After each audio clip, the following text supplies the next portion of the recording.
Доброго ранку. Я попрошу повернутися всіх до зали.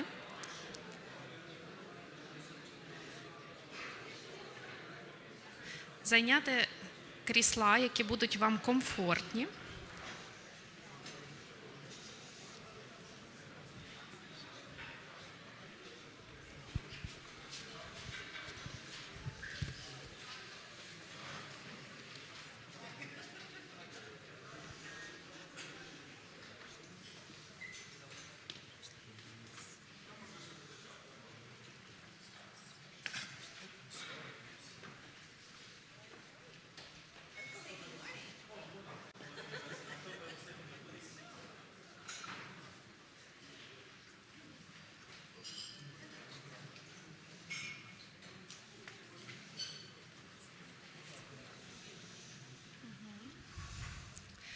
Кому потрібен переклад, я дуже попрошу взяти навушнички. І у нас будуть доповіді лунати і англійською, і українською мовою, тому забезпечте собі комфорт перекладу.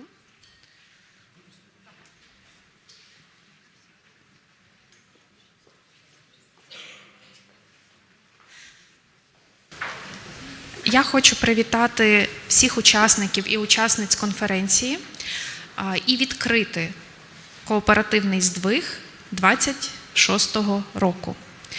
Ми з вами святкували цілий рік кооперативів, проголошений Організацією Об'єднаних Націй у 2025 році. Тому ми поставили собі дуже багато амбітних цілей. Ці цілі реалізувалися, і сьогодні ми поділимося з вами тим, як ми впроваджували, підтримували, розвивали сільськогосподарські кооперативи у 2025 році і в попередні роки повномасштабного вторгнення нашого ворога Росії в Україну. Я хочу відкрити конференцію і налаштувати нас на такий дух кооперативізму, так? Тому що кооперативи – це не лише організації, це не лише бізнес. Це також і цінності, принципи, якими ми мислимо, якими ми оперуємо для того, щоб створювати додану вартість, вихід на ринок, створювати послуги, створювати добробут і умови. Чому ми робимо цю конференцію? Я дуже сподіваюся, тому що я бачу всі знайомі обличчя, що це буде така приємна, домашня, не стільки офіційна, скільки налаштовуюча на наступний рік, на роботу і на ті здвиги, які ми маємо робити в наступні роки, зустріч. Чому конференція мала б відбутися на початку 2026 року? Бо ми маємо чим поділитися, ми маємо до чого вас запросити, ми маємо програми, якими ми хочемо вас відзначити в наступні роки і підтримати для розвитку бізнесу малих і середніх виробників різної продукції. І також у нас є ще один шлях, на який Україна ступила – це євроінтеграція. І ми вже багато говоримо з вами в минулі роки, що для нас означає для малого виробника у сільському регіоні, у виробництві певної виду продукції інтегруватися до Європейського Союзу. URC, which was held in Rome. We had an opportunity to sign a memorandum of understanding with the Canadian government and the Agrarian Ministry and Liga Coop, which is the Federation of Co-ops of Italy, in order to develop a cooperative movement in a more international global way and systematic way, as well as share the principle of intercooperation, which means cooperation between co-ops.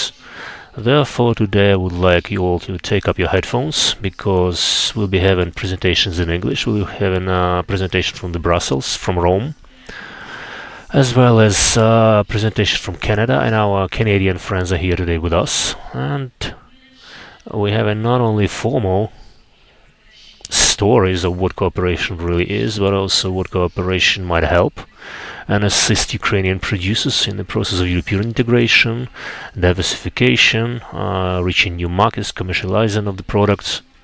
And I do hope that as a result of this conference, we are going to acquire knowledge of partnership, as well as understanding of what we can do further on together. as well as get some inspiration. And all the participants and attendees of today's conference are not only here in this hall, but I would also like to greet and welcome those who reach us online. We will be watching you as well. I mean, your questions. I'll be trying to answer them as much as we can. I mean, both online and offline, because there are many challenges.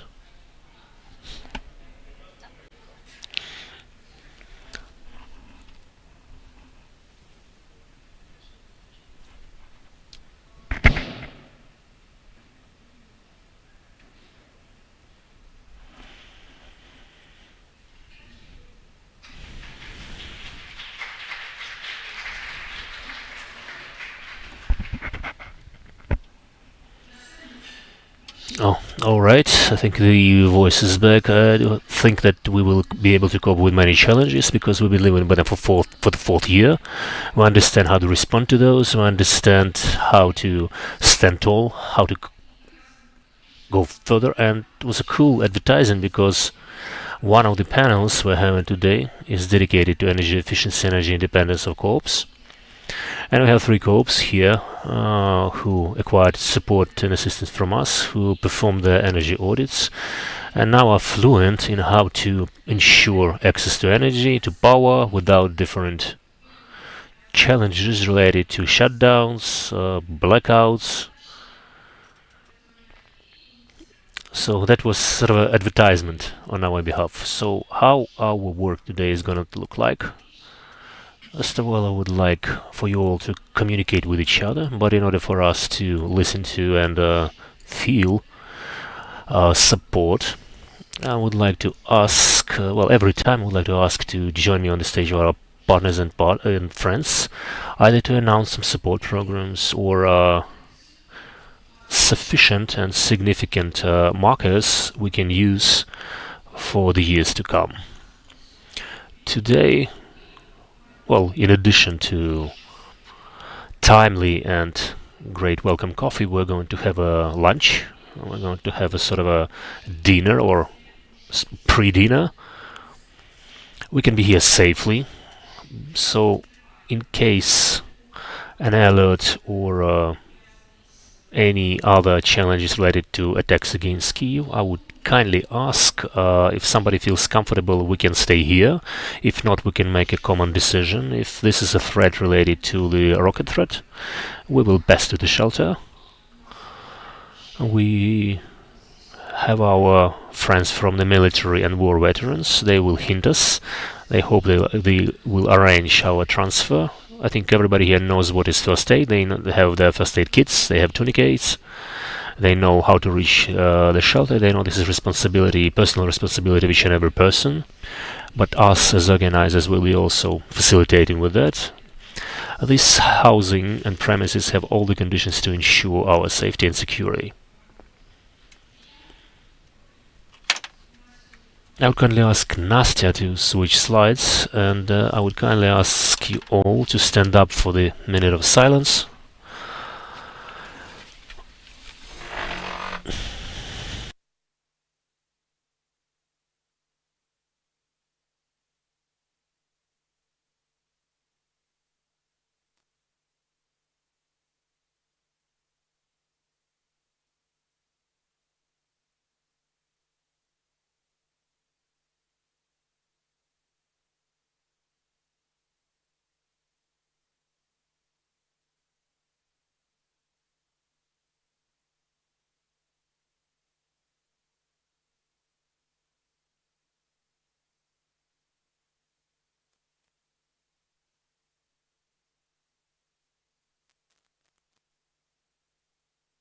Thank you very much.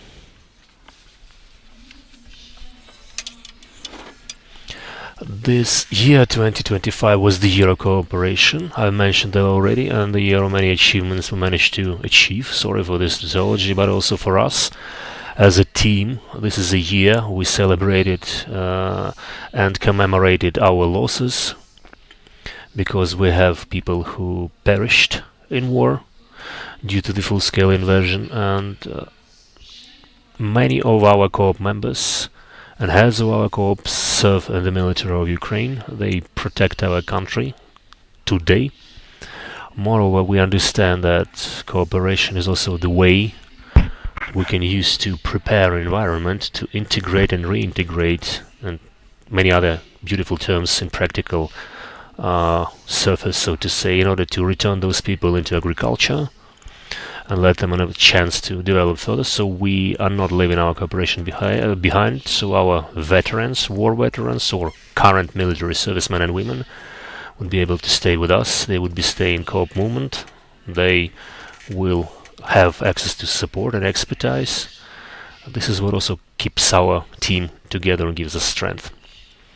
In order to open the force of cooperation cooperatives today, today's forum or wide-scale event for us, I would like to welcome everybody here online and those who are here with us in person, who shared our welcome coffee with us, and I would kindly ask to deliver the welcome speech Natalka Smots, Her Excellency the Ambassador of Canada to Ukraine.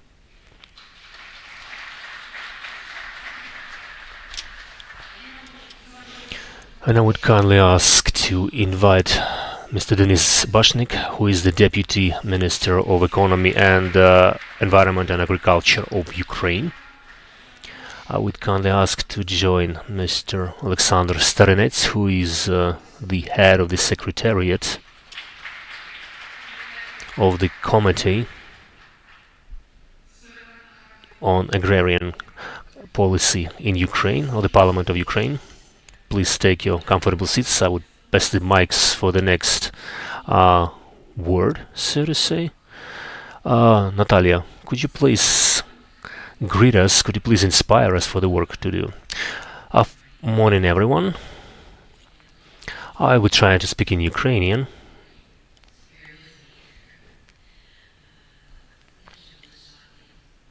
I will be speaking in Ukraine. I will be reading from the sheet of paper.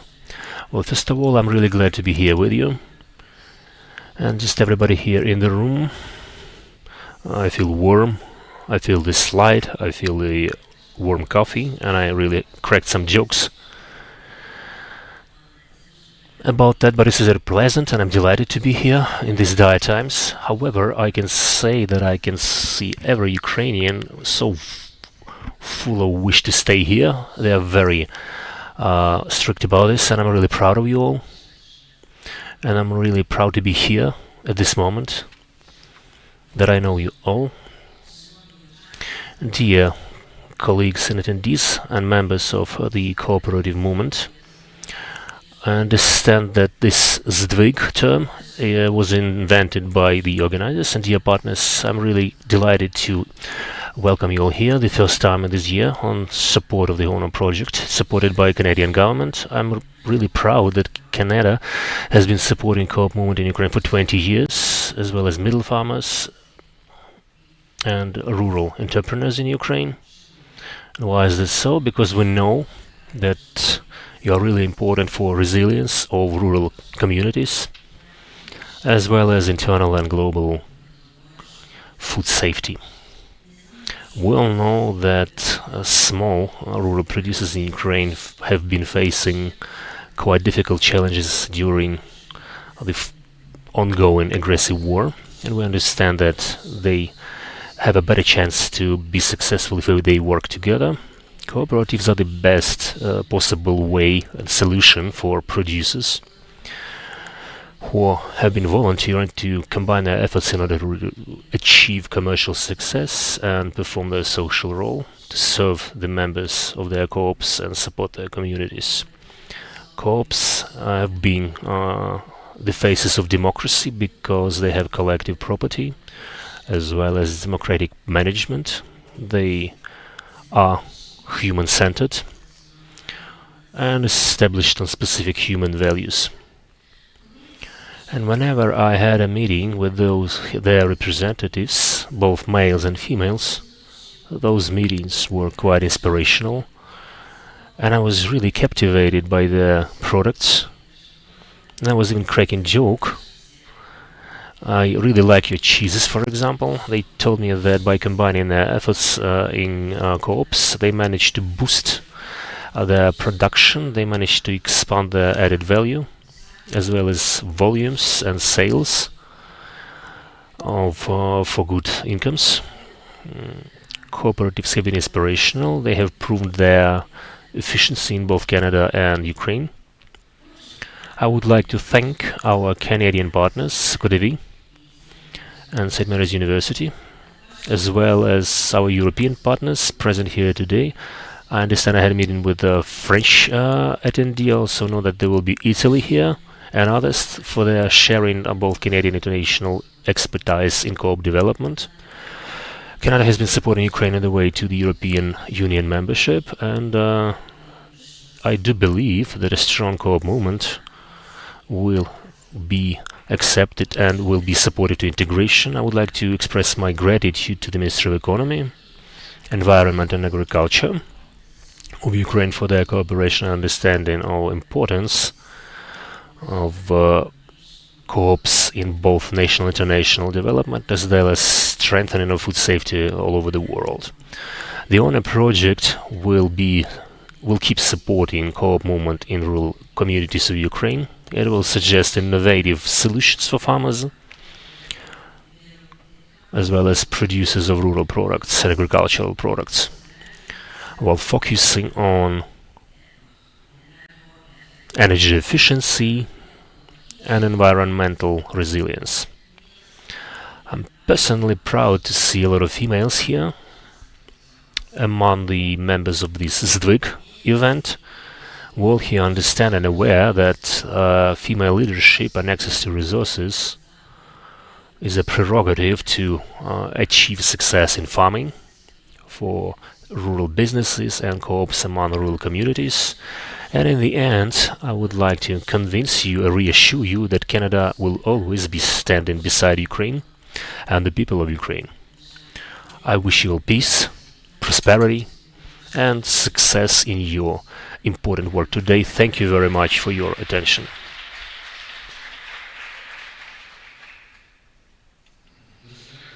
Thank you very much, the audience.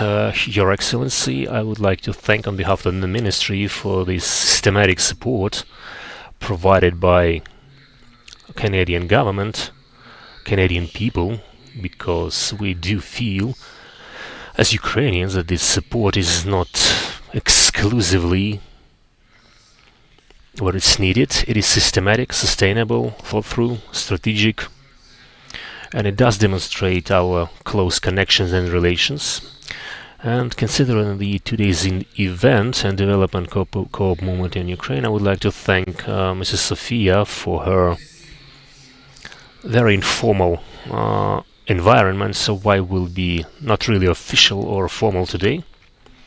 I'd like to add that, frankly speaking, for the last years, the government has had no opportunity to support co-ops sufficiently, and we do understand that this is not well enough.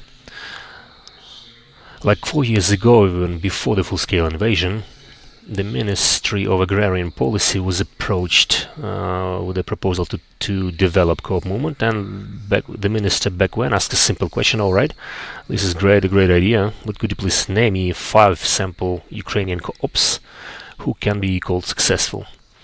And I can only name 2 back then, and as of today, there are 954 officially registered co-ops, and frankly speaking, at least no more than 100 of them are active at the moment. According to this satellite monitoring, we have 25 million hectares sold for the co-ops.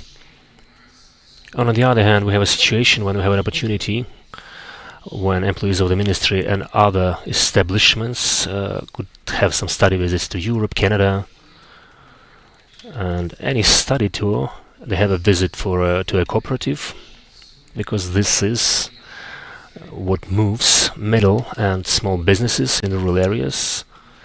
And this is a very underdeveloped direction and area in Ukraine, but on the other hand, it's not only about business. Yesterday I had an interesting talk with Erin McKee, who mentioned that this is not an exclusively about business. This is a philosophy of being, so to say, because a co-op is not only about opportunity, chance to earn bigger income or money or scale their business. This is also about this force of unity which unites people. And now this is the time when we need it the most. Therefore, I'd like to thank you all sincerely to the Government of Canada, to the HONOR project for this important support, which is unfortunately, if we take about the whole period of 2022, many projects have been initiated and launched from many international donors and other countries. None of the projects was focused on co-op development altogether. Therefore, your project is unique, it is timely, it is essential, and as a ministry, we are ready to provide this support. Thank you very much once again. Dear colleagues, dear audience, Your Excellency, I would like to greet you all on behalf of the head of our committee, Mr. Gaidu, who is right now working with our members of the parliament working in the field, and I would like to express our gratitude to the Canadian government and people for this systematic support of Ukraine provided by Canada, especially after the beginning of the full-scale invasion into Ukraine. It's especially pleasant that, while looking back to the beginning of Ukrainian independence, Canada was the first country which actually recognized Ukrainian independence. This is very pleasant, and I'm delighted about that. And the thing that, in terms of laws, the Parliament of Ukraine, the ninth session, managed to pass the new edition of the law on agricultural cooperation. And I do think that our colleagues, that due to the basis and framework created for development of co-op movement, you remember the statistics announced just now, this is only the inception phase, and we do need support, certain support. The first steps in developing cooperation in independent Ukraine, I can tell you that back in 2010, I was in Quebec in Canada, familiarizing ourselves with the operations of Canadian dairies. And at the time, the goal was to move away from manual milking, and we were, considering ways of doing it effectively. So that's how cooperatives actually started. And we also started to support small farms, and we believe this is the future of Ukraine, because this is the foundation of Ukrainian rural areas, its new jobs, and it's honoring the work of local communities. It's basically a historic challenge, and now during the war, supporting each other sort of receives a new dimension. My first scientific work was dedicated to creation of the first cooperative movement by Mr. Levitsky back in 1920s. And this is when I was still a young student, of course, and it is great to see that things are moving forward. Cooperative movement is developing. Unfortunately, not everything can be done in the Parliament of Ukraine. The Committee of Financial Policy looked at some new initiatives that would expand the movement and give a new impetus to cooperative movement. We're now considering amending the legal framework in this area. So we're doing our best. I would like to thank Sophia for inviting us. Thank you.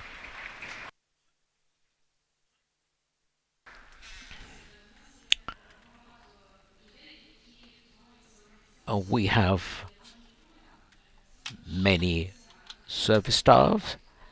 Olha is a beneficiary of our Canadian project. She's also from village of Ukraine. She received support from Canadian government, and she is in the photograph business, and she's developing her business using support from Canadian government. So she'll be with us the whole day. Thanks.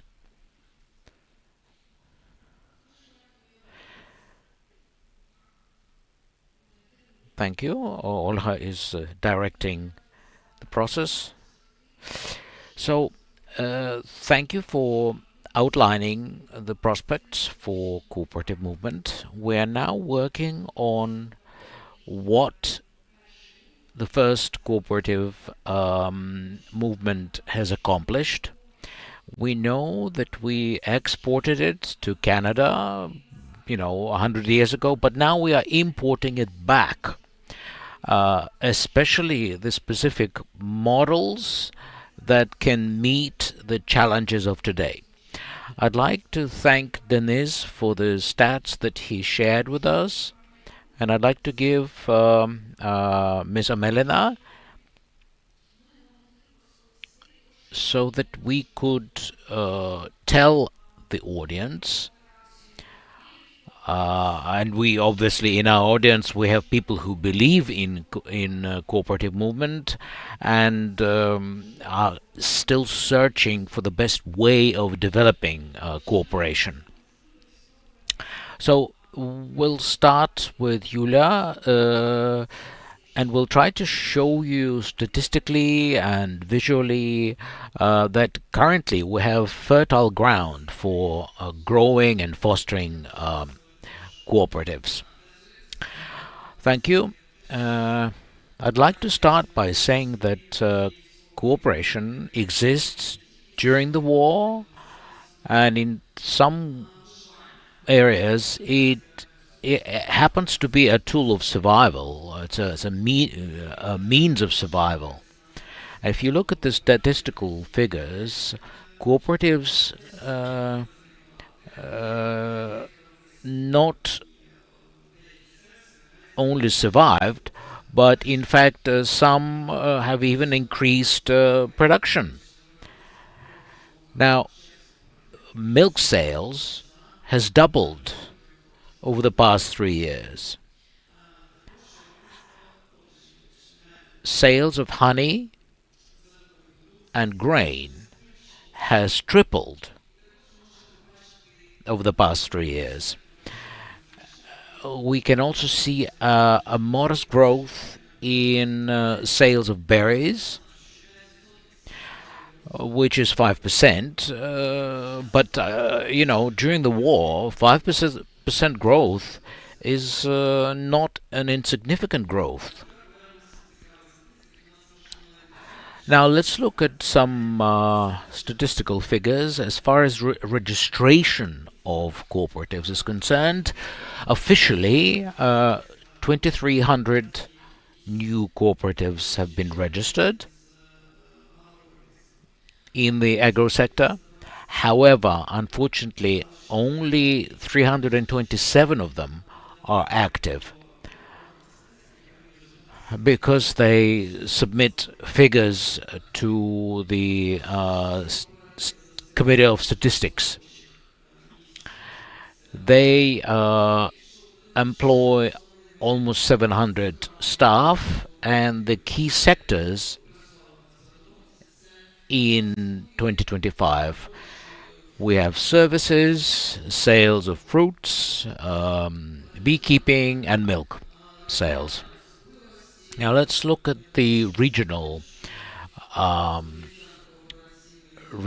dispersion. We see that most are focused in the western parts of Ukraine. Ternopil and Ivano-Frankivsk regions are the leaders, indisputable leaders in terms of the number of active cooperatives. The smallest number of cooperatives are currently operational in Odessa and Zaporizhia regions. It's obviously to do with large agro companies as well as the martial law. Now, I'd like to add what we did together with COOPERATIVES and our cooperative service and the Cooperative Academy. What we did to help this. This is a cooperative for developers, and together with statistics, we added this to those cooperatives who wanted to grow and to grow their business under conditions of the war. And you can see statistics on the screen featuring the number of members. And those are the cooperatives who were able to add new services to, the range of services they render. And over the past 3 years, we've been focusing on specifically the services of processing. And during lunch break, please come and meet representatives from Свідоцтво Cooperative in Poltava region. They are developing beekeeping business. Another interesting cooperative is Saksahань from Dnipropetrovsk region. We also have Молочна ріка cooperative. That's the cooperative that is active in the dairy sector. They use and rely heavily on family businesses. There's also Oberich Agro. They are the veteran in sales of fruits and vegetables. Fina Polyana is another interesting cooperative with 154 members. They are specializing in berries, including sales of fresh and frozen berries. They will be actually presenting a case, sharing their experience later on in the afternoon. We also have Fermerska Rodina as well as Stritsky Yaz, 36 and 47 members each, respectively, from Lviv region. These are actually the regions where cooperative movement in Ukraine comes from originally. And again, we will have their representatives today telling us what they do and how they succeed in expanding their operations in Ukraine. Now, as far as why we are focusing your attention on this is because these are good case studies. No cooperative can be copied and pasted. However, what's important is the services that cooperatives render to their members. We measure those, evaluate those, because this is important information for cooperatives. No cooperative will grow and develop unless their services are in demand and are being used. So that's why it's important that the membership grows. Not everyone understands that members should use services and how the mechanism of cooperation actually works. Therefore, we will be revealing these secrets of successful cooperation later on. Now, looking at financials and the assets that are being used, let's look at what we have today. In 2025, 337 cooperatives that are actively working rendered services worth of almost 16 million hryvnia, but their sales amounted to almost 200 million. So as you can see, there's a huge difference. And in between, there's a huge unused niche. Now, as far as assets being used, they're currently using assets 115 million worth.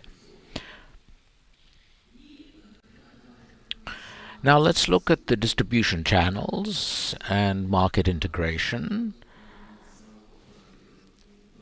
where cooperatives were active for the past 3 years. And we see that the main source and the key channels of distribution are basically processing plants. Those amount to around 80%. However, their own processing only amounts to 11%, and that's where they add value to their operations. So 11% is a small figure, and it means the potential for growth is huge. Of course, there are mediators. They amount to about 5%, and of course markets. That's around 2%. Now let's look at the critical challenges and future needs. Well, right now, the biggest challenge is logistics. Everything related to logistics is difficult because it interrupts the supply chain, it's the quality of roads, it's the efficiency of transportation. All of these are sort of sit within the logistics group, the logistics block of challenges. As far as processing is concerned, it's around 65%. A lot depends on branding, packaging challenges, power supply. We also analyzed gender equality in cooperatives in Ukraine, and we found that over 77% of management within cooperatives are men, and only around 23% are women. This shows that the leadership of women is significant in bridging this gap. Just to add to the statistical figures, we have some practical cases that show how challenges could be overcome, and in fact we did show successful cases. We analyzed the growth of members who are using services and buying percentage of products sold through cooperatives. This is significant because that means they can plan, sign contracts, and be confident about the future growth and development of their businesses. So what we saw was a significant growth in growth depending on the specific sector. First and foremost, the biggest growth between 2025 is the near past. This is during the war period. And as we saw in results of polling, in dairy industry, we saw that the number of users of services found that they saw the most effective factor that grew the number of service users are through improved infrastructure and improved coordination of efforts. Now, as far as the growth of vegetables are concerned, we saw that the number of service users, has tripled over the past 3 years. And we see that the growth was due to improved agricultural technologies, better access to market, and improved logistics. Honey production, beekeeping, grew also 3 times, from 16 to 43, and the growth is due to diversified production, because we understand that honey is very diverse industry. In fact, it's the most diversified agricultural production in Ukraine. But certification and registration and equipment are the key success factors. Now, regarding grain production is concerned, we saw that including manufacturers into the distribution channels and scaling up the processing capacities creates a much better prospects for growth and improves capacity of producers for export. Now, regarding berries, within support program, we increased the volume of berries coming to the packaging line, sorting line, and it also expanded the capacity to sell perishable product very quickly. So a lot depends on the technologies used, processes, but it also requires a lot of investments.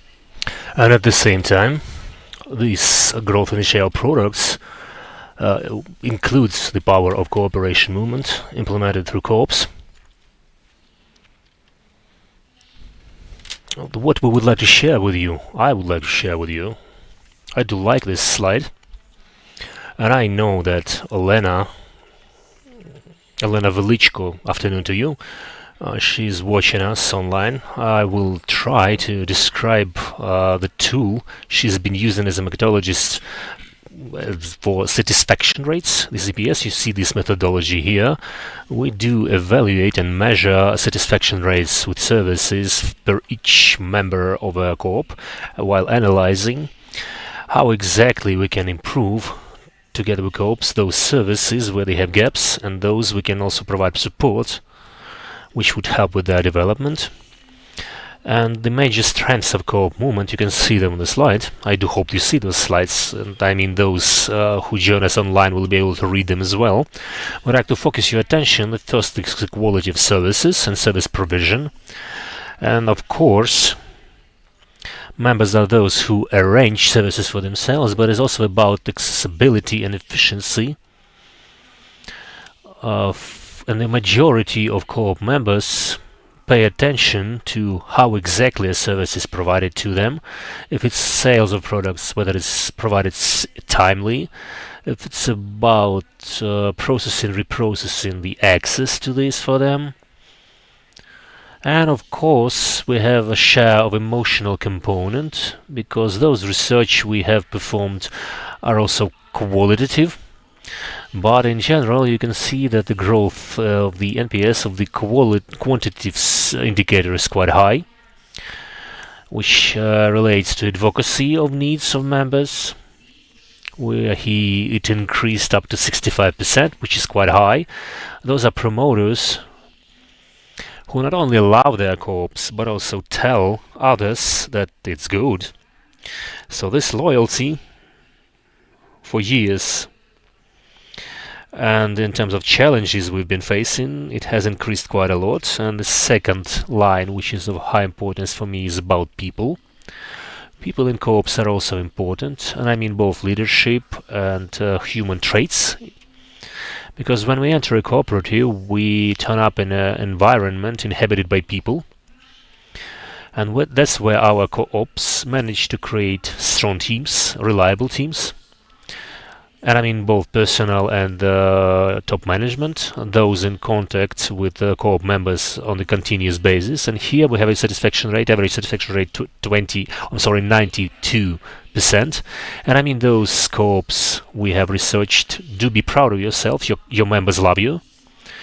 They are really delighted with your efforts. And especially those who are now on the leadership positions, you understand the difficulties you've been facing, but we have the numbers and values, they do love you.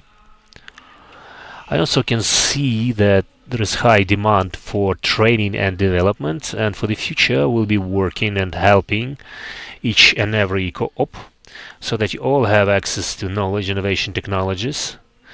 And we'll be specifically talking, we have a team represented by the agricultural consulting service, which will be directly working with co-op members on access to water, energy efficiency, quality of products, technological environment for production process. And this demand for training and development, it includes, as you can see, financial literacy, leadership, digital tools, as well as access to innovative technologies.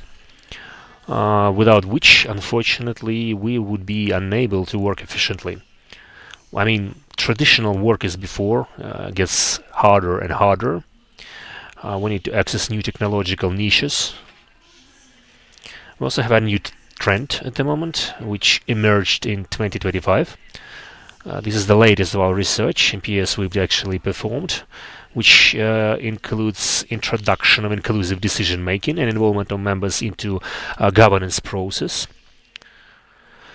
We were in quite disarray in 2022 and 2023. We had no idea how to manage these co-ops, how to include someone, whether it should be burdened to a single person, to a leader, and be satisfied with that. But now it's 2025 and 2026. We have a new trend, because people involved in cooperation are willing to be involved in decision making, and for that process to be inclusive. And I mean those new tools we started developing to hear somebody's voice, to make common decision and joint decisions, use joint platforms. And we had Excellency Ambassador thanking St. Mary University, who will be joining us on one of our panels, represented by Fiona Dugood, who is our member under the project in terms of new tools introduced into our practice, because cooperation has reached various spheres at the moment globally. And we have co-ops working with AI at the moment, and I mean really co-ops on AI. We have different platforms, IT tools, cooperated, and we'll try to apply this leading experience, and I mean not to demonstrate it only, but also introduce it for you as well. We also experienced quite a great result of our research, which was social unity. And for us, it's one of the most important elements. One of our presenters will be mentioning during the panel dedicated to this particular matter in our cooperation with the Italian Cooperative Association. It will cover experience of social co-ops and social unity through cooperation, because we understand that conflicts and those gaps in our society caused by the war, they will not disappear, they will only be deeper. And we do hope that through economy, through good income, through proper human attitude and entrepreneurship, we can ensure within a co-op we'll be holding and maintaining social unity this way. Because otherwise our society may break down very easily from any conflict. We understand this. And those results of our research we have at the moment prove that this is also understood by the members of those co-ops we cooperate with. So resilience factor for small producers also covers common community and the chance to move forward together and not solely, although this is not really easy task to perform we are about to face. Thank you very much for your attention. Yulia Melina, who is the manager of our research and networking within the Business Network of Rural Women's and Honor Project. And right now we also have 6 doctors and candidates of sciences at the moment. So this includes scientists, both male and men and women. Some doctors also present here today. But Yulia will be having a hard time to coordinate us all. This is a difficult task, I think. But we were capable of researching this. This will be published in Economics Backup and other international editions.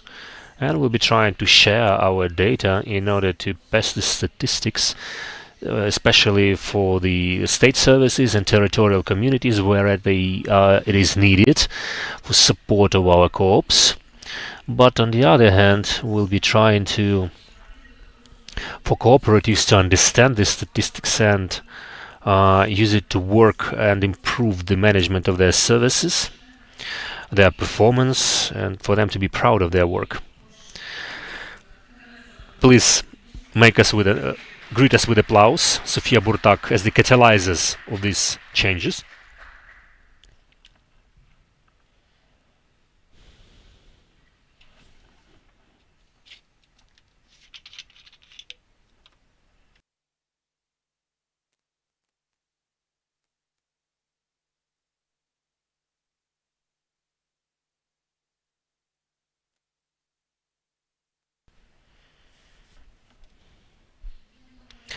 I think that all of you have managed to see a lot of logos on our programs, and we'll be getting you acquainted with those logos. I would kindly ask to join us while we are here as this audience, while we are unified and smiling. We still have some coffee waiting, we still have some sugar working for us to have a great photo. And I would kindly ask Ola to tell us what to do and make that photo we're going to share with all of you as a sort of a memento. Would you please join me at this stage to make a pretty photo, because we have flashlights here. We will form 2 columns here, 2 rows. I would kindly ask you all to join me by the stage to become a star for a moment, to form 2 lines, upper and lower line. Upper and lower line, please, for the joint photo.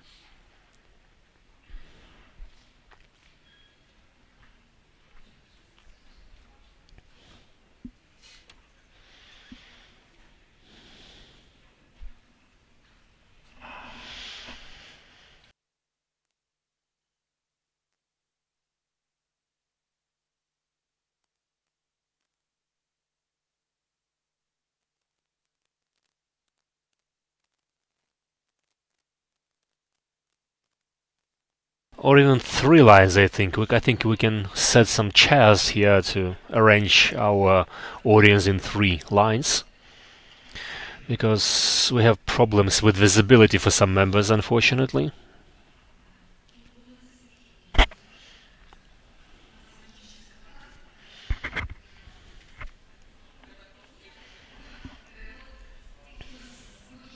Those people standing at the sides, please.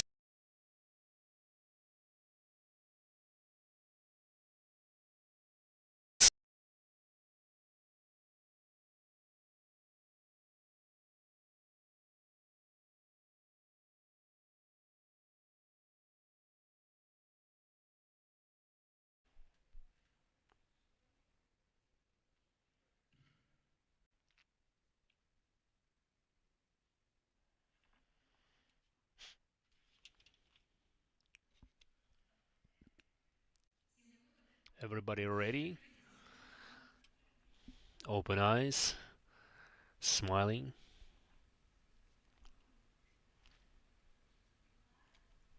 Say cheese.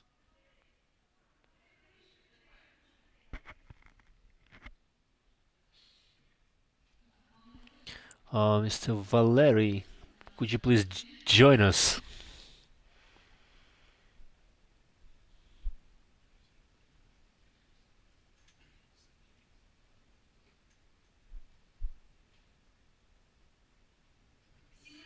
Everybody sees me, hopefully. The back line, I would kindly ask you to sit down a little bit because I can see the person wearing glasses behind you.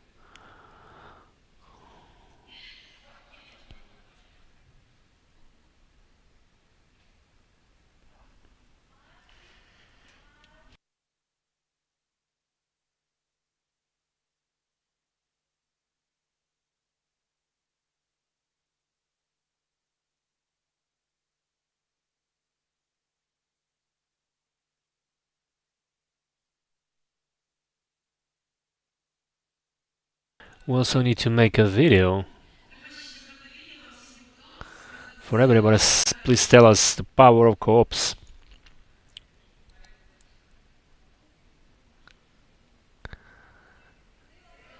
On 3, the power of co-ops. That was the training part. 1, 2, 3.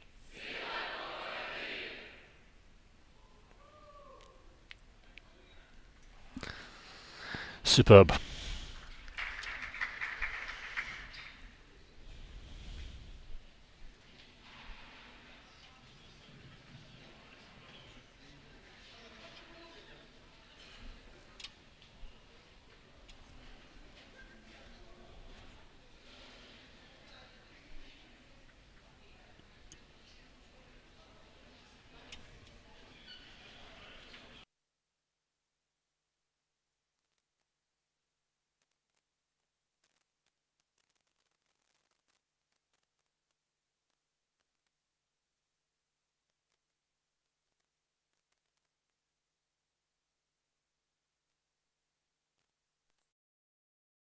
Right now we don't have any break. We had a movement exercise right now to have a walk, but please do not leave the auditorium. Please come back.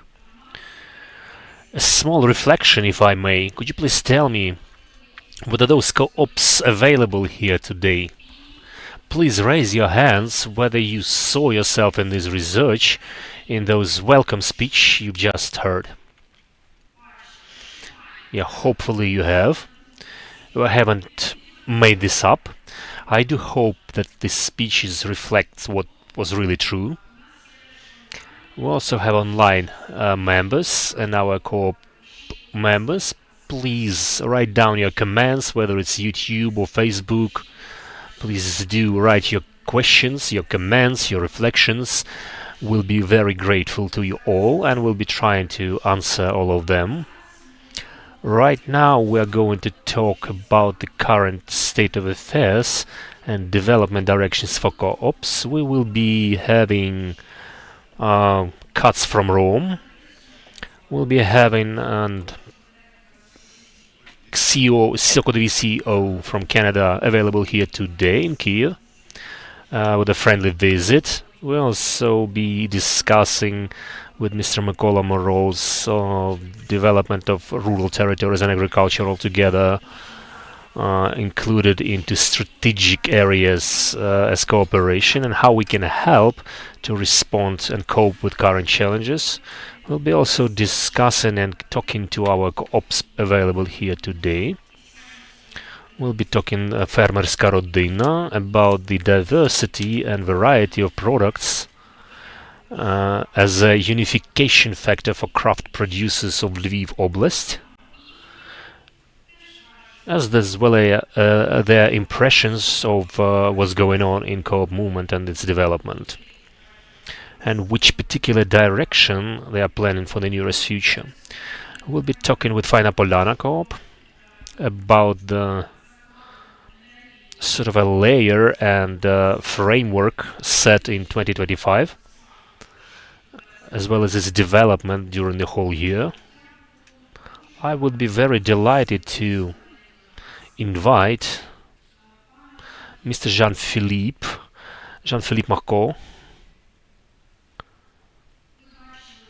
You might have seen logos, and Jean-Philippe is the CEO, SOCODEVI CEO, also operating in Ukraine for many years, who will tell us how cooperation in many countries all over the world is the factor to advocate and arrange partnership with governments. I will also kindly ask Mr. Mykola Moroz to join us, the Minister of Economy, Environment and Agriculture. I would also kindly ask Ms. Tuko Ops. I think I mentioned them already, Fajna Polana and Fermerska Rodina.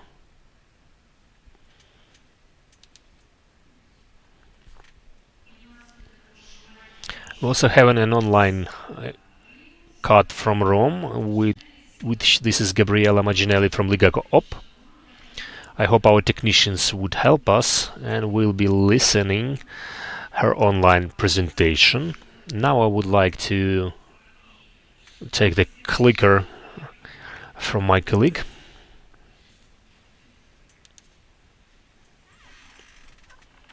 Okay. Jean-Philippe.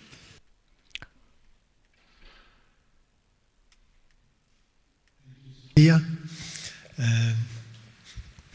You see this picture? This is what 6 years as SOCODEVI CEO does to yourself. I don't look like this anymore. I was still young and not too bad looking. Now I have all this white hair.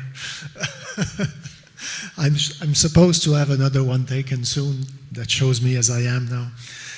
No, more seriously, it was important for me, particularly important to come to Ukraine at this time, to show my personal support and the organization's support to our partner of Rural Women Business Network and Dnipropetrovsk Agricultural Extension Services in these particularly difficult times in Ukraine, in Kyiv.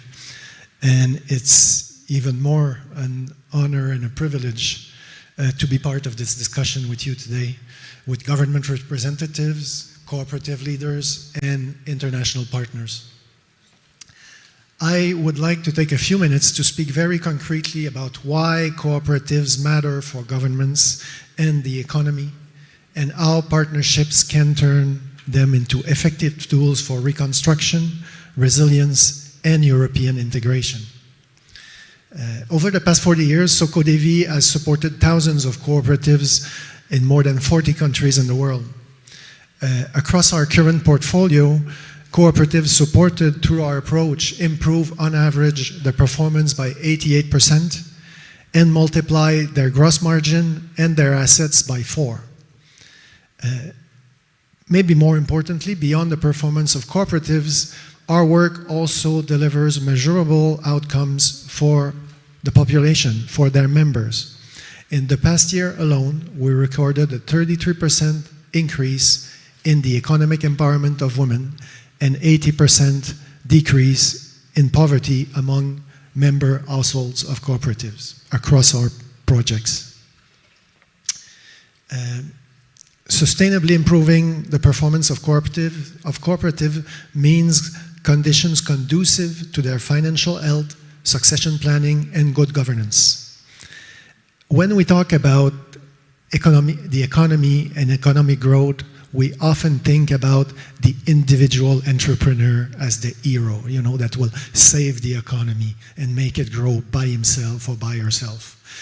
What is not often said enough is that cooperatives matter because not everyone has the same capacity to start or sustain a business. Cooperatives can provide an economic pathway, a clear economic pathway that combines entrepreneurship, risk sharing, and collective ownership, making them particularly relevant for inclusion, resilience, and long-term prosperity of a nation. As a Canadian non-profit rooted in Quebec's cooperative movement, SOCODEVI works at the intersection of economic development, environmental sustainability, and women's economic and social empowerment. And we support long-term member-owned enterprises rather than short-term project solutions. What we bring is not a project and not a single model, but breadth and depth. Experience across agriculture, food processing, finance, commerce, retail, market development, and territorial development, combined with long-term engagement with public institutions across the private sector and the private sector. And talking about breadth and depth, SOCODEVI was created in 1985, 41 years ago, by the Quebec's cooperative and mutualist movement. Today, behind SOCODEVI stand 14 member institutions and 21 auxiliary members, an ecosystem that accounts for 45,000 employees and 3.5 million members. Our cooperative base includes cooperatives like agricultural cooperatives like Solio, AgroPure Dairy Cooperative, the huge insurance and financial service mutual Beneva, as well as, for example, Quebec's Federation of Regional Development Cooperatives. This ecosystem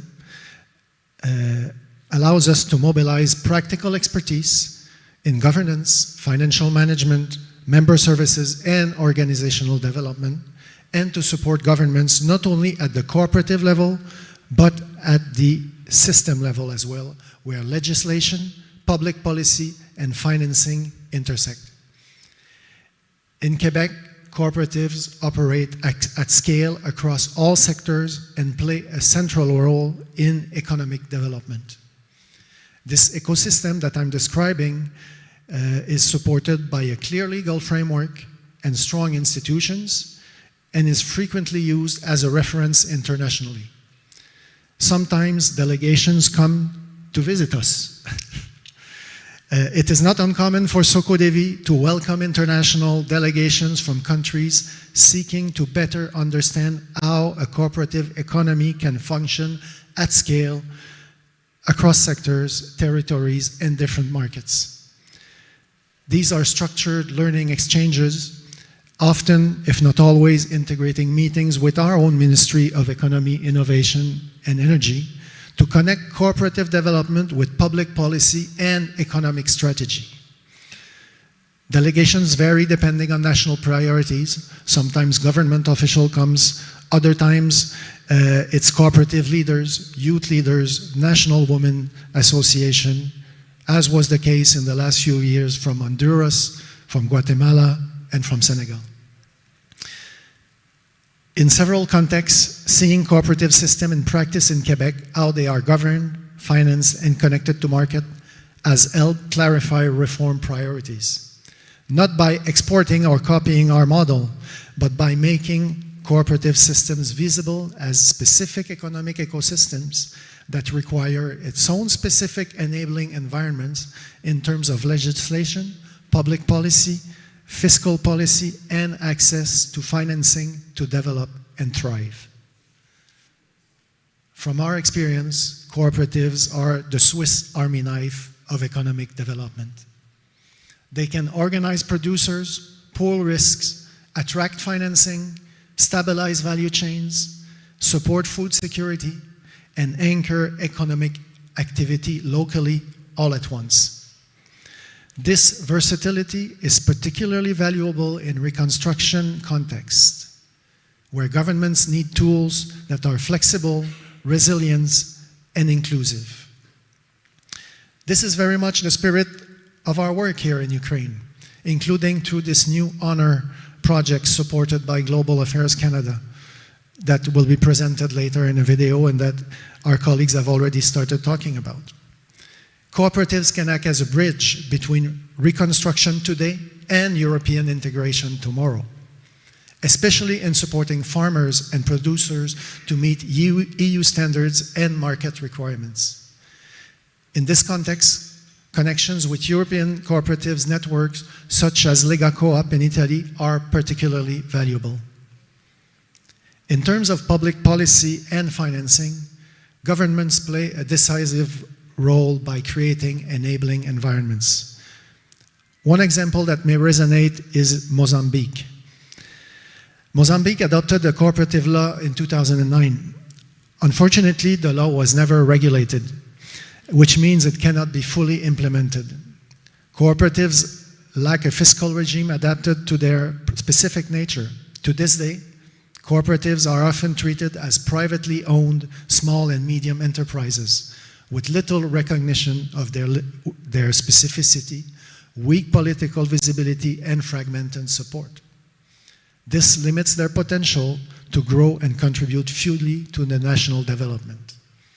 Our experience in Mozambique since 2020 and other countries in Asia, in Africa, and in Latin America show that when ministries engage proactively with the cooperative systems and see how policy, finance, and governance work together in practice, the quality of reform changes.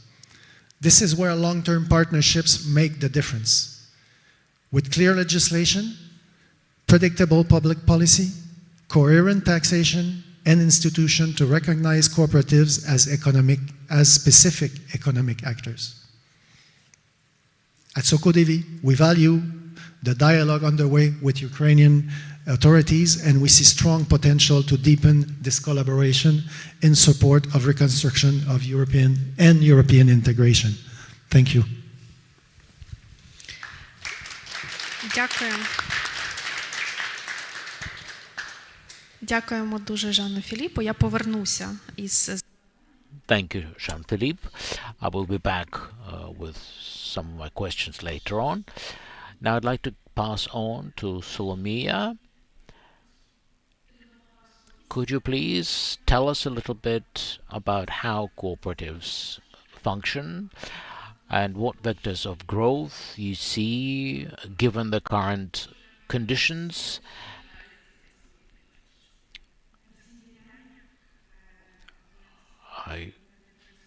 Good afternoon, everyone.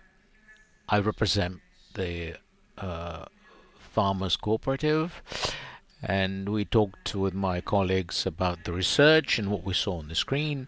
We understand that we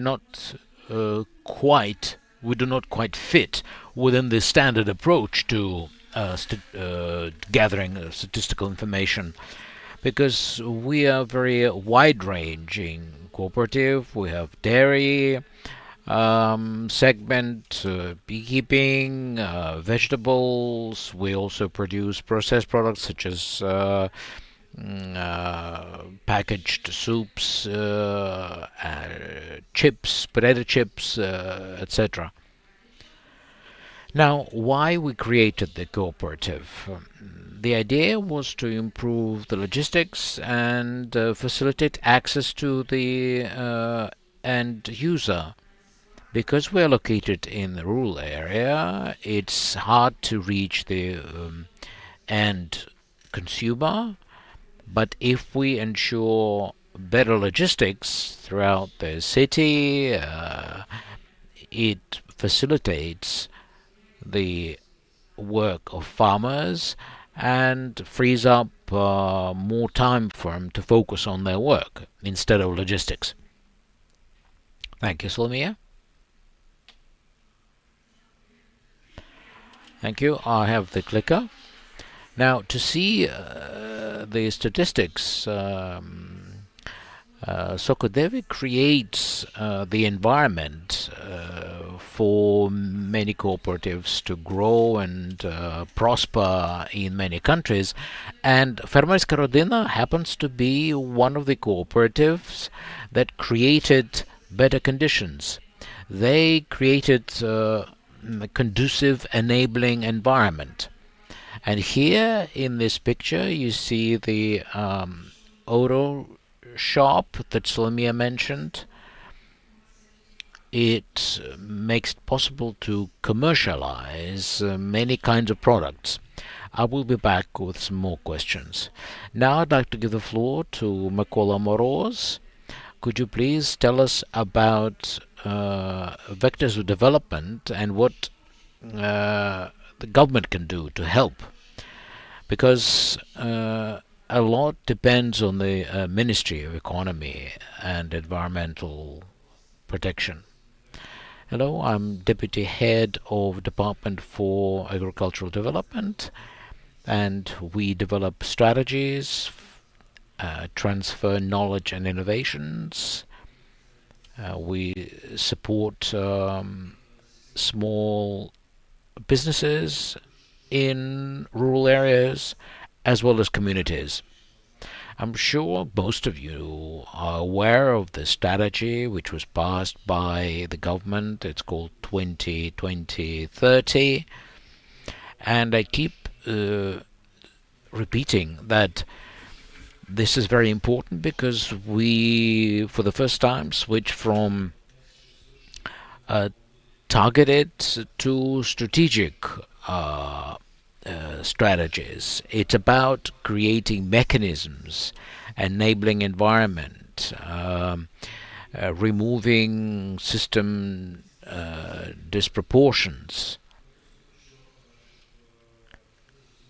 It's important that you understand our logic. Let me ask you, are there places for cooperatives in this strategy? No, we don't have specific targets for cooperatives. Why? Because because cooperatives is just a means, it's a tool. It's about creating infrastructure. But the strategy hinges upon this. And the goal is about developing small and medium enterprises. It's about making them heard, seen, and it's about ensuring their sustainability. Now, is it possible without cooperation? It's not. Therefore, when we talk about goals of developing rural areas, well, the situation is similar. We're saying that without cooperation, it's virtually impossible.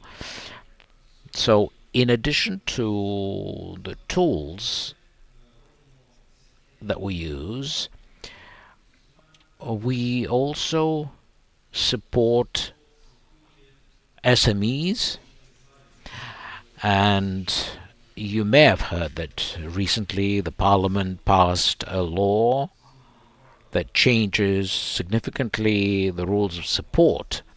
We're introducing a new institution which will administer support. It's a payment agency, and in late December last year, a decision was made to appoint state property funds to perform the functions of this payment agency, and they if you follow the news, we are now creating transfer of knowledge and innovations for farmers who need information but don't have time to search for it. So this is like a special platform which will facilitate data exchange and knowledge transfer for farmers operational in rural areas. Let me tell you a bit about our vision. When we talk about developing cooperation, one of the goals is inclusive policy. It's not easy to explain what it is, but Sophia basically covered this. It's about involving everyone in the process of policy development. And now the government is trying to avoid the 2 to 3 year gap or delay but instead see what works best and fosters development, and what doesn't work, fixing it as fast as possible. Right now, we are developing a new program to develop rural areas, and development of cooperatives is one of the subtasks in that strategy. We will be updating this subtask, and we will be cooperating with your project in order to find the best solutions and to implement them and respond to any queries or challenges on the way. So, to summarize, the cooperatives are our priority. They are featured in our strategic documents. Both information and financial support to cooperatives will go on. And the ministry is open, and let's keep in touch. And now we have a platform. For me, it's the most complicated because it's very multiply moderated, because we have a lot of representatives from our colleagues from Rome. If possible, for our technicians to put Gabriele on. Now you can see this dialogue, and we improvising right now this dialogue between global stakeholders, those who will be providing us with some positive inspiration, knowledge and financial assets, so the cooperation in Ukraine would be developing. We also have cooperatives which have to maintain these vectors and strategies to be introduced further on in order to provide their members and small producers with an environment to survive and work in Ukraine. We also have state authorities which needs to see how strategically to lead their state policy and how to combine those needs and that international aid and assistance with local needs, so that our state policy making would have a strong basis and robust basis, and not only in theory but also in practice. This is a complicated panel for me, but I'm really delighted that we have a lot of friends in the hall who understand this particular moderation section, which is not that easy, so I feel myself alright. It's pretty comfortable, I hope. I mean, least comfortable for Gabriele, because he is available only online. Gabriele, the stage is yours. Sophia, thanks for inviting me to such relevant conference. It's a pity I couldn't be there with you, but I'm sure it will be occasioned very, very soon. And before starting, let me thank our Canadian friend, the Canadian government, for supporting Ukrainian cooperatives. But most of all, let me thank you, the Ukrainian cooperators who are bleeding, struggling in such hard time for counting on cooperative. Now, there should be some slides. I don't know if they can start, because I was asked to speak about cooperation among cooperatives. I will use few slides. I don't know if you can see them. Just to provide you a few hints on how it works at national level, but also at international. Let me know whether the slides started, or I can send them from here.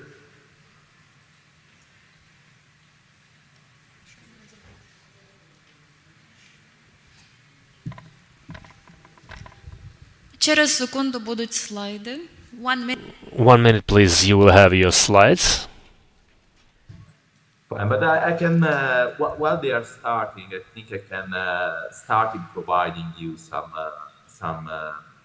hints. As first, let me mention that we are quite an old organization, Lega Cup. We were founded in 1886. You see here, we have the logo 140 years, because this year we are going to celebrate our 140 years, and it would be so nice to have the representatives from the Ukrainian cooperatives in our celebration in Milan in October, where we'll have very big event. You can also go to the second slide, please.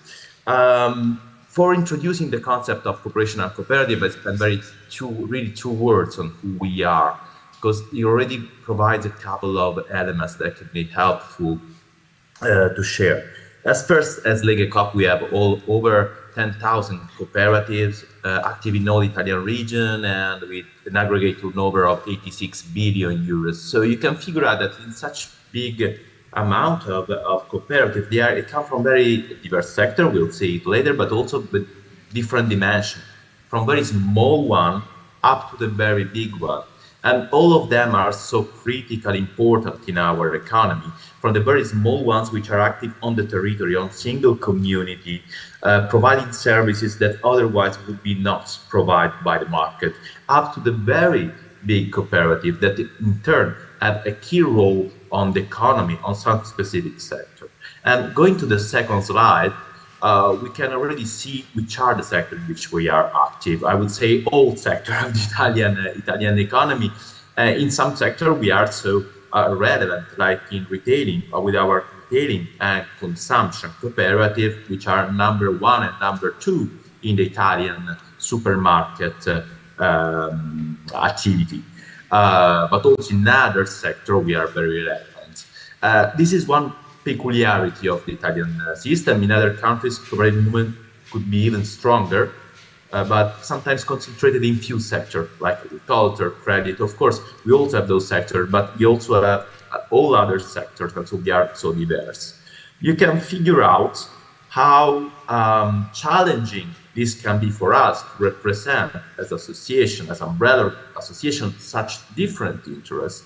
But on the other side, you can figure out the potentiality that you have on creating cross collaboration between sectors, between cooperative in different sectors, and so also between cooperative in the same sector. Before giving you a few examples of cooperation among cooperatives in Italy, but also international level, please stay on the previous slide for a second, because one of the sector that was there was the social sector, which, if you look at numbers, is not so big as others, but still is very relevant and plays such a big role on providing service to the community, social services, on two ways. There are social cooperatives of type A, since I heard they were mentioned during the conference before, type A cooperatives, which are those who provide services, social services to the community, childcare, people for services for aged people, health services, and so on, community activities, and so on. But also a type B cooperative, social cooperative, which are social cooperative that do whatever type of activity, from manufacturing services, waste collection, really whatever, not social services, but their social element is that they make job integration of people that are considered as disadvantaged group. So ranging from disabled, people with drug addiction, and so women with female violence, and so on and so on. And this sector could be such an inspiration, and often this is one of the sectors, social sector, that has more connection and cooperation with the other sectors. Now, to be brief, because I know I don't have very much time, please stay on the previous slide, because I need to introduce a couple of elements that were in the previous slide. Because over there, if you can skip back, there were three typologies of cooperation that I wanted to share with you. From one side, the cooperation between cooperatives within the same sector. So, for instance, there was the example of the cooperation between a dairy, the biggest dairy cooperative in Italy, Granarolo, and the biggest honey cooperative, Conapi, in Italy.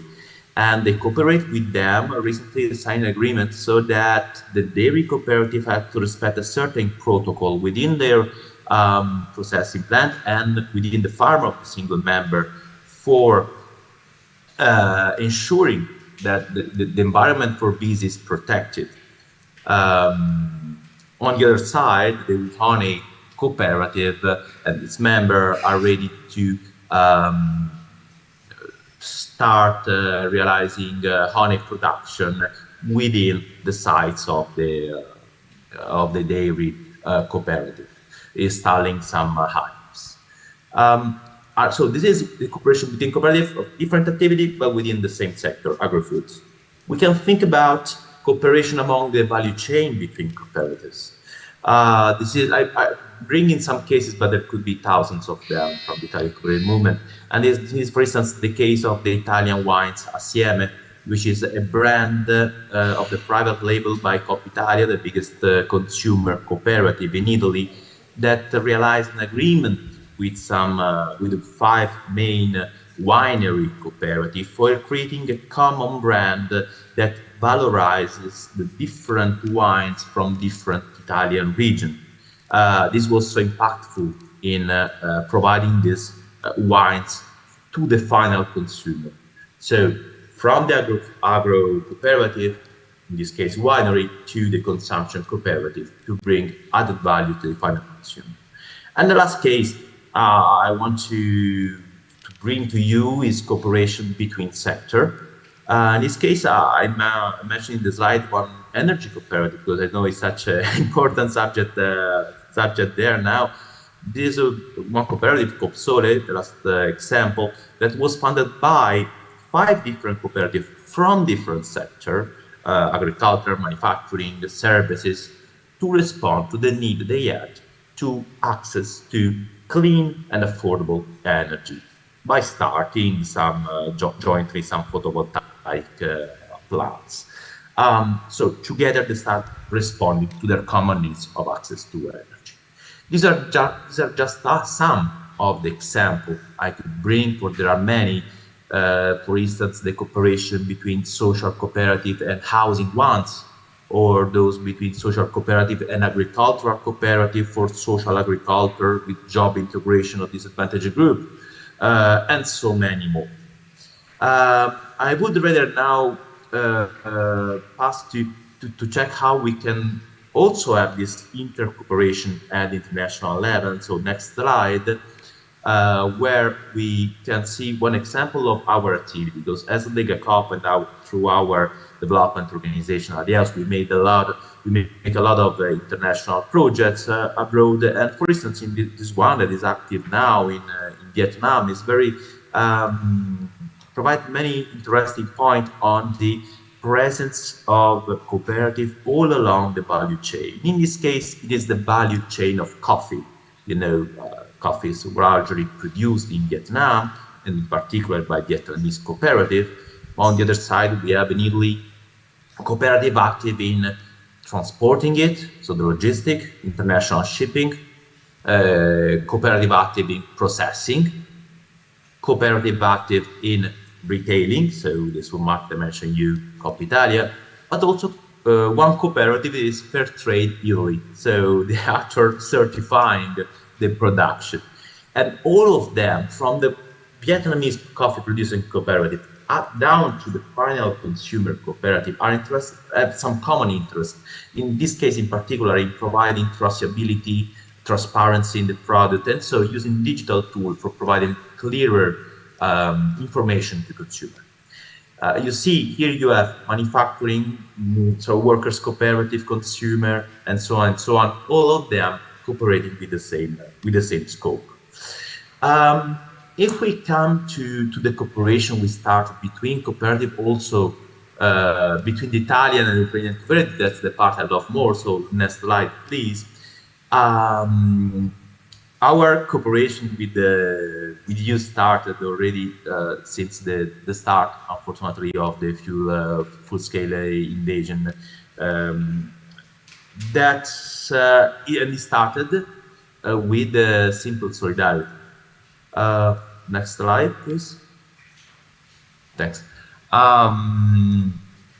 Immediately, Lega Coop activated with the fundraising between their cooperative. but also single cooperatives started fundraising and providing assistance through some international organization and international NGOs working on field, either directly in Ukraine or with the refugees just out of the country.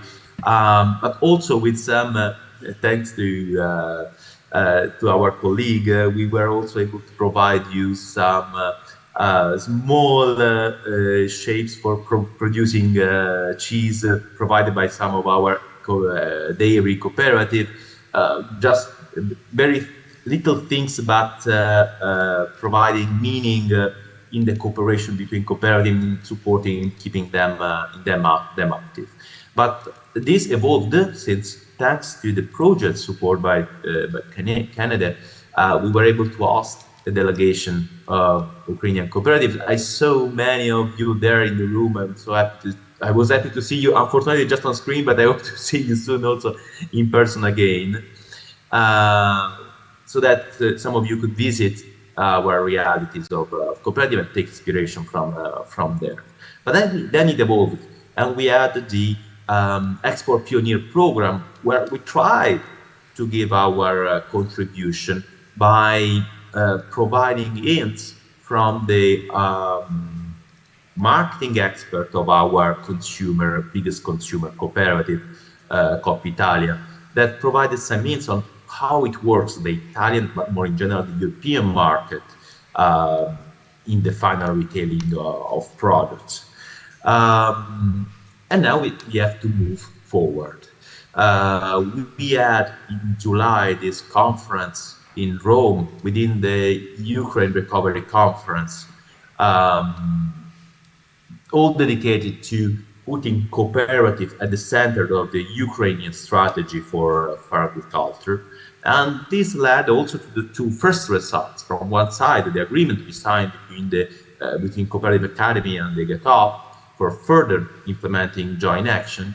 And from the other side, also to this commitment chart, this simple chart where cooperatives, or better, cooperative movements from all over the world are invited to indicate their contribution to the Ukraine Strategy 2030 for the rural development.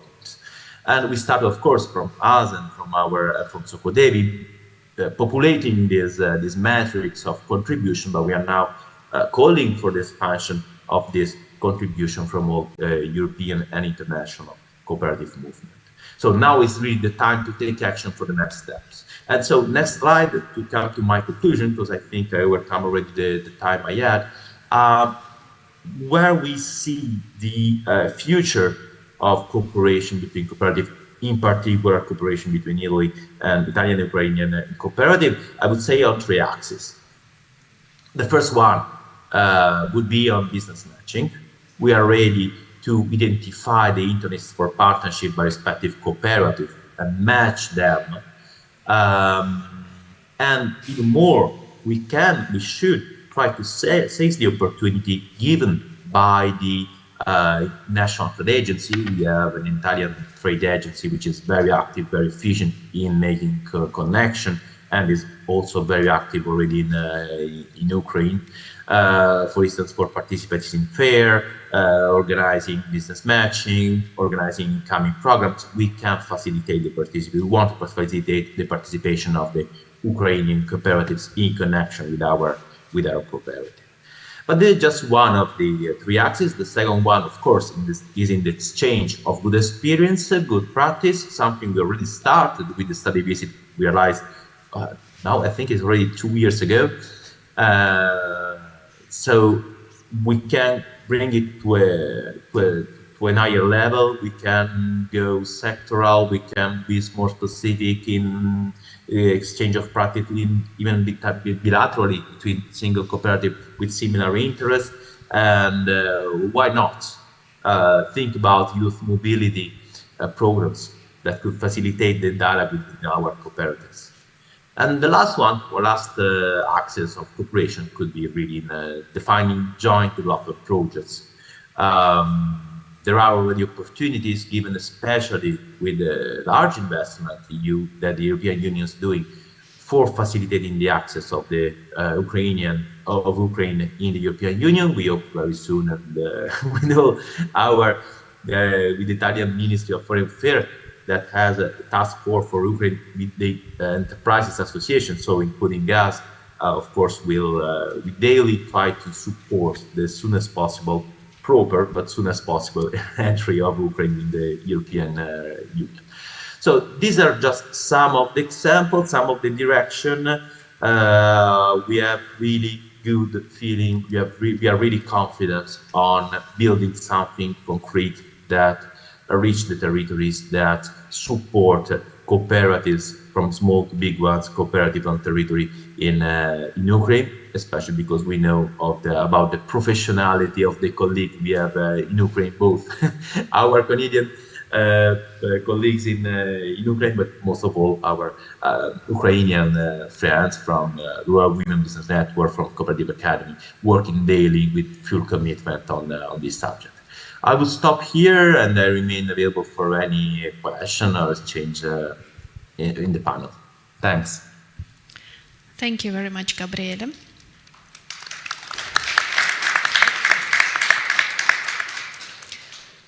І це був дуже гарний. That was quite a good link, and I would like to explain why it is important to follow this path of cooperative cooperation and cooperation, which I mentioned at the beginning. Well, first of all, this is a link to Taras. Taras was the member of our Italian cooperation interaction, and this is a person who has been leading his cooperative behind and was pitching Italian consumers as a big consumer Italian cooperative in terms of sales of Ukrainian products to Italy. And it turns out that we have a lot of homework to be done, and we have a lot of vectors to develop. Hello everyone, thank you for the invitation. I am Taras Andrichuk, head of Fina Polyana Cooperative. We grow, sell and export abroad and freeze berries, countries like Poland, Czech Republic and Estonia. However, to be able to export to West Germany, West Europe, we need to improve the level of production, improve quality. We're working on this. We're trying to reach that level. This is our homework that we need to do. We now understand what we need to do exactly, what steps are to be taken in order to meet the expectations of countries of Western Europe. We are now, and hopefully in February, we will export for the first time to the Netherlands. That will be our first export to Western Europe. Now, how did we grow since 2022? Today, we export 1% from all the berries exported by Ukraine. So one small cooperative exports 1% of the overall export volume. So we are proud of this achievement, and we are ready to share our experience to help others to grow and expand their export capacities. Thank you, Taras.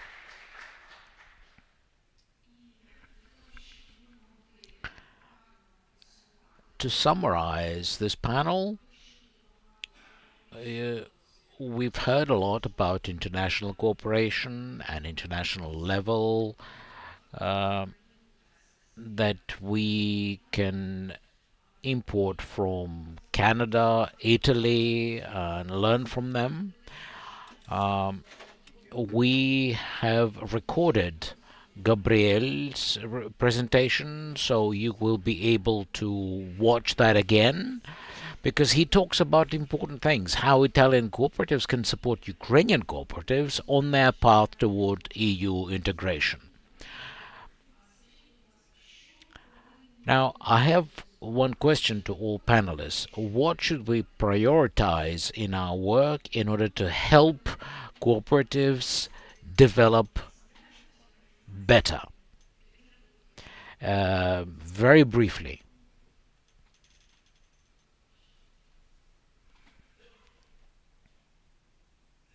Cooperatives will develop better if they have an enabling environment.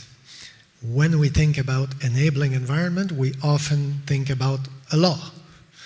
That's definitely part of it, but it's not enough. It's not the only thing that can be done to create this enabling environment. We can think about public policy, taxation that is conducive to the development of cooperatives, but very important, I think, is what the colleague from Lega Co-op talked. This ecosystem of institution that will structure the cooperative ecosystem, but will enable as well this inter-cooperation to happen. What Socodevi is doing here internationally, bringing international inter-cooperation, if we can have the beginning of this structure of an inter-cooperation ecosystem locally in Ukraine, that will be tremendous. And that's why I was so happy to hear what my colleague said at the end of his intervention, because he offered to inter-cooperate with others. That's fantastic.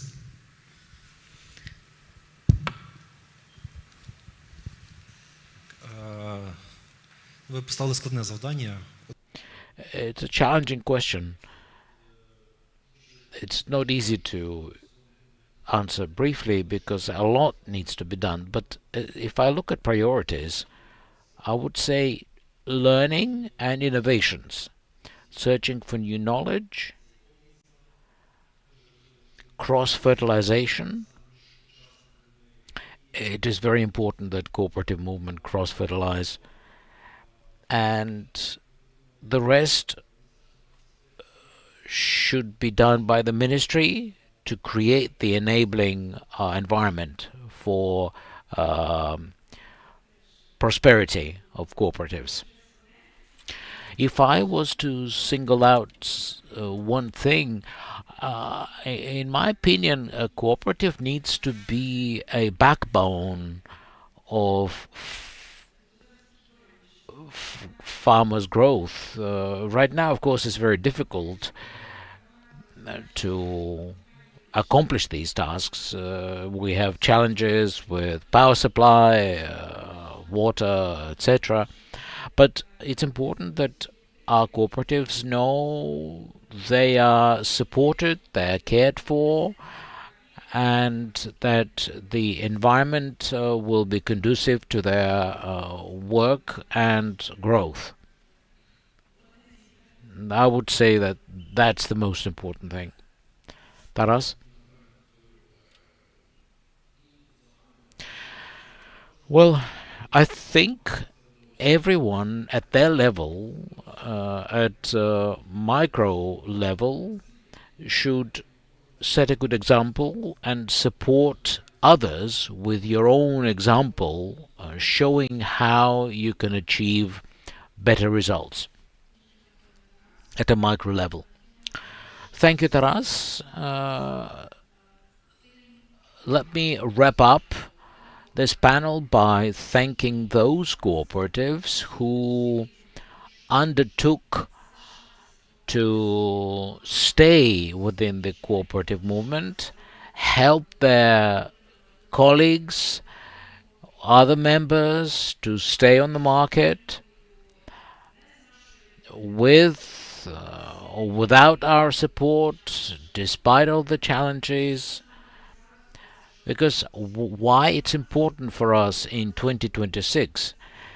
Because now we can involve even more people to their cooperatives. They have built the foundation. They have created enabling environment that both Jean-Philippe and Makola talked about.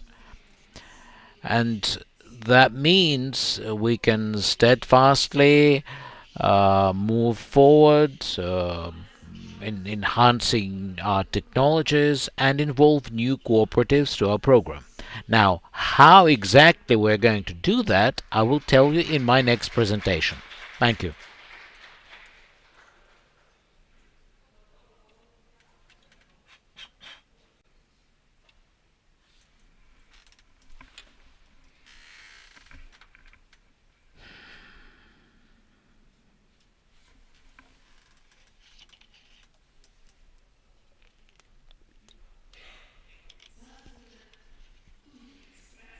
Now we will have express panels where we will try to show you how to get involved with the cooperative movement, become good members, and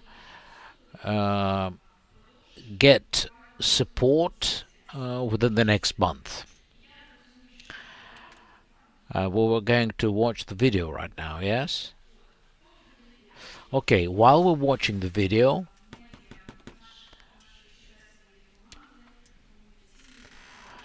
our technicians will help us. I'd like to invite Erin McKee, who's the program manager in Ukraine. I'd like to invite Irina Golovuk, who's the manager of the program to supporting cooperatives from GONOR. Are we going to have video?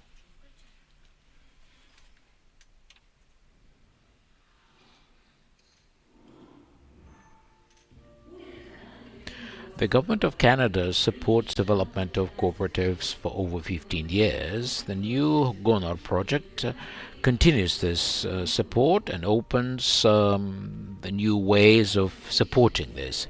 It's a 7-year initiative which will be implemented jointly with the network of village women. It will help agricultural cooperatives in the rural area to adapt to new life, take leadership roles, and introduce new technologies.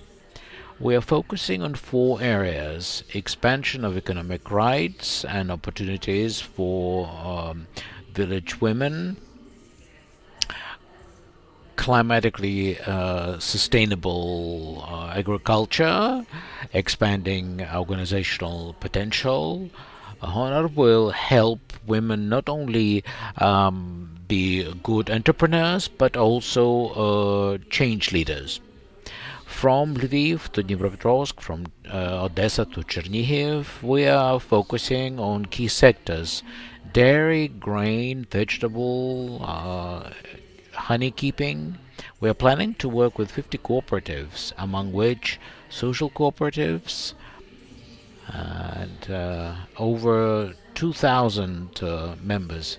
We are going to cover 5,000 people, internally displaced people, younger and older men. GONOR will be supporting 3 cooperative programs: development of cooperatives, family farms, and women entrepreneurship. This will create new high-quality products and enhance resilience of village communities. We will help them to implement and climate-smart solutions. At the national level, GONOR will support the creation of national model of cooperative business, as well as creation of rural networks. For us, cooperation is not just business. This is the occupation of our life. And our members are ready to work earnestly, steadfastly, for the benefit of their families and their business. Each small farmer cannot implement a large-scale project, but together during the war, jointly, we were able to do that. So I'm proud to say that we are one of the most active cooperatives in Ukraine. This is one large friendly family, and once you get involved, you just stay there because you care not only for yourself and your neighbor, but every cooperative member, because we're a family called a cooperative. And it's worth the efforts we are investing into this, because our future is with cooperatives. And together we will get only stronger. So if you want to create your own cooperative, get in touch and be brave. So it's about rural women, family farms and cooperatives that rehabilitate communities and build the future of Ukraine.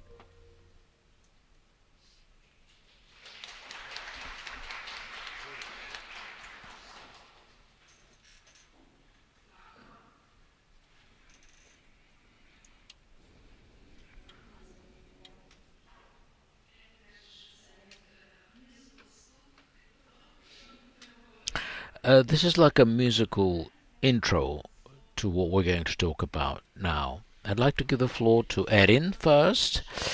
Here's the clicker for you. Now, what we'd like to discuss right now, first, how we're going to move forward, what we've achieved over the past years, what our experience looks like, and how we're going to implement that in our future support programs. So let's take 10 minutes to discuss this. For being here today. It's a real pleasure to be back in Ukraine. I'm so pleased that we were able to come. Sorry, I'm used to stopping for translation. So I want to take a few minutes to introduce briefly our new project, HONOR, which we are very excited to be launching this year. And Sophia had mentioned that this is an express panel, so I'm going to be relatively short in my comments so that we can move on with the presenters, because we want to hear from the co-op members today. We want to hear about their experiences. So I'll just briefly say, I'm originally from Saskatchewan in Canada, where we have a large Ukrainian diaspora, and we have a strong history of cooperatives in Canada, in Saskatchewan as well. One of the largest in the world being the Saskatchewan Wheat Pool. It demutualized, so it doesn't exist anymore, but that cooperative was built by Ukrainian Canadians. And so when Sophia says that we are bringing cooperatives back to Ukraine, I grew up in a community that was supported by those cooperatives. So when I get to work with all of you, it feels like I'm working with a piece of history, because you are creating this movement in Ukraine. And I'm so honored to be a part of it. So I'll tell you a bit about what we were able to accomplish with our previous project, We Prosper, which just closed. It was also supported by the Government of Canada and was a collaboration with DAS, the Dnipropetrovsk Agricultural Extension Services, and the Rural Women's Business Network. So we were able to support 17 cooperatives and reach over 1,100 members. 52% of those were women. And this was an increase in 2023. When we started working with the co-ops, we had 8 that we were working with, and the number of members was 189. So you can see there was a dramatic increase in the scope and reach of the project. And I should also mention that the project originally was designed to work in Donbass region and support the startup of 2 agricultural cooperatives. And then with the full-scale invasion, of course, we had to pivot and reevaluate what we could do in the context of the aggression.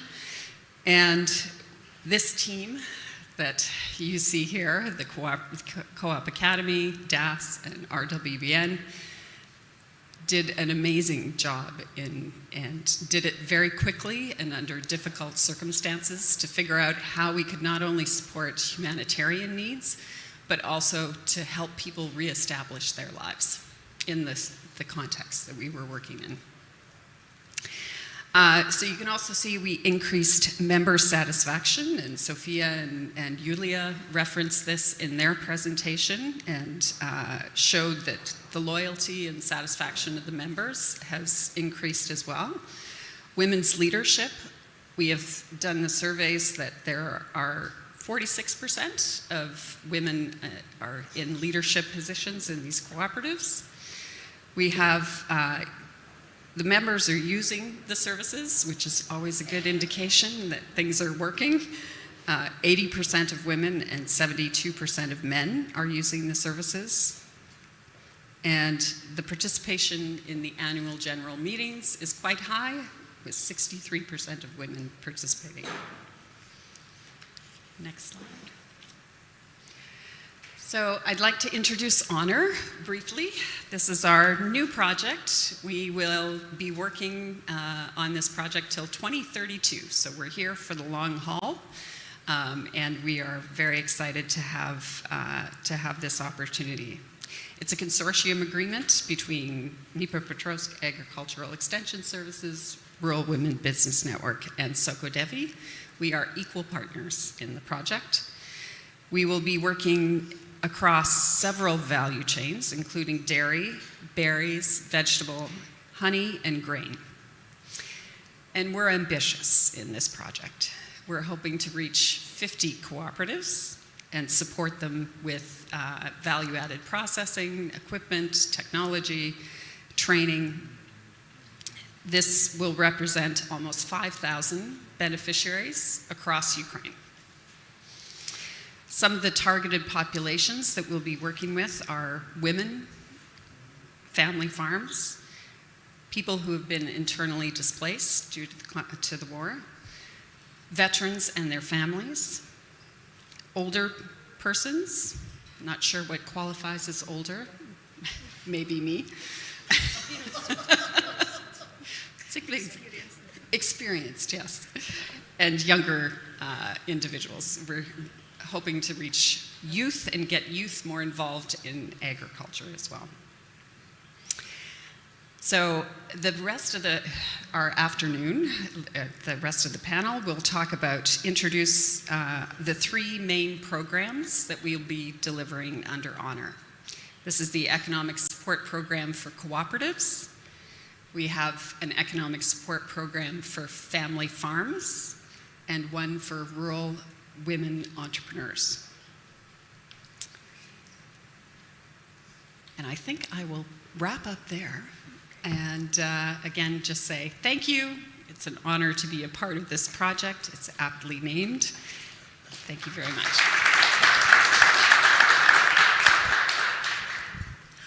Дуже дякую.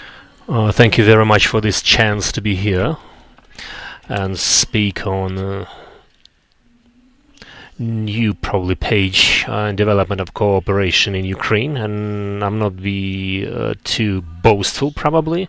My call on this program is such. My name is Irina Volovik, and I've got quite an experience, in my opinion at least, in working with co-ops. It's more than 5 years of expertise. I've been working and interacting with the Co-op Academy.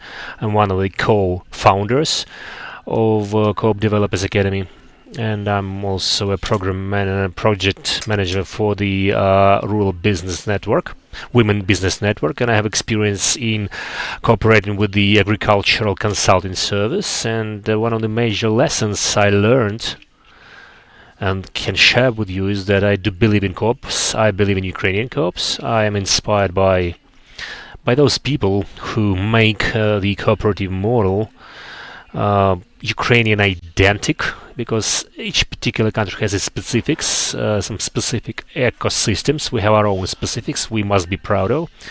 And I think we'll be talking about them a lot on global conferences and high tribunes. I'm also sure that there is no some magic pill which can be distributed between the co-ops and demonstrated as a unique and ultimate recipe. I've been working with many co-ops for these 10 years in many sectors, in many stages of their development, and those with 3 members, with those with more than 100 members, and each story is unique. Why I keep talking about this? Because the co-op support program we are suggesting under the owner project is very unique because of the individual approach to each and every Ukrainian co-op. Once again, this is quite an ambitious claim, but we'll be trying to do so, and we're willing to do so. So what this program is about and this project is about, this program is focused on Ukrainian co-ops which are registered as agricultural co-ops. We're only talking about agricultural cooperation right now with different life stories behind. Some of them have been actively providing services, selling joint products, jointly manufactured products, and these are sort of locomotives and boosts for drivers for co-op development in Ukraine. Some are on standby, so to say, and we've got acquainted with colleagues who are here for the first time ever, and they tell us stories that since 2002, 2005 they have this co-op registered, but has been idle for many years due to the war or other reasons. Some of them just registered their co-ops and don't have any capacity, as we say, to have this powerful launch and make their own unique model. But we'll be covering all of these co-ops. Our program of co-op support is not a one-time program. This will be continuous, and this will be maintained every and each year to open a new call for applications. It will be continuous till the end of the owner project at least, but I hope it will continue even more and further. Each year we'll be inviting a new cohort of co-ops to join us, both experienced and those on standby, or the newly established co-ops only in the beginning of their way. We'd like to create a sort of a environment and ecosystem, friendly ecosystem for them, which would be fluent with their needs, for co-ops to perform some self-diagnosis where they are right now, and I mean both economically and organizationally, to access consulting support in terms of legal matters, planning, HR, technologies, digital tools. All the co-ops will be able, respectively, pass the training if needed. And I think 99.9% know that everybody has this problem, as well as access resource support. This is not just about grants. We're about to share or distribute, I mean not us, but Global Affairs Canada.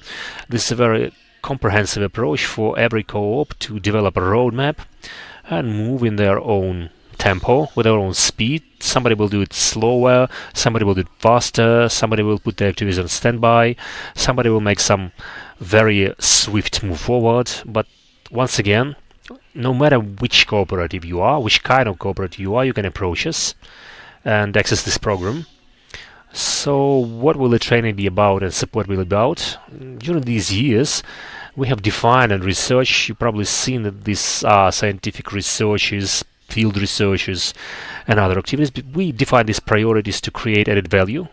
No matter which sector you are in, cooperation as a rule is concentrated around the added value. This means both processing, storage, certification, sales, be it export or nationwide, digital instrument and commerce, everything which enables co-ops to access this added value from cooperation. Another important direction and area is very efficient now, which is energy efficiency and independence, because co-ops, in fact, all co-ops are using equipment and power of different type. They use water to this or that extent to cover their needs and their members' needs. And I think these topics will be of relevance for the next 10 years and decade to come, after all those destruction we've been facing and caused by the Russian Federation. This topic will also be a topic for your projects as co-ops.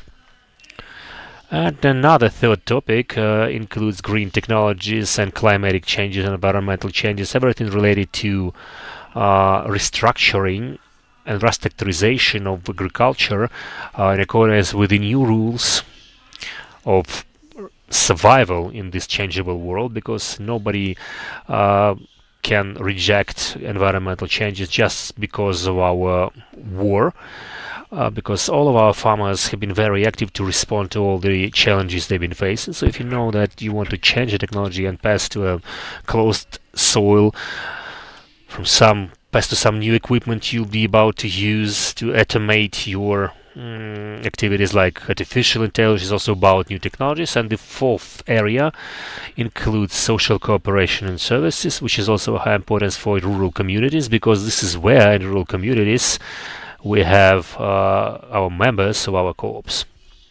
These four pillars, these four areas will hopefully find response in all of you. Another important matter on how it's going to be: today I'm announcing a support program. I would like to calm you down. All of this information will be posted on social media. It will be posted through DIA, through communication channels maintained by oblast administrations and officials. You will not lose this information. We're going to share it, but in order for you to understand what's going to be in there, we're going to open the registration of co-op, and I mean legal entities, not individuals. Co-ops through our representatives will have a registration. They'll fill in a 30-question quiz or application form. Then we contact each and every particular co-op separately to understand which particular co-op you are, whether you are ready to co-invest or not, whether you have a strategy or not, whether you are ready for an application or not. We'll be providing trainings, of course, for under all the areas boosting co-op development. We'll be providing consulting services, because our team involves a lot of high-quality experts, and I'm about to respond to the question. These services are of high value, but we have a good partner, Global Affairs Canada, which allows providing these highly valuable services for our members free of charge. Please pay attention to that. And through the establishment of your individual development plan for your co-ops, will be passing to a specific resource support under a certain phase. As you can see, this is a continuous play for a longer and long-term perspective. We are about to announce the beginning of this program in 2026, and those co-ops we're about to take on board for this program in 2026. At least we spent at least a year to work together with you. This is my frank claim. This will be a long way to go, but I hope it will be interesting for all of you, and the results will be interesting for you as well. This is a QR code in case anybody wants to download information about this, but we also have links and social media information. We're going to post information there as well. We'll share it. Just for you to understand, we have a sort of a quiz and application form you can fill. This is about the co-op support program. Sophia, I think, will add a couple of words on behalf of my panel, moderated by me. Why did you actually consider SOCODV and Liga Co-op and other partners we are yet to meet? This is cooperative experience which will be included into this program, and based on international and global sources. We've heard Gabriele about Expert Pioneer program. This is a program initiated by Erin last year, which includes great and big cooperatives, one of the biggest in UK and Canada and Italy. Maybe I hope French colleagues and German colleagues will join us, because I think we have some of them here today. And this will enable a long-term perspective to involve experience and to share experience and support of those sectoral co-ops in EU member states or Northern America. You probably heard the cases mentioned by Gabriele, who was mentioning them, like dairy sector, wine producers, a lot of successful co-ops working in wineries. I know that we have some plans to establish a winery co-op in Ukraine, so this expertise will be very multifaceted, And if you have any plans to download this QR code, you understand that your co-op team within your co-op will access quite a multifaceted support as a result, which will not be disclosed at public events like this conference. We'll be discussing it internally with Irina and co-ops. This is quite a confidential work to some extent and in some places. Thank you very much for this additional information. I would like to underline is that the project program is operating in all oblasts of Ukraine, controlled by the Ukrainian government. You need to understand that if a cooperative was relocated, if a co-op requires re-registration, I'm speaking about this because we have online members from all over Ukraine. We don't have any quarrels about developing a co-op you will not be able to address us with. I do vouch that all of you need to approach us and clarify about your possible involvement. Also, the sectors mentioned by Aaron, the traditional sectors for Ukraine. These are grains, dairy sector, horticulture, apiaries, berries. Please do come to us. Also, on this occasion, and since one of our projects, Business Network of Rural Women, in 2025 was related to energy efficiency, we'd like to thank our partners involved in our projects. In this particular case, these are CDB,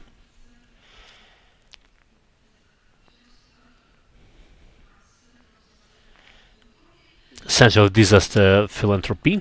We'd like to thank to Riscon project. Why I'm showing this slide?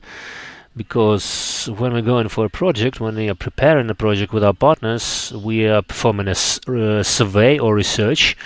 And while implementing the RESCO project, we performed the research among our co-ops who've been working for many years, as well as new co-ops among female entrepreneurs, while asking them about the challenges they had been facing in terms of energy efficiency. I'd like to thank all those who cooperated with us. We have some of those colleagues with us today in this hall in terms of energy efficiency. And considering the data we have acquired, we can share them. I think that even these data are more optimistic than they are in reality, because considering the last weeks and months of winter in Ukraine, this information from autumn and summer, these data are much more dramatic right now and acute, I would say, and I know that everybody feels discrepancy in their energy safety at the moment. So it's of high importance for us, in case we have any individual entrepreneurs who are not ready or cannot afford to invest into energy saving technologies or energy generation or alternative energy sources, but those co-ops who have some economic activities and have some economic capacity and assets, they keep telling that they have plans as such and they are ready to invest. And I must say that the RESCO project supported 3 co-ops, Фермерська родина, Файна Поляна, and Saksagань. And all these 3 co-ops, they didn't just prepare an action plan and won their support, but they also co-invested, and this is also another moment why co-ops are important. They provide scaling and sort of a geometric progression for opportunities, development of joint actions. So this energy efficiency topic will also be involved in our project. It will also be on co-op level. Right now, I'd like to thank you all for your attention, and that's pretty much it. I'd like to invite you to make a photo, if possible, and if possible to have a clicker back.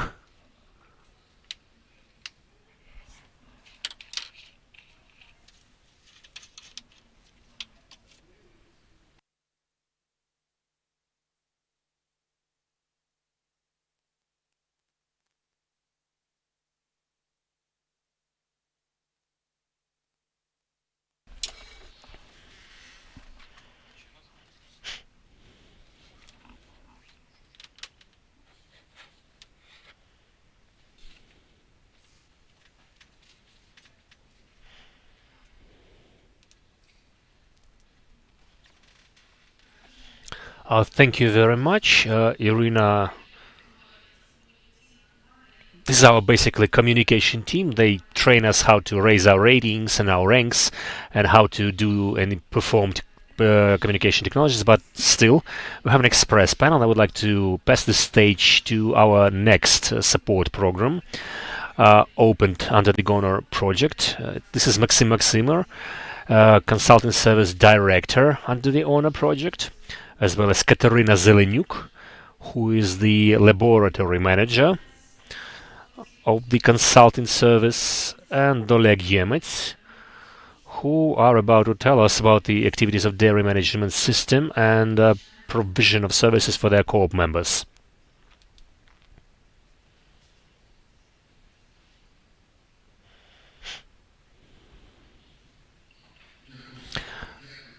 Thank you very much, Irina, for making everybody excited about our program. Erin presented three major pillars or components or programs which we will be using under our new project. Irina presented the first of them, which will be involving co-ops, developing co-ops, because this is the basis of our HONOR project. That's understandable, that's clear. Now I'd like to tell you about the framework of this or the spine of this project, who are the members of this co-op program, because no co-op would exist without its members. This is the basics. These are people, these are manufacturers and producers united under the co-op. And this particular program of economic development for family farms, this program will be covered by the Agricultural Consulting Service. Just as during our previous projects, we will be focused on family farms as well.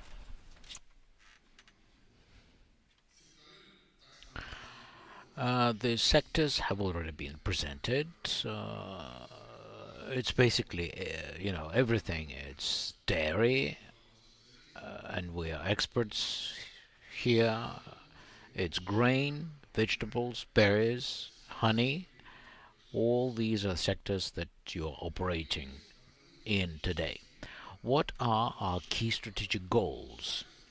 First is to improve production and increase the revenues for agribusiness.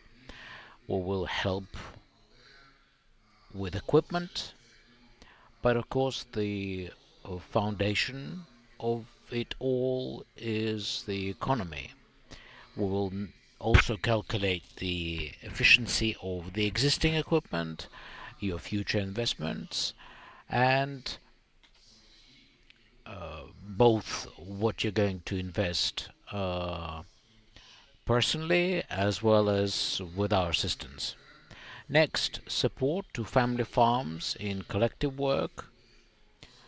Of course, the cooperative will provide services, equipment, and help you, but the cooperative cannot always cover all the needs. There could be some collective needs that remain open, but we will work with you, with cooperative members, in order to satisfy these collective needs.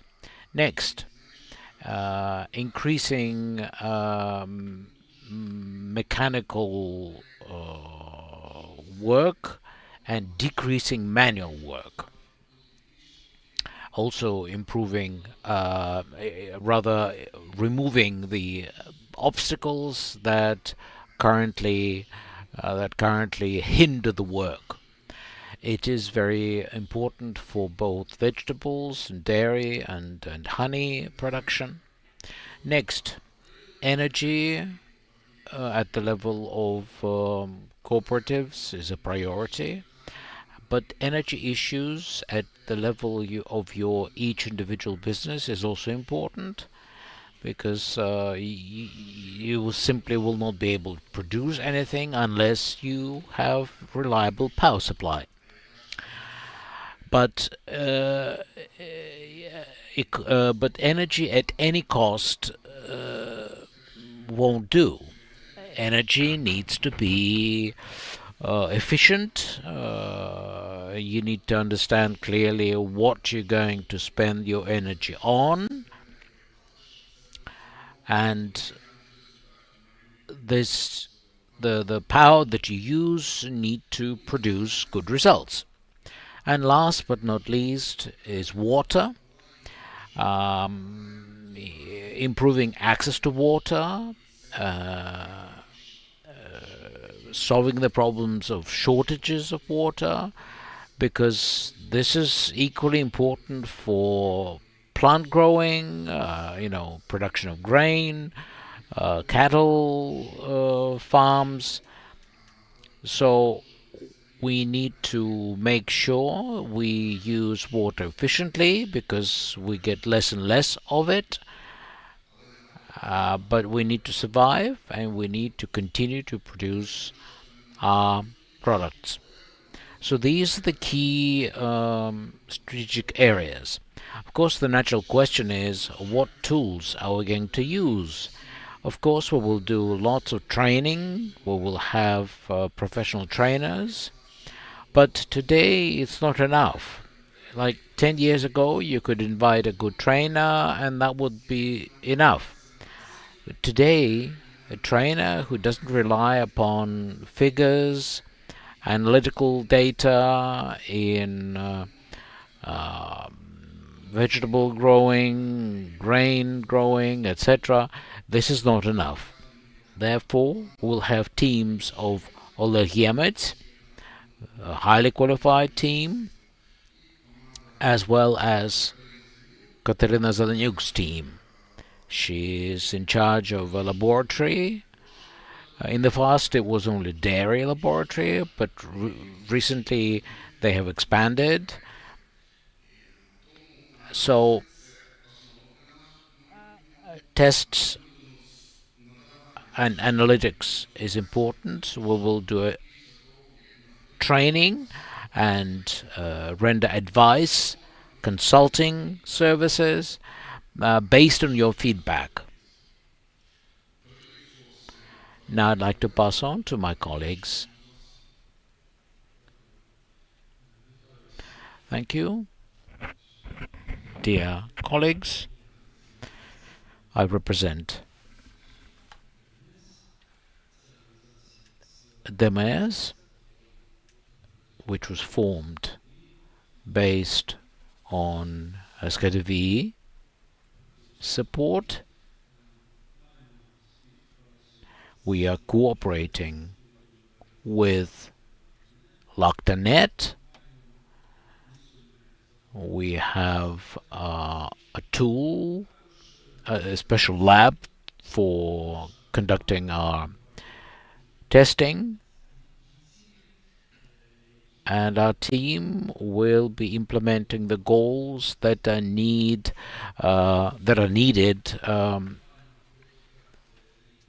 by our partners. Now, at the MES, we have 5 levels of cooperation. First is we will work and take samples, milk samples from tanks and batches. That's the first level. Second level is working with cooperatives that will work, have been working for a while now, and we will be taking samples on a monthly basis from each cow. Third level is about detailed analysis, and here each cooperative can get access to their reports. Next level 4, analytical reports, which will go to LACTANet, and then we will get information in the new format that I will share with you later. And level 5 is basically recommendations on management, comfort, construction, rehabilitation, modernization, environmental issues as well. Now, when we take samples, what do we get? These are the key parameters that affect the price of milk. It's mostly protein and fat content, as well as lactose, FBD, solids, SNF, and SCC. Somatic cells indicate the state of udder, quality of milk,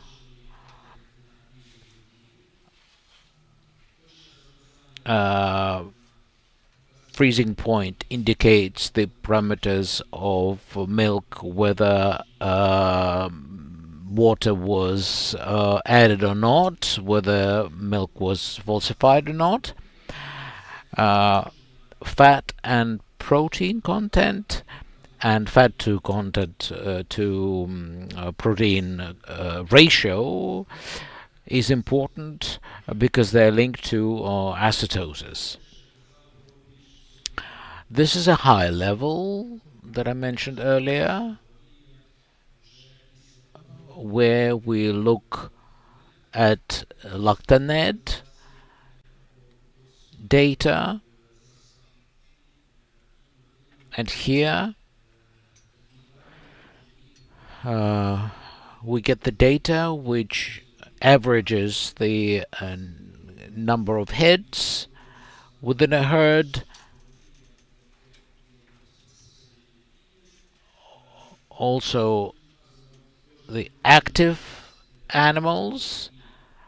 It also shows monthly tests that could be monitored, and you can observe the trends. You can build diagrams of real milk,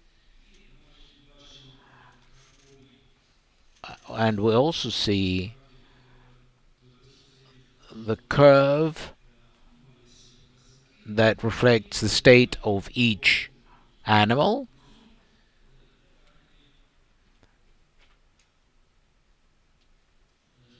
And at the bottom of the slide, you see information on the state of lactation, productivity, and general health of the herd. We get all this from the lab results, and I'd like to pass on to Katarina. Thank you.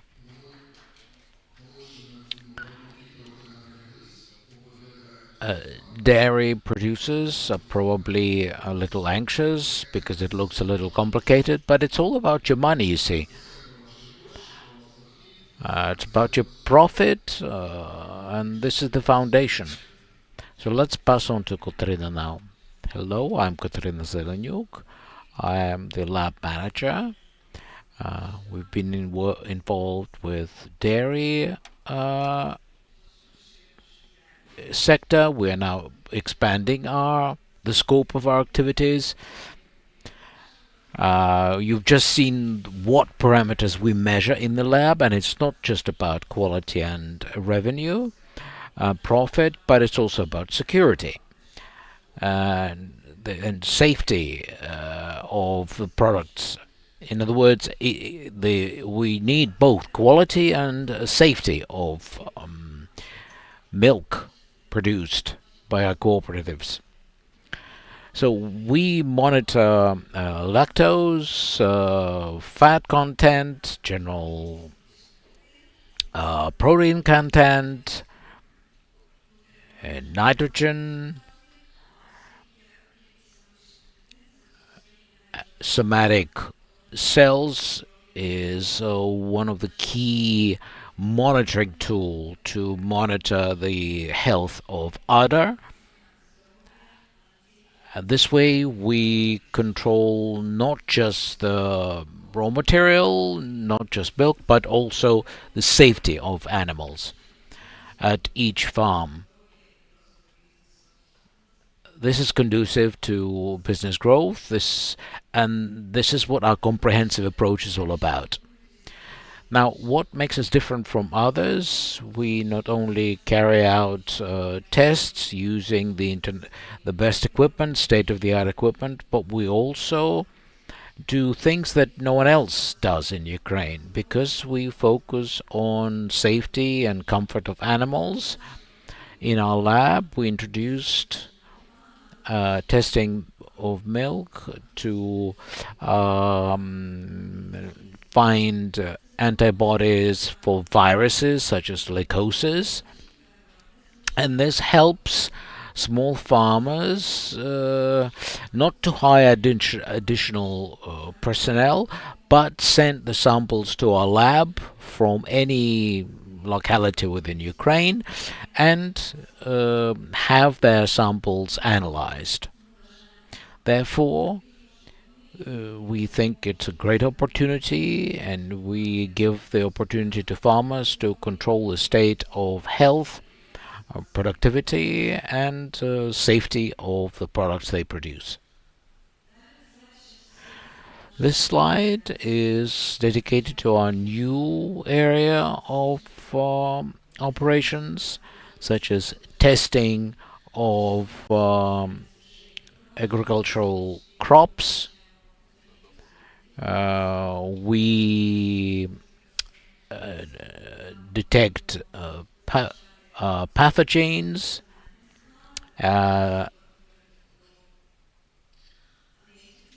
nitrogen content, potassium.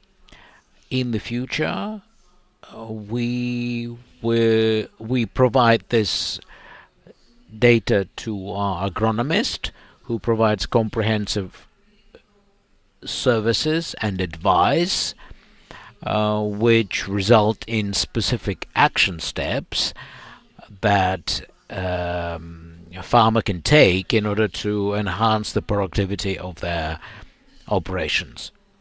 Next area of our work is to test honey and subsidiary products, and then we use results in order to improve productivity of honey keeping cooperatives. Thank you, Katya.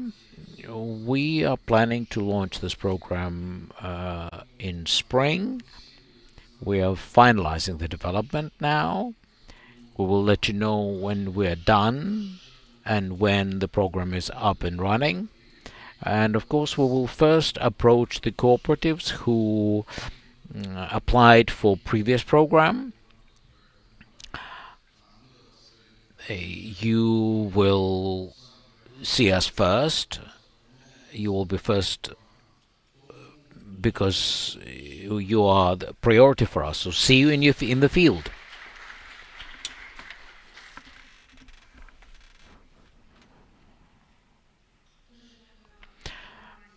I thank the team of Agricultural Consulting Service. All the curves and graphs and lab results happen to be a part of the systemic approach, and the advice that all the cooperatives receive will yield a positive impact on the quality and safety of their products.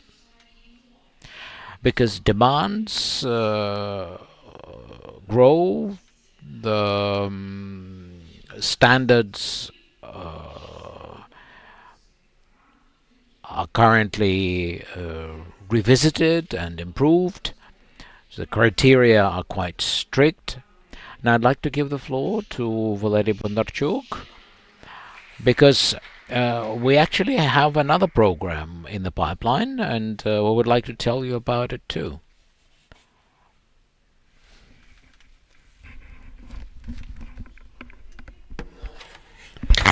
Afternoon, dear colleagues. You know, when we had first forums on agricultural cooperation, we mostly had male faces around who were mostly speaking that we have our wives at homes, who are housekeepers, who are obliged to care, to assist and support. But we know how to make decisions for both a woman, for a grandmother, for a girl. We know it all. And you know, when we were asking, and I mean during all of our events, so that women would draw us an image of a rural woman, and they did draw pictures with women carrying babies, with men in their hearts, without even a single thought that I can manage, that I can be a leader, that I can chair, that I can make decisions. Moreover, that I can support and ensure and provide for my own economic capacity. Well, right now we haven't changed this law as a tool, but I think now women draw something different. What do you think it is? I can hear your answers. Money, yeah, that's it. They draw iPhones, cars, tractors, and I mean this process is going. Regarding the support program for rural women entrepreneurs, that was jointly developed and designed by Sophia and those women who were the visitors and attendees of our first forum. I think some of them are even here. Could you please stand up if you are here? Thank you very much. These, well, I mean, 10 years have passed since. In 2016, and you know that it was in Kiev, and it was when institutionally the business network was not a phenomenon as such, but it was already forming a strategic plan. And today, this strategic plan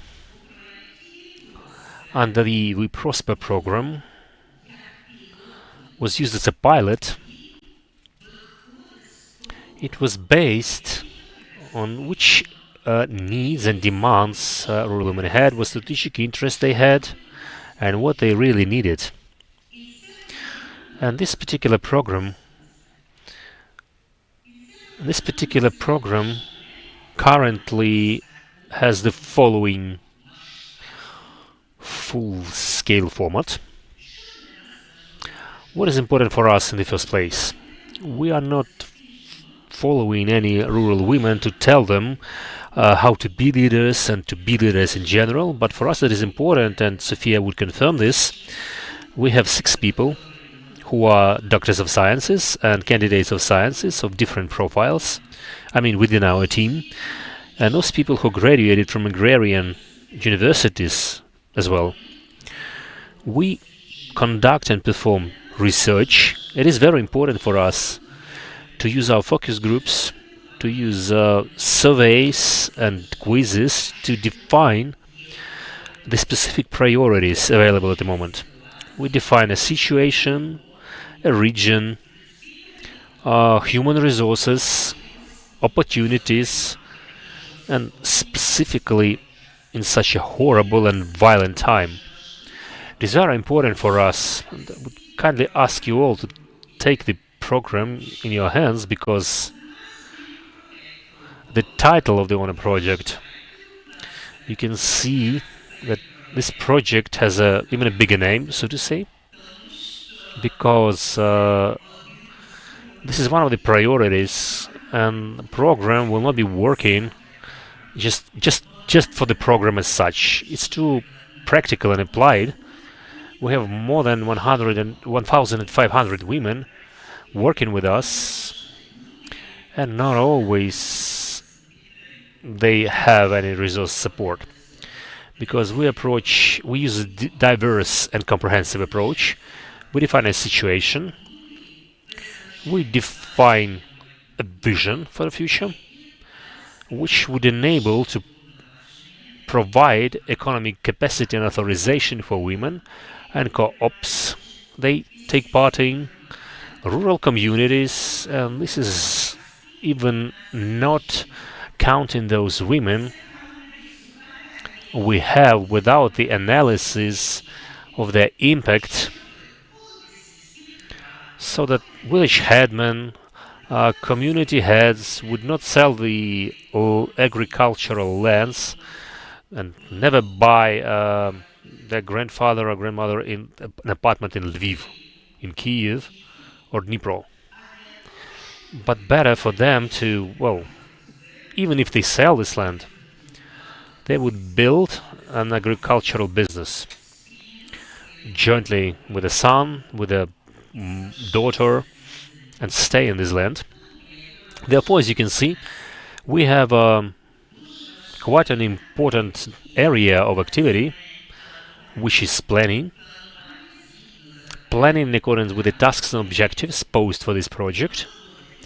And this will be on the operational level, on the strategic level, and this planning would provide us with those indicators which we expect. And I mean both qualitative and quantitative indicators. It's also very important for us to perform this monitoring, to perform this evaluation in order to see which particular impact, and I mean economic impact, environmental impact, and human-centered impact would be carried by the project on those people which were mentioned already, those categories which were mentioned. And we have enough people who were internally displaced. So what do we start with? We start with the business workshop. And 2 business workshops a year mean systematic training and introduction of a support program for women entrepreneurs. We announce a tender among women, and that will be a surprise for you. Maybe it will be a support for you as well, because this particular business workshop will be on the 12th and 14th of March. And on the 5th of February, we are going to announce a tender, and 50% of women are cooperators, but not the heads of co-ops and not board members. I mean exactly cooperators who will be able to strengthen and boost and support these economic indicators which are demonstrated by a co-op, but also to unleash manual labor and for them to hear what they can, that they can write a real and actual business plan and implement those practical skills and needs they directly have for their businesses. But in order to do so, you need to be a registered entrepreneur. Our small circle involve the second part of our members, who will be those female entrepreneurs we work with, but they might have also been skilled and trained by the business network in terms of the basics and fundamentals of cooperation, e-commerce, and this is one of those areas when a person can consider the following co-ops as a priority. And for us, this category of people will be interesting, which will be willing, and I think Valery will describe it in more details after my presentation. Those people who will be willing to create social co-ops in villages, maybe on elderly care, maybe on daycare, maybe kindergartens. I saw kindergartens with heating in villages, but they remain vacant because it's economically disadvantageous for kids to go and visit a kindergarten, but we need to find an option, an alternative.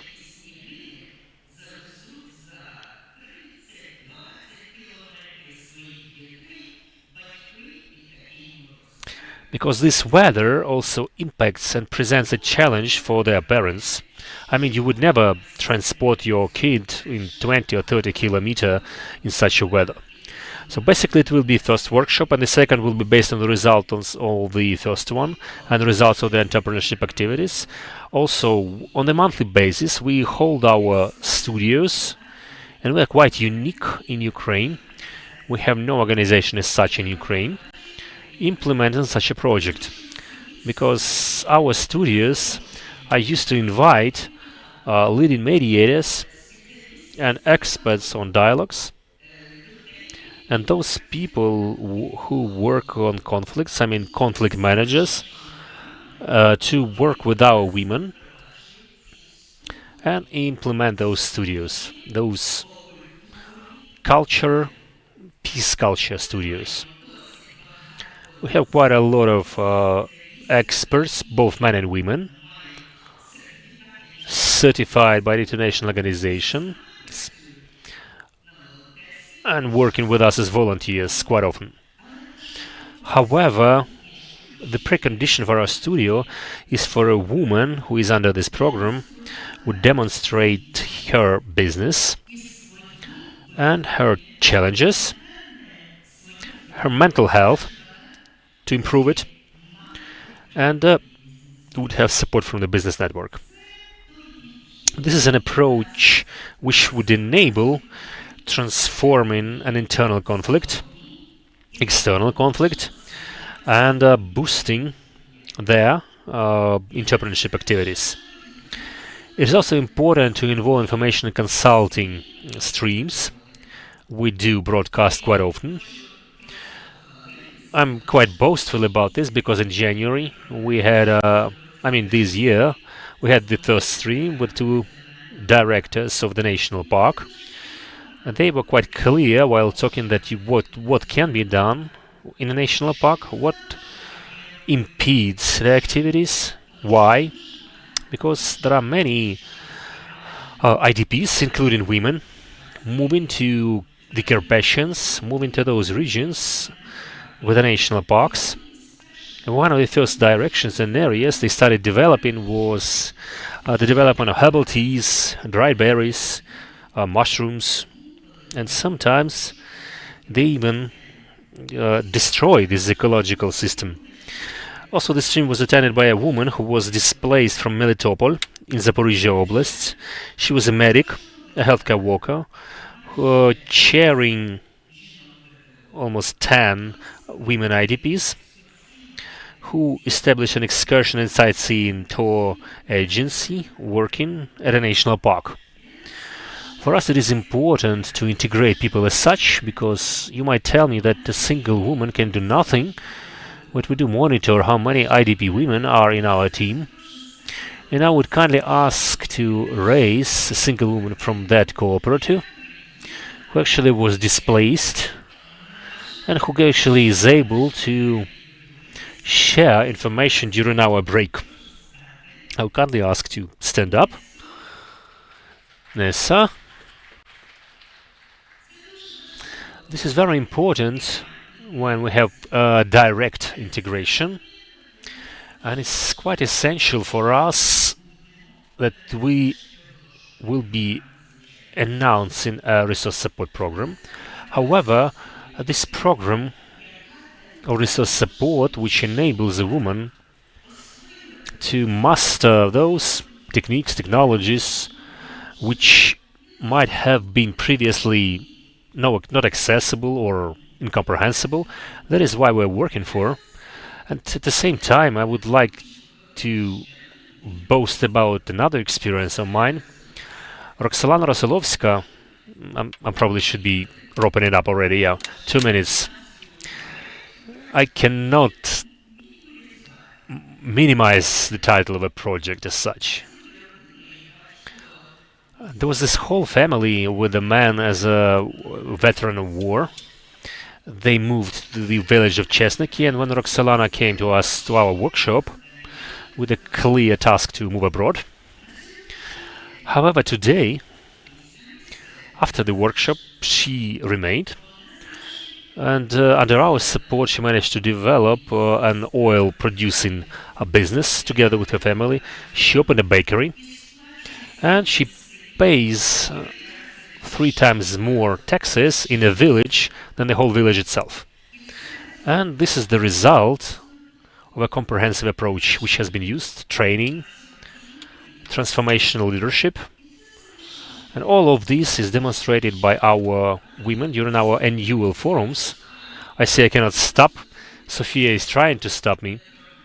But you see that this program is also operable on national, local means, as well as global events, because we are represented by UN Women and a number of organizations, global organizations working on economic development of women. We have a partnership program, networking program. We have a single standalone memorandum of cooperation. We have clear criteria for that with whom we sign a memoranda. And the Ukrainian Women Congress was one of the first who signed this memorandum. Right now we are considering a partnership for us for the nearest future. Yesterday I communicated with the gender ambassador of the cabinet of Ukraine, Mrs. Katerina Levchenko. Let us cooperate, she said. You are quite unique, and she sends her greetings to you all. I had also communication, online communication yesterday with the 2 members of the Ukrainian parliament who would be willing to be here today, who is Galina Vasilchenko from the Committee on Taxes, and she is very demanded here today in order to advocate for those interests that our rural women has. This is, of course, Ivana Klimpush-Tsesnadze, represented the Committee of European Integration, and I would kindly say that we have a perspective of great training initiatives. We are working on millennium goals, and we also have plans for European integration exporting products, represented by our women, for them to export them, but not only export them, but also fill the food basis of our state. Sophia was trying to stop me 3 times already, so we're also having a unique case under our program, or our joint governmental program together with Sakodivi, a sort of a risky platform related to social co-ops. And therefore, I would kindly pass the stage to Valery, who would be able to tell us more what kind of laws we will be able to use, and whether our women will be able to establish these co-ops in general. Thank you very much, Yaroslava. My dear colleagues, it is very pleasant to be here in a circle of like-minded people, and I have this opportunity and chance to share my opinions and to share my experience. I would like to say that my acquaintance with the cooperation as such, I mean close acquaintance with it, was initiated by the Canadian government in Ukraine, related to the study of the Canadian and European experience in order to improve the Ukrainian co-op related legislation, specifically related to agriculture. And in 2010 and 2011, I had this great opportunity to analyze and monitor Canadian and European legislation, as well as activities implemented by those co-ops, what they are based on, what is their main goal, what their major objectives are. And that was the time when I saw that both Canadian and European co-ops represented businesses with a human face, because all of them declare,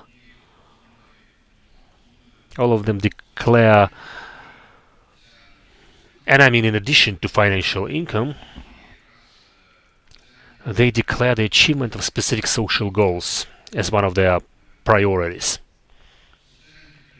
Social entrepreneurships and social entrepreneurs, and I mean co-ops, are one of the indicators of such entrepreneurship.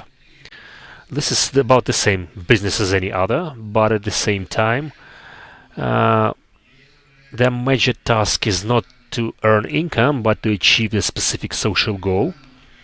And considering Canada or EU member states, the activities implemented by co-ops as such, and I mean, it's regulated by specific laws. 11 member states of the European Union have standalone legal acts of the national level. There is no single directive or regulation on the EU level, but the co-op activities are regulated by national laws.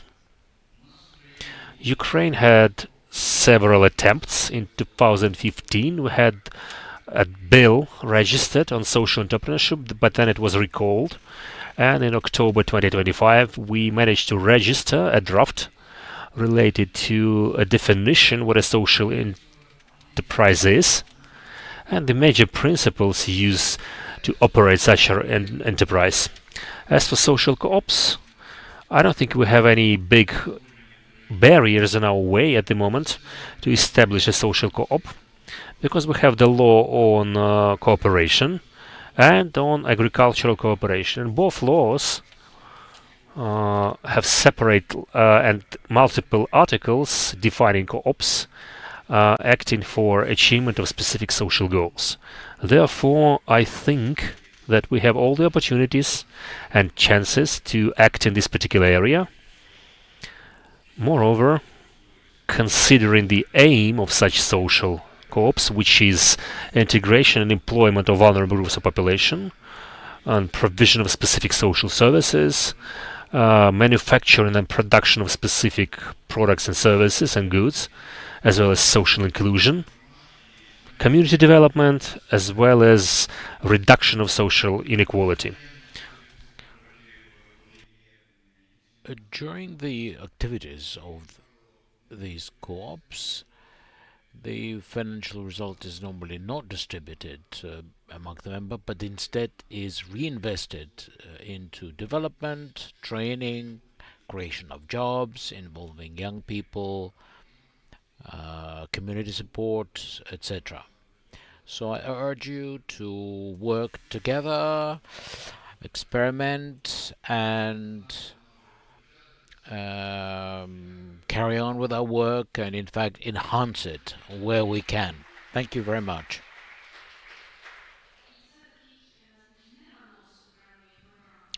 This is not an announcement of the program. The thing is, cooperation vary, and cooperative as a legal person allows us to...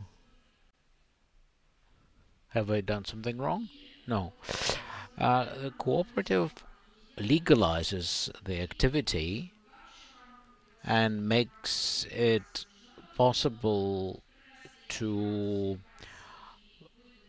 harmonize it with the requirements of international donors, etc. The reason we're talking about social cooperatives is because we're going to support these. It's going to be small scale, therefore I suggest we could start those as pilot social cooperatives. But we have Italian experience, and that's where social cooperation actually comes from.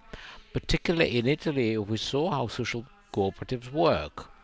They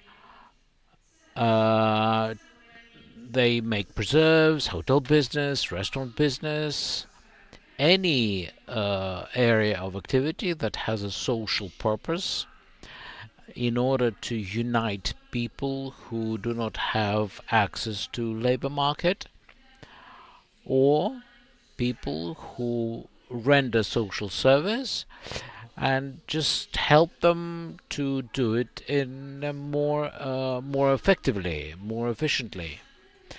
So we can consider specific initiatives involving special categories, such as young people who are searching for jobs,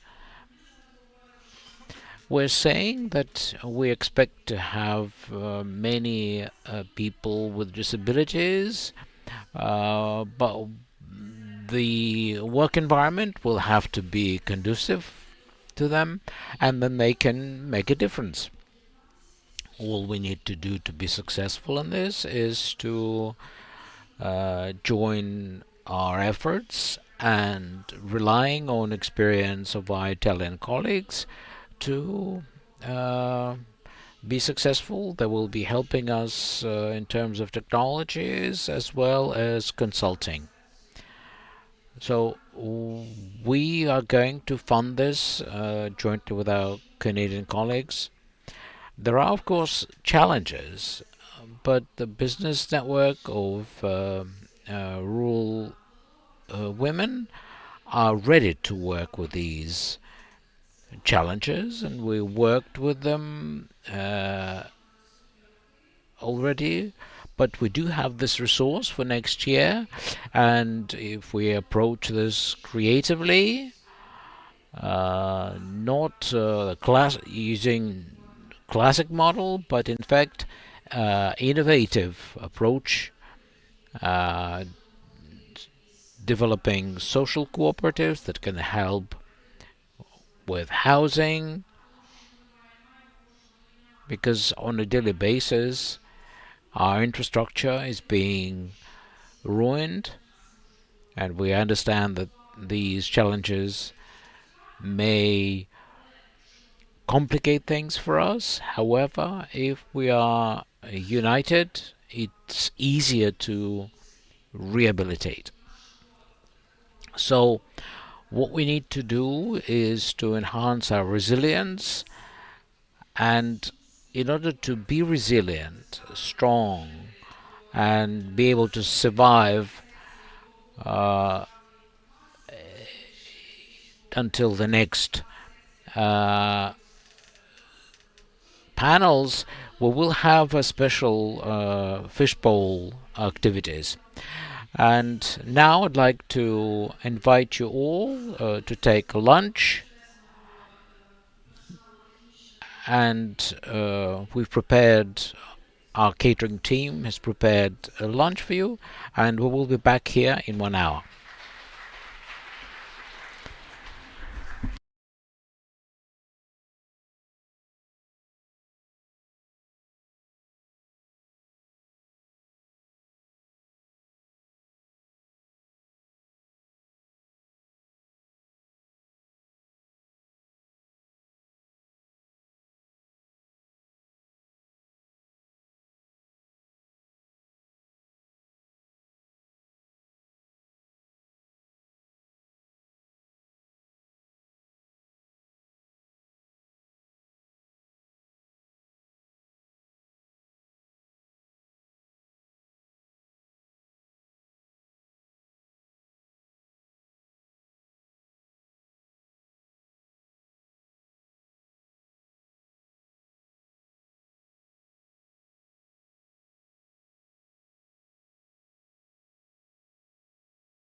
renewing our Zoom link.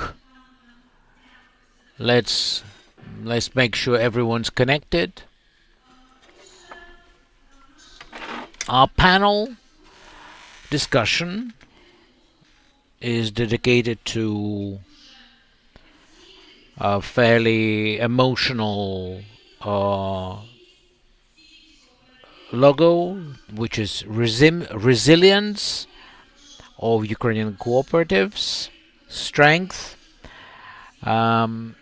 Before I invite our panelists, I'd like to say that today we have good examples in our midst of resilience, because those who traveled here, in the cold and snow, it wasn't easy, but I'd like to thank you for coming, and I especially would like to thank those who joined us from the battlefront, the servicemen of Ukrainian Armed Forces, because to them the topic of cooperation is very important.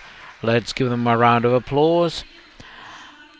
And this is sending a very good message that cooperation is not what we should only think about after victory, but we should actually start thinking about this today. Because we need to be ready when the peace arrives finally, and no one is born resilient. It's something you acquire. The same is true for cooperatives. They're not resilient because they're cooperatives. They're resilient because they overcome challenges. They rise to the occasion. And now I'd like to invite to our stage to discuss resilience Irina Kirina, Deputy Head of Department for Agricultural Development from the Ministry of Economy, Environment and Agriculture of Ukraine. Please take a seat. Now I'd like to invite Fiona. Where's Fiona? Fiona Dugit, our partner, expert from GONOR. She's a researcher. She teaches accounting and in St. Mary's University in Canada. I would like to invite also to the stage Annalisa Valona. She represents Coops Europe Belgium. She will be joining via Zoom link. Mikhailo Sokolov, Deputy Head of Ukrainian Agro Council. And also from our cooperatives, we are also inviting and expecting Alexander Supron. Alexander Supron from Dnipropetrovsk region. We will be following our discussion closely. Please collect your thoughts, proposals, because after this discussion we will start general discussion with the audience.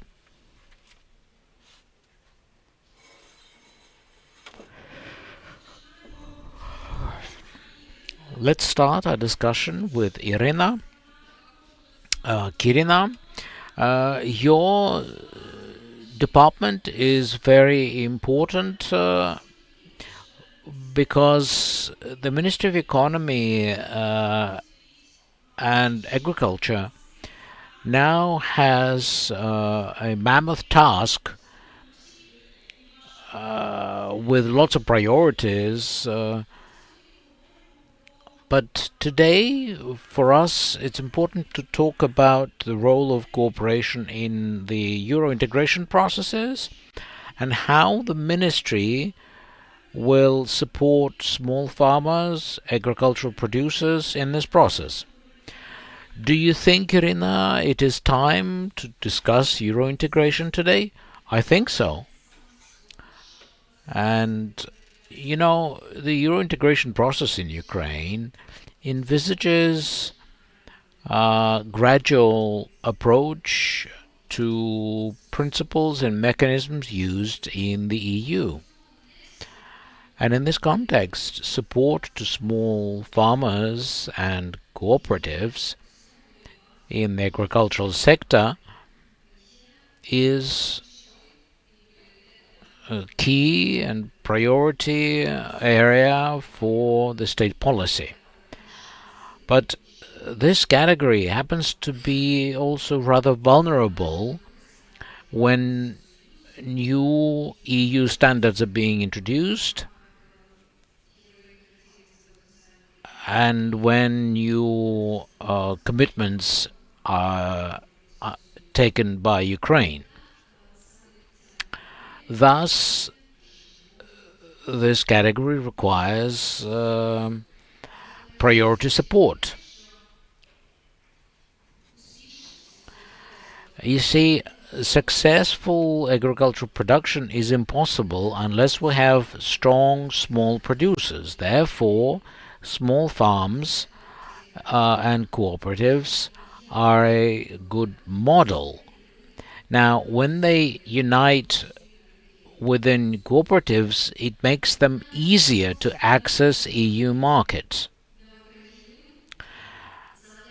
Now, the support to support small farms and cooperatives is not only an economic task for our ministry, but also other ministries as well, because it develops the economy of Ukraine. So we need to turn Ukraine from the raw material exporter into producer of added value. Now, government policy to support small farms includes harmonizing Ukrainian legislation to EU standards, which means traceability, environmental standards of new level, safety of food products. Euro integration opens new opportunities for Ukraine, but simultaneously it creates challenges, and the most vulnerable sector is the small agricultural producer. Therefore, financial support to this category of producers is much needed, and the government implements a number of state programs, and our ministry is one of the executing agencies for those projects. It includes rendering support of small farms and we render support this as a budget subsidy per hectare of Arab land for those who owns plots of lands up to 120 hectares. They also receive subsidy to support herds up to 100 cows, and those who have up to 500 sheep or goats. Another program that we are currently implementing is financing small farms up to 1 million hryvnia, and it covers loans for diversification of production, and it covers up to 5-year period. Farmers can purchase also equipment, machinery, in order to improve conditions for cattle breeding. There are other areas covered by this program. There is also a program that supports agricultural producers, giving assistance to those agricultural producers who use meliorated lands and those who grow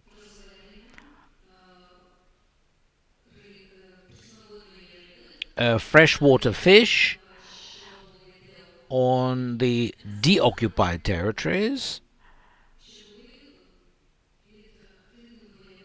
and also areas that saw active hostilities. There's also a component for cattle farming and processing of agricultural produce. There's also compensation of machinery, agricultural machinery made in Ukraine and purchased by small farms. There's also a grant for business development, such as, for instance, creation and launching berry orchards, vineyards, poultry. There's also a 579 program. Up to 150 million hryvnia are available to build capacities for processing agricultural produce. We also, the ministry has a designated area of support to cooperatives. The minister recently said that until recently we were unable to support this segment. Therefore, now we're going to bridge the gap, step up the effort in this area, because cooperation is not just business, but it's a life philosophy in a way, because it's about joint responsibility, it's about trust. This makes agricultural cooperatives resilient and defiant in difficult times. It's a place where small farmers can pool their resources and jointly invest into logistics, processing, and access organized agro markets. And the European experience shows that this happens to be the best path to follow. I thank Sophia for inviting me, and the ministry will continue to do its best to make a difference. Also, what's important to farmers, where's Maxim? There you are. Institutional and consultancy support. Because any success of any reform, as proved by the European experience, is more or less dependent on farmers' access to knowledge, to training programs. This is also of high importance, especially in our dire times, specifically for young farmers, and in our time it also needs to take into account that there is a need to adjust and adapt and reintegrate the former war veterans who will have to adapt to civil life, maybe through the establishment of their own businesses as cooperatives, especially considering that Mr. Valeri will be coordinating, as far as I understand, the establishment of the social co-ops. This is a very interesting direction of activity. While summarizing, I would like to say that support to small producers and agricultural co-ops is a strategic task for the government to be ensured for better competitiveness of our agrarian sector and successful integration of Ukraine as the state. I do hope that together we'll be able to achieve these goals and turn the challenges of European integration into new opportunities and chances which can be used to achieve our goals. Thank you very much for your attention. And on this occasion, I would also like to thank everybody here present in this room. As moderator already mentioned, those who came to us from remote regions, let's say from Kiev. I would like to thank you all for your resilience, for your robustness, for your work and for your humanity. Thank you very much. And I wish you all health and all the successes you can reach. Thank you very much, Mrs. Zarina. I would also like to make a small remark and emphasize that cooperatives quite often play a pivotal role when notifying their members of possible access to different programs, because it's no secret that there is a level of distrust, a sort of level of distrust towards the government, which is a sort of a tradition of a common Ukrainian. We are used to rely upon ourselves and not to trust to our government and to the state itself.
Приплюсуйте на хвилини 3, а то й 4, тому що пропало все.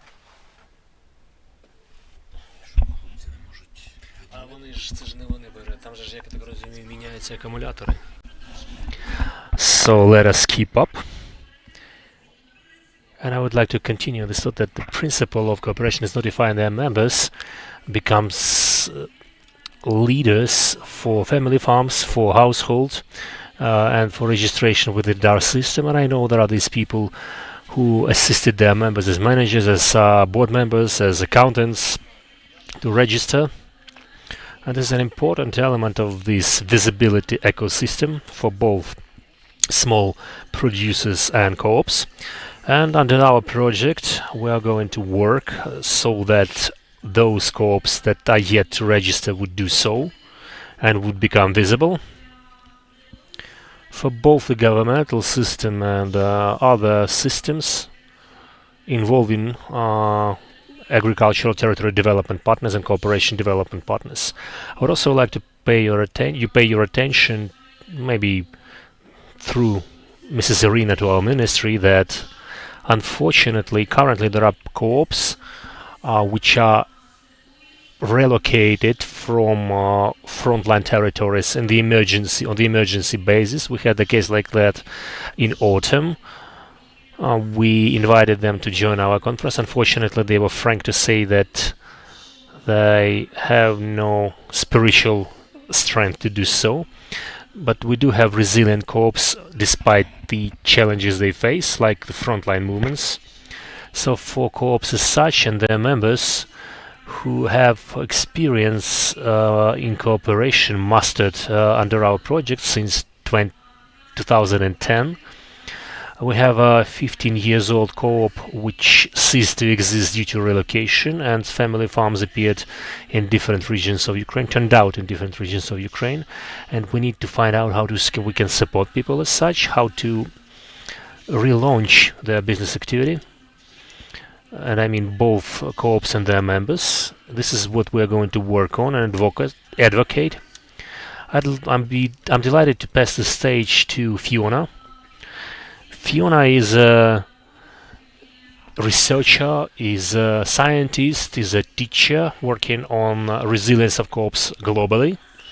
And for us it is important to understand that the co-op model is resilient not only because we see with this case in Ukraine, but also it is a resilient model and sustainable model even in terms of scientific basis. And why? Because why co-ops are resilient, what scientific evidence we have, Fiona is going to tell us. Please, the stage is yours. Hello, everyone. It's okay if I stand? The big one. Okay. I'm just going to go over here. Oh, okay.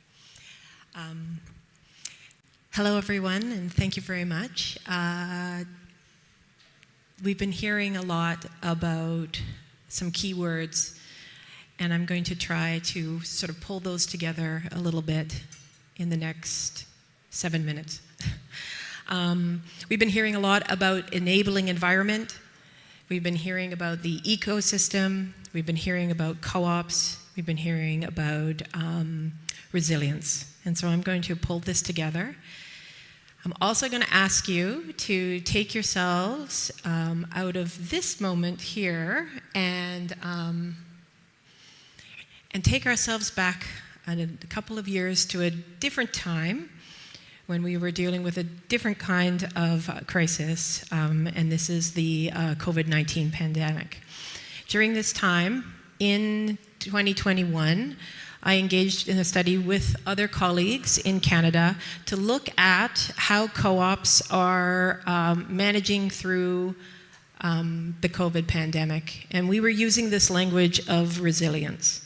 And so we asked these kinds of questions that you can see here. How has it affected co-ops and the co-op sector? How have they adapted or responded in this time of crisis in terms of the COVID pandemic? And is that co-op difference shining in this time? It was about a 3-year project in total, and we did surveys, we did interviews, we did interviews and literature reviews, as well as a media analysis. So what I'm going to present today is a very small little snapshot that really relates to this here in time, I think. So it's just a small couple of findings. One of our key findings is the difference between these two words. I've heard it a number of times today, and so just helping us to think about what do we mean by resilience, and what do we mean by robustness. And so through our literature review, we came up with these great definitions. So robustness is the ability to maintain functions despite disruptions. And certainly our examples here today of the co-ops who are working through tremendous disruptions is an example of what robustness can look like. Resilience, it's just a little low here, but resilience is the ability to come out of a crisis stronger than before, and that ability to respond to the adverse events sort of before, during, and after. And so what we're seeing here in this time is co-ops building that resilience. And I'm going to just show some of the ways that we found in our study on the Canadian cooperative sector during the pandemic that co-ops were doing this. One of the big ways that we saw is the tremendous strength that a strong co-op ecosystem brings to this idea of robustness and resilience. And how we understand the cooperative ecosystem, which many of you are very familiar with, but I'm just putting up here for reminders. We can think of this as different kinds of organizations and different actors. So this could be government, this could be the financial sectors, this could be the civil society or other kinds of organizations, as well as the cooperative sector. So different actors that are being and delivering as a part of a network with a rippling impact. And so these different categories here are important parts of that cooperative ecosystem. So the financing and funding, we've heard a lot about that today already. We've heard about different kinds and thinking about policy and the legislation that is enabling for cooperatives to not only start, but also thrive and grow. We can think about education, and that is like a big terminology, but we can think about training, we can think about information, awareness building, and that is a huge part of the cooperative ecosystem. We can think about the importance of those champions, either internal to these organizations or different external promoters. We can think about, down at the bottom here, is organizational promoters and supporters. So those organizations and the roles that they play in terms of supporting the cooperative ecosystem. And then finally, that cooperative culture, which is really built on the principles and values of co-ops. I'm a researcher. There's always got to be a graph or a figure. But one of the things that I really want folks to take away, I've just got two, but one of the big takeaways I want folks to see in this is that this word for, so sources of support for co-ops during the COVID-19 pandemic. And so these are different kinds of supports within the wider cooperative ecosystem that were given to co-ops. And so you can see here that members play a really important part in this. We can see that employees play an important part. And then importantly here, where I've got the stars, is part of that wider cooperative ecosystem around those federations, the associations, the industry organizations, as well as other co-ops in the wider sector, and how important those different actors, organizations, co-ops play in terms of supporting co-ops during the COVID-19. This is a second slide here, and again, I'll just highlight that these are the different types of supports offered by co-ops during the COVID-19. And so in a time when co-ops were also working their way through trying to keep their businesses going, they were also offering these different kinds of supports to different stakeholders. So you can see here that donations was a huge part. You can see that in different kinds of in-kind products and services. So even in a time when co-ops were really struggling to make ends meet, they were making donations in their community. They were making donations of products and services as well. Different types of staff time from their co-ops, other kinds of funds, and also technical assistance. So in a time, co-ops played these two kind of roles, right? Where they were receiving different kinds of support as well as giving different kinds of support in this time of COVID. This is a complicated slide, but the most important parts about this, in sort of this framework around thinking about resilience in co-ops, is this middle bit here, where we see the importance of the cooperative ecosystem when we're thinking about building robustness, so that ability to respond, as well as resilience when we're thinking about not just responding but also acting and changing and adapting in order to be able to continue despite or in addition to the event or the crisis that is happening. And that ecosystem is such an important part in order to be able to do that. This is my last slide. And I just wanted to land some key points for us all here when we think about resilience in co-ops.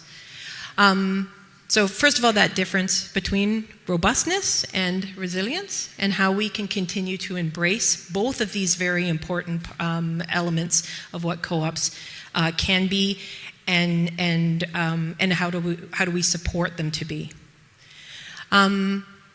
Also, I wanted to just say that I think that co-ops are robust because of their very nature. I think that they are robust because of those cooperative principles that we're familiar with, as well as those values.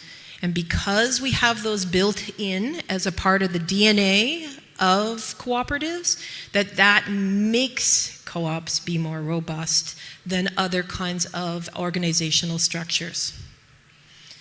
In terms of resilience, I think that like this study, now that we're more or less over the pandemic in Canada, it would be interesting to now take this study and take a look at it again and see where co-ops have landed and what kinds of changes that they have made in order to adapt to that crisis.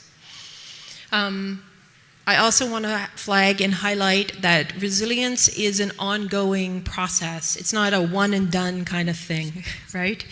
That it is about anticipation, it's about coping, and it's about adaptation as well. And then importantly, just to further ground that cooperative ecosystem piece again, was just how important it is for the robustness and resilience of co-ops.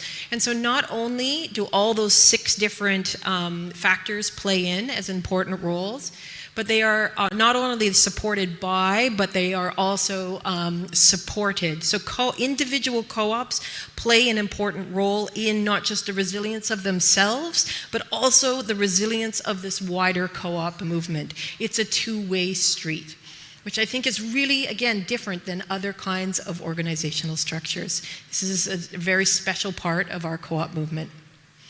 That we can see that the building of a cooperative economy is also an important part and plays an important role in terms of that wider ecosystem. So strong connections with other co-ops time and time again help to build that robustness and that resilience. So that's that C2C, co-op to co-op kinds of interactions that we've already been talking about here today, as well as that federated nature, the important roles that belonging to other organizations that are cooperatively organized or built to support co-ops is an important part of the cooperative movement. And then finally, that those co-op members, they are at literally, the word here, grassroots is important. That members, not only do they buoy up their co-ops, especially in times of crisis, but also that they are also supported through their cooperative membership. These two-way streets are happening all the time within the cooperative sector, and this is what helps us to build out that robustness and the resilience of cooperatives. And so that strong cooperative ecosystem of which co-ops, individual co-ops, and all those other different kinds of actors play such an important role. This is what we found when we did our study in Canada about during COVID, and I'm deeply looking forward to being involved in the HONOR project to start to dive into this deeper here in the Ukrainian sector. Thank you so much. Дякуємо, Фіона. Дякуємо, що поділилися з нами. Thank you, Fiona, for sharing your results.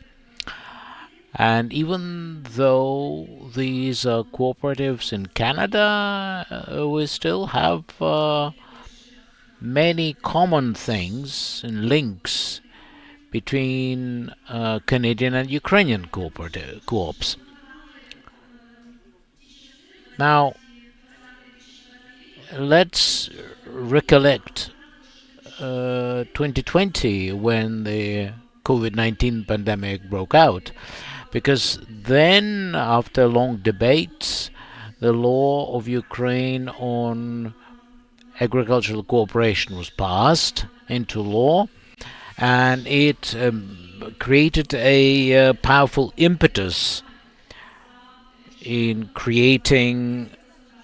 developing Ukrainian co-ops based on international standards. Mikhailo Sokolov is an expert who was involved in the process of elaborating this bill, which was then voted into law. And the main idea back then was that co-op cannot be profitable. It should be a non-for-profit organization. Now, what do we see today? How co-ops are perceived today? Are there any changes? Can co-ops be profitable? And what's that got to do with resilience? Thank you for inviting me. Thanks for recollecting how much, or rather how difficult it was back then. But I think it took us about 5 years to show and prove that our legislation with respect to co-ops can be called international level legislation, and in legislation that create enabling environment for co-ops to prosper and develop.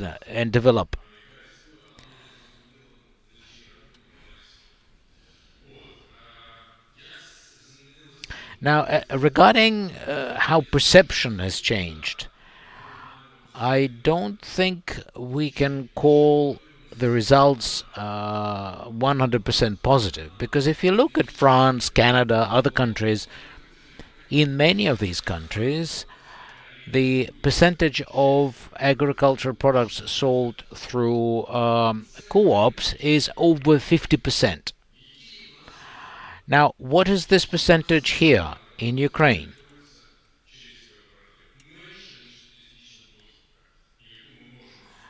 It's a fraction. It could be a 1%, 1.5%. So we don't actually know for sure. But what we do know is that it's very, very little. Now, can we say that there is a concerted public opinion? No, because co-ops don't exist compared to, Canada or France. Therefore, there is no opinion about this. However, a co-op that was formed in VAR and more other successful co-ops, they're all earning money, they're all for-profit enterprises, and I believe that this is the right way. People will not be doing something permanently, steadfastly, in a systemic way, unless they can earn something from this. Co-ops are businesses. It's about business.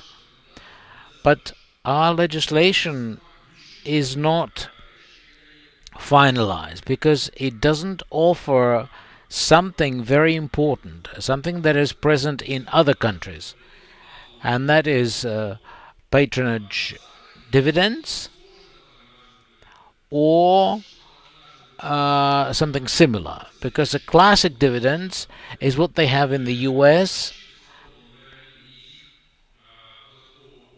where they have this written at the tax code, which says that money earned as profit within co-op and is distributed proportionate to their turnover,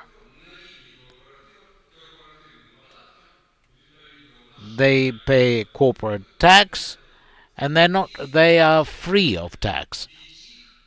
But there are some other countries where they do pay something, but very little. Now, if someone who received money at a tax break, if that person is taxed, it is taxed at discount, which basically means it's very similar to what the system they have in the US.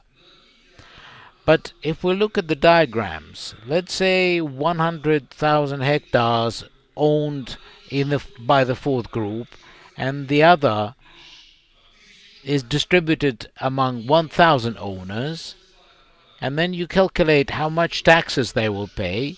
The first from the fourth group can export, and he will only pay what is due for the fourth group. But what about the others? They will have to pay, in addition, profit tax plus the fourth group unpossessed. Now, that puts cooperatives in an unequal footing with those who own large banks of land. So the question is, how come co-ops, a cooperative movement, hasn't grown enough to compete with large landowners? And you see, it's a rhetorical question, but in my opinion, it's a key question. And unless we solve this key problem, unless we know how we can earn together, we won't have serious results. And it's not only because I believe that the small farmer is the future of Ukraine. Small farmer is a problem for EU, and they spend money due to social reasons, etc. It's not about business. It's not about making EU stronger, but because we have these small farmers and we have to help them grow. We have to help them become larger. And it doesn't always mean more land, because 50 hectares of greenhouses, it's basically a large farmer. If you measure it by turnover, because no matter what they do in the EU and the US, technical progress goes on. You have to use this. Therefore, we have to create enabling environment where our small farmers can become big farmers and earn big money. Because if we want to create a model where a person uses only 4 hectares, then we should say that they won't earn much, because you can't earn much only using 4 hectares. It's just not realistic, because life is expensive. Now, back when we were developing this legislation, back then we knew that patronage dividends would be a stumbling block, and indeed it happened so. So let's try to build more muscle.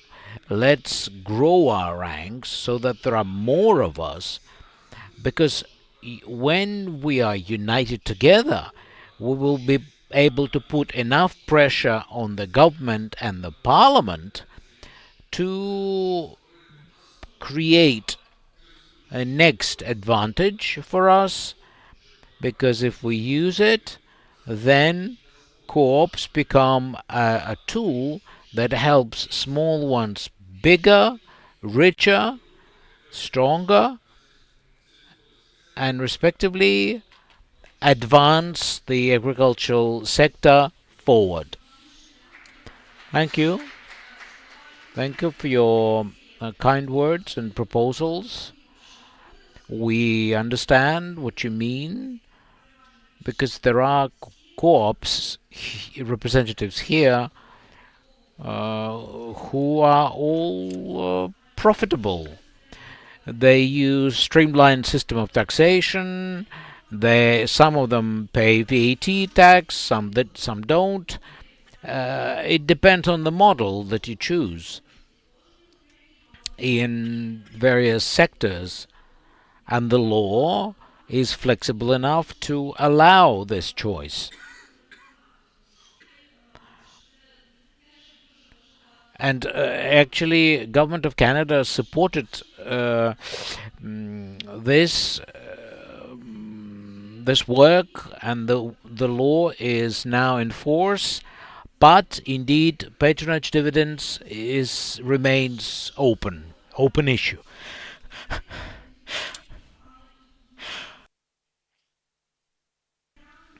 We're not trying to survive just relying on government subsidies. We want to become strong enough to take care of ourselves and invest the dividends or reinvest into business development or your own co-op, because it's an important element of our resilience efforts. Now, let's thank Mikhailo, and he needs to go. And let's take a photograph.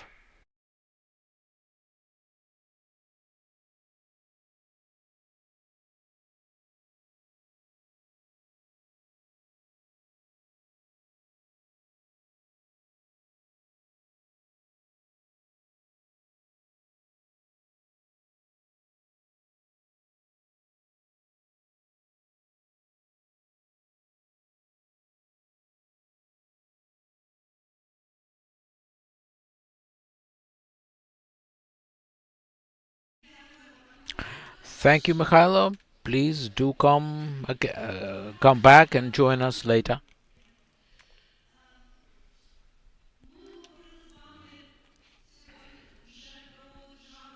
Today we talked about government support and systemic approach to resilience building. We talked about legal support needed for many decisions made by Co-op. Now I'd like to pass on to Annalisa, because it's about links between cooperatives.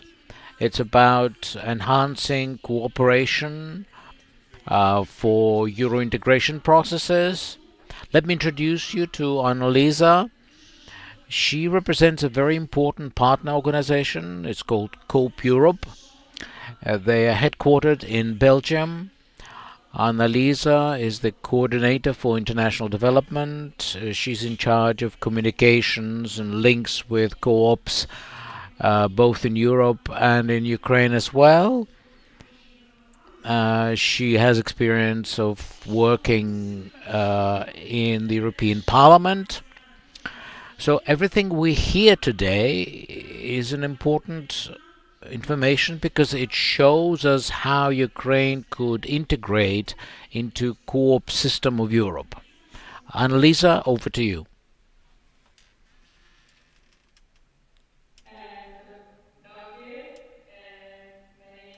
Lisa, and thanks for the nice introduction. I'm very happy to be here and glad that we could solve the technical issue. I hope you're well and safe, and congrats for pulling this off despite the circumstances. It's been interesting. Thank you for having me today. So I act and represent Cooperatives Europe, which is the European network of cooperatives. We are based in Brussels, so that's where I'm speaking from. And today I'll try to share some let's say an overview of who we are and what we do, and to what extent our work crosses and influences cooperative development in Ukraine, how our organization is fully committed to strengthening the cooperative infrastructure in Ukraine, and what we have been doing or are planning to do in the next years, starting from now. If you can go forward to the slides. Thank you. So yeah, you can move forward. Thanks. So just to give you a snap of who we are and what we represent, we have 71 members from 32 European countries across all business sectors. We represent 7 sectors specifically, so agriculture, housing, energy, pharmacy, consumers, and also worker cooperatives. We have 3 main pillars of actions, which are advocacy, communication, and cooperation. And the 3 of them are underpinned by a keyword which resonated a lot already today from the conference, and which I will keep wishing for, which is partnerships. So what we try to do is to advocate for a level playing field where cooperatives are recognized as independent business actors with a lot of contribution to the national but also European economies. It's very important to underline that we do not only work with the European Union, so the countries belonging to the Union, but also with the countries satellite to the Union, and in line with the, let's say, with the integration process ongoing. Which is why also we're based in Brussels. So it's kind of our, let's say, competitive advantage, of cooperative advantage, to be very close to the institutions. How do we do it? We have a team that divides between projects and advocacy. So we develop a lot of position papers and try to increase awareness of the cooperative business model and how it can fit across the numerous European Union policies. But we also do it through projects. So we partner with like-minded partners, not only within the cooperative ecosystem, but also beyond. And that's where my role comes into play. So I'm currently managing a project that focuses on cooperative development worldwide, and specifically in connecting cooperatives in Europe with the cooperatives in the rest of the world. So next slide, please. This is just to give you an idea in numbers of who we represent. So it's around 250,000 cooperatives across Europe. that employ more than 5 million workers and represent more than 163,000 members. Next, please. So this is just the ecosystem to show it to you again, to kind of position us within the global policy and action ecosystem. As I said, we're based in Brussels, where also the International Cooperative Alliance is based. So as Cooperatives Europe, we are both the regional office of the Cooperative Alliance, but we're also a self-standing organization. So that's, let's say, a characteristic and niche that we have is that compared to the other regional offices of the ICA, we have our own legal status as a civil society organization here in Belgium, which allows us to apply for independent projects and also to partner with independent organizations, let's say independently of what we do as pillar, as office of the ICA. Our members are very different. So as I mentioned, we have European sectors like agri and housing and energy. So these are organizations that act on a European level and have themselves other national members. But we also have what we call national apex organizations. So this refers to national federations. So Gabriele, whom you listened earlier in the previous panels, is a dear colleague of mine, and we collaborate a lot in the context of international cooperative development and relationship between Europe and Italy. Next slide, please. So that's why am I here today, and why this I hope this presentation will be relevant to today's discussion, but also future collaboration with, of course, Cooperative Academy and Socodevi in the first place, but also any other partner and panel present in the room, is the COPS for Dev project, which I now I managed for the past 2 years. As I said, the goal is to really strengthen the cooperative networks worldwide, but specifically also demonstrating how cooperatives contribute to global policies and global agendas, most notably the UN and the SDGs. We are putting a stronger focus as European region to the satellite countries and the candidate countries, which is why Ukraine is particularly relevant in our work and in our action plan. And the sort of actions that we promote are of different nature. So we promote peer-to-peer learning opportunities between our members and other cooperatives in other countries. We try to come up with insightful campaigns that can also be used then by our members to bid for a better recognition of the cooperative difference, but also the cooperative identity. But we also conduct a lot of research with research partners, but also universities, and we try to increase awareness among the students studying businesses and social economy. What we noticed in the past 2 years, based on the first activities that we promoted, is that we want to be, we are hopeful of a new wave of cooperativism, especially in the enlargement area, which kind of challenge and put forward a positive narrative of the good sides and the advantages, the community advantages of cooperative development, which detach a bit of the historical development path where countries like Ukraine have lived, and where at some point cooperativism was mandatory and not voluntary. And as you know, one of our key principles is that it should always be a bottom-up approach, and to echo also the previous speaker, it has to be a grassroots process. So next slide, please. So this is the heart of what I want to present to you today, is how do we work and how do we match, we do matchmaking among cooperatives, but also how do we really break, in a way, the cooperative wall? Because what matters at the end of the day is that we we tell the cooperative story to a non-cooperative audience and try to understand to what extent we can be competitive, but also complementary to other actors working towards the same goals of community and local development. So a first example, for example, is the partnerships that we started discussing with the Program for Forest Certification, PFC, to try to understand what they've been doing for smallholder agriculture producers and farmers.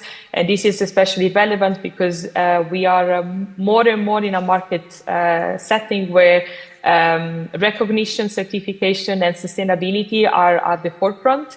But as we know, this always comes with a lot of certification burdens and administrative issues, which is why organizations like PFC have been testing these community-based or group labels of sustainability, which can be applied through, following the cooperative principles of pulling together resources, and so save up on a key element like certification is that can increase access to national and international markets. But what we also do is to promote coalition building.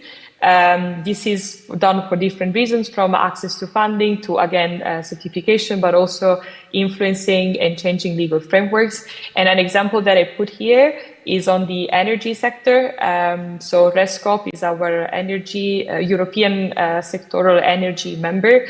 And they have been supporting ZES, which is a Croatian cooperative, focused energy cooperative, on, let's say, pooling more funds and also have them influence changing the regulatory mechanism. And it's something that's been going on. And Croatia has been also reopening now discussion on cooperatives also when it comes to housing, for example. Finally, it comes to what we have been promoting as network overall. And you can see the pictures to the right. So one is a workshop report where that summarizes the key findings, challenges, but also recommendations out of the discussion that we hosted together with Socodevi, Legacoop, and Cooperative Academy in Rome in July 2025 as an official side event to the Ukraine Reconstruction Conference. What we did was to mobilize funds and times and resources to put ink on paper on the great conclusions, but also reflections that came out of that report. And why we did it was not only, of course, for crystallizing the next steps and making ink on paper, but also because we noticed that we were lacking resources and information on the Ukraine cooperative movement and on the importance of solidarity mechanisms within this context. And we hosted a specific panel on European integration that I echoed today. And this is a report that we already shared with the European Commission, but also some members of the European Parliament who have been acting on Ukraine to best leverage the importance of a growing cooperative movement, which Cooperative Academy has been playing a key role on. And secondly, and most recently, we kick-started a dialogue series on the role of cooperatives in crisis, and specifically on reconstruction and recovery, to gather additional intelligence on the cooperative way and in providing resilience among crises. COVID-19 was also mentioned by the Canadian colleagues, and it's something that we also advocated as Cooperatives Europe, but also the ongoing war in Ukraine and the many environmental crises. So what we're trying to do now is to gather partners and then make a stronger call to the European Commission in a physical event around April later this year. So these are just examples. I cannot develop a bit more, but you can have access to the report and recording of the event. And I thank again Sophia for taking an amazing role and sharing the resilience of the Ukraine cooperative movement in the past years. Next slide, please. So this is to look forward, and also other interventions that we made to try to be vocal as much as possible from the Ukraine cooperative side. So we are members as Cooperatives Europe to the EU Ukraine Civil Society platform. This is a platform that is hosted by the European Economic Social Committee, which is the European Union institution representing civil society, but also it has a tripartite functions, also representing employers and let's say third actor experts more broadly. This platform was created 10 years ago in the wake of the 2014 events, and it's still going and still is a strong voice of the cooperative movement. What we did most recently was to insert the recognition of cooperatives and their contribution to the economic and agri-food development in the sector and as accelerators of the EU integration. I hope your graphics is better than mine, but I extracted the paragraph of the full declaration, which was adopted on 11 December 2025 and which will have follow-up also at policy level in light now of the European Commission new talks on funding for the Ukraine facility in the next 2 years. What we're planning to do now, so that's where we stand, is this orange block. So we are, as we speak, my colleague is now in another event to launch this initiative of legal framework analysis. This is a comparative initiative that we're doing at global level, so with all offices of the International Cooperative Alliance. And it's aimed at analyzing the extent of what we call cooperative friendliness of the different legal frameworks and try to bid for better recognition across sectors, but in like premise of the cooperative identity. So that's something that we plan to do in Ukraine, and I'm aware that Sophia and the Cooperative Academy team has been already conducting a first legal mapping. So just to make an open call that we are ready to support this process and work together for that. But we're also planning to do, and this is going to happen towards the second semester of this year, is to map the Ukraine cooperative contribution to the SDGs, because it's a massive movement that has to be recognized. And we also plan to do it with 3 other pilot countries. It's a full new process, so we are learning by doing, but Ukraine will be one of the countries being under analysis. And finally, we'll be committed to keep participating in these platforms to create new dialogues and moments for that can unite our partners with other cooperative members based on the needs that arise. And through COPS for Them, we have opportunity to match and increase this solidarity. So I will stop here. I hope it was interesting and clear to everyone. And thank you so much for making me part of this process. And слава Україні! Героям слава! Дякуємо, Анна Ліса. Дякуємо за цю презентацію.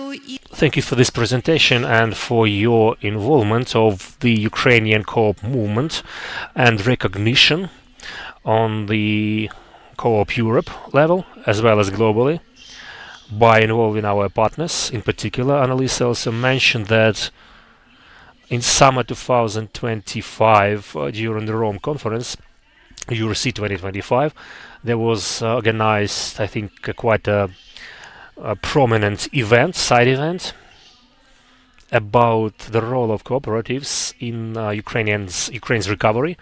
And one of the partners was Cooperative, supported by Global Affairs Canada and the Co-op Academy, Liga Coop, and Co-op Europe. And this event not only involved the theoretics of the co-op movement, but also actually active cooperators, and Sagan Co-op was also represented on this event. And Alexander Suprun, the CEO of this co-op, is here with us, and I have the following question to him.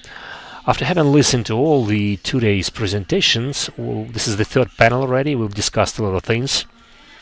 What do you think about your Sagan Co-op? Have you managed to achieve the goal to become resilient and become better than it was before the crisis? Let me put this way. The floor is yours. Good afternoon. Glory to Ukraine. I'm glad to see you all here. A lot of cooperatives here today, and the more and more of them in common with each hour meeting. We had productive discussions with every one of you and was inspired by you. I would like to mention a brief story who we are and what we're doing. We're a small farmer, up to 100 hectares. I'd like to tell about our experience. The cooperation really assisted us to create something, to build something, some new services to provide. And since as early as 2018, and I also forgot to mention the major moment of cooperation, which is the assets. And our assets, and I mean our farms, gathered in 2018, and under the support of the Business Network and Co-op Academy, we managed to meet together and create, well, we had a need to do a lab set. We had a field with nothing growing on it, and while cooperating, what was the first thing we did was the weighting scale complex. We also did joint procurements of chemical agents, of detergents. We tried to raise our prices together in order to earn more. We also had the planning what to do next, and then the war broke out. We had our ports blocked, and we faced a set of new exporting problems. We were quite shocked. Back then, we never thought about even developing even further. We had no idea what to do.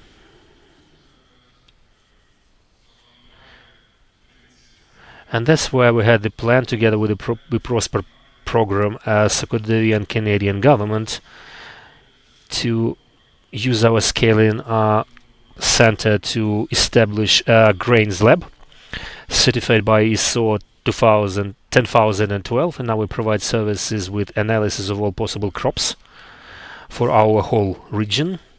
We are from Dnipropetrovsk Oblast as well as neighboring regions. We have a lot of different country regions, a lot of different people using services provided by our lab. And our next project, well, we thought it big. We decided to build a flour milling complex, flour milling unit. While cooperating with the project, we also had pretty much nothing when we started, and we built a full-fledged production site from the scratch, a full-fledged production site for flour. And now, during the war, despite all the challenges and blackouts and rocket shelling and so on, we managed to launch our milling unit, our milling facility. We found customers for our products, and we're not exporting our wheat through the ports and our grains through the ports. We process it into flour, and that's how we found a solution, basically. Now we have 18 farming households.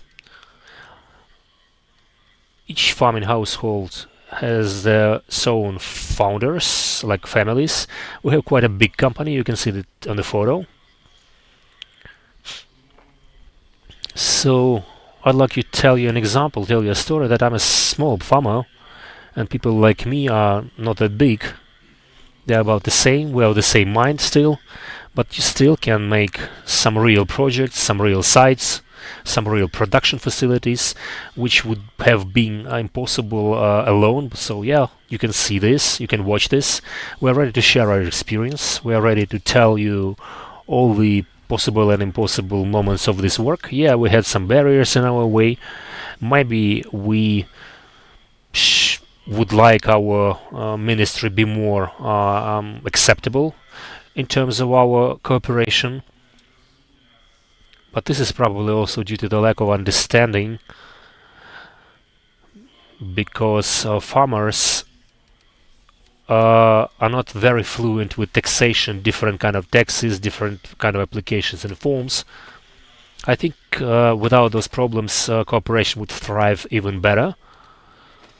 So let us cooperate and let us create our common agrarian successful story together. I have the following question to you. Do you think your co-op is resilient at the moment, at this particular day? Yeah, I think it is, because we've passed quite a story since as early as 2018. Yeah, it might be short while comparing to our Canadian colleagues or French cooperatives with tens of decades behind. But we're starting from something. We are working during the war, and during all these cataclysms and challenges on our way, we keep developing, we keep building and constructing, and people keep following us without even understanding how we could rise up from the ashes, literally, while creating new employments for our communities. And now also cooperating with the business network to build a solar power station, to raise our energy efficiency, which we just mentioned. So yeah, we have a lot of problems, a lot of issues, a lot of consequences, especially for the elderly people. They find it quite difficult because their mindset is a little kind of lagging behind, so it wasn't easy to convince them that co-ops are the future. And okay, thank you. I'd like to say that Saksahan Co-op is very open co-op. They are always searching, they're studying, they're learning, and they're raising awareness of their colleagues in the region. And that's what resilience is about. It's about sharing, cross-fertilizing, and sharing their know-how with their colleagues, their partners, and helping others along the way. In private businesses, that's not always the case, of course, but in co-ops, when they work within the same sector, they never seem to use the word competition. I think it's an important element to build and further the ecosystem. I'd like to thank all the panelists. Let's give them a round of applause. And now I'd like to pass on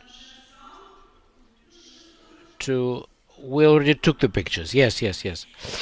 I'd like to pass the mic over to you now, to our room, because it's not only important to hear each other, because not all co-ops are the same, of course. Each co-op has its own vision, plans, understanding. So now we're starting an open mic session.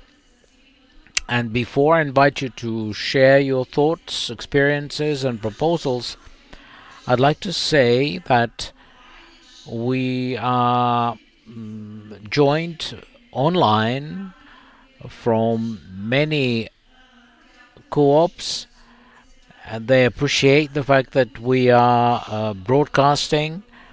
They criticize us about talking about co-ops generally and very little about small producers. For example, people are complaining that very little help is given to small co-ops up to 5 hectares of land. They're also saying that it's worth fostering development of co-ops where the land is not Arab. For instance, there are ravines and valleys where agricultural machinery cannot be used. So let's try and take into account these requests. We cannot give the floor to people joining us online, but we do thank you for your participation. Okay, now let's do this. Those who want to say something or make a statement. If you want to be seen online, because our video cameras are set up, basically trained on the stage, please come up here. This way, all Zoom watchers can see you. Anyone who wants to start? Yulia, you want to start? Okay.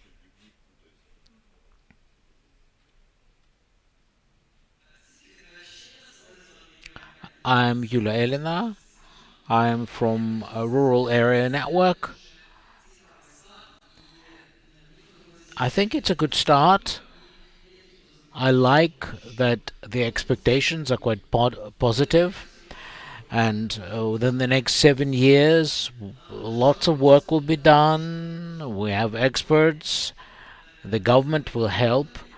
However, it's a lot of work, and someone needs to do it. And don't expect someone else's work to be done by someone else. It won't be done. We have to roll up our sleeves and do our work as partners, but also a lot is expected from small farmers, large farmers, and this project is not a magic wand. It won't change the economy by billions of dollars and give all the small farmers pots with money. This won't happen. That's why I urge you to concerted effort. Thank you, Yulia. In Honor project, we have some components where we support small farms, development of women free enterprise, but we also have a research component with international focus, and we have a focus also on advocacy and lobbying interests of co-ops. That's why, when I invite you to speak, it's not just,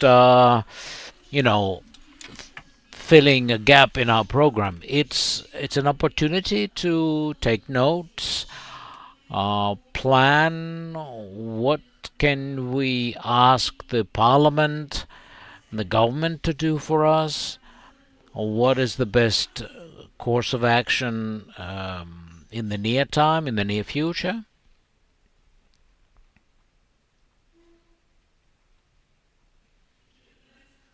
Please introduce yourself. Hello, I am Ludmila Senchuk. I am co-op member, Svidosvoho it's called. We are a ladies cooperative. We're processing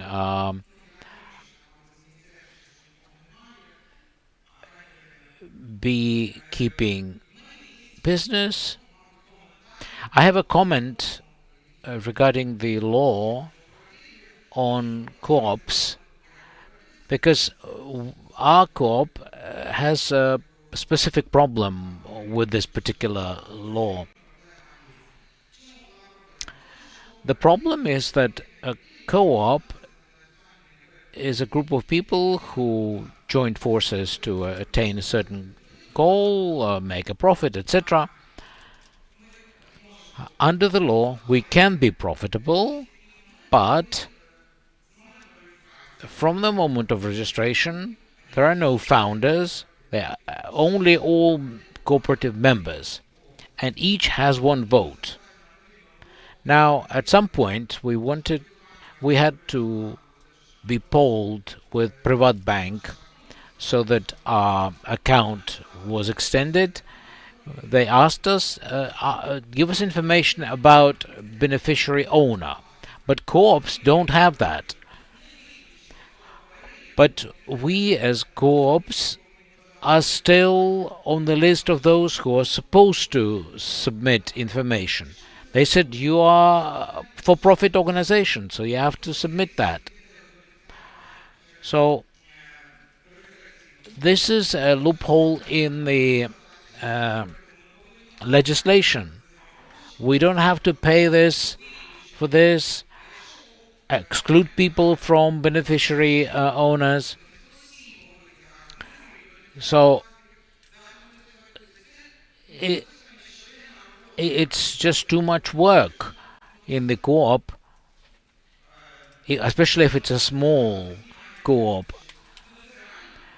There could be some changes in the life of co-op. You need a lot of resources, time. We can't afford this. Next, charter capital.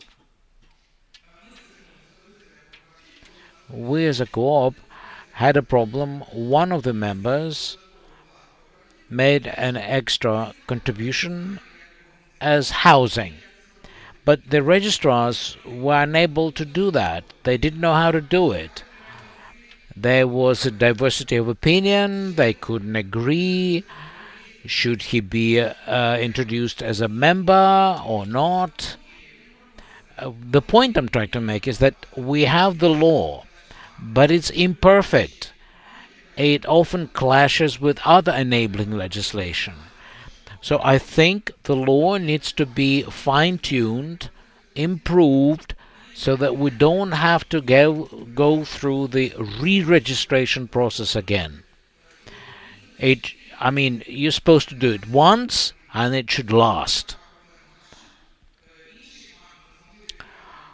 We couldn't do it with Privat Bank. The second rejected us. Only the third bank actually opened an account for us. It's a waste of time and energy.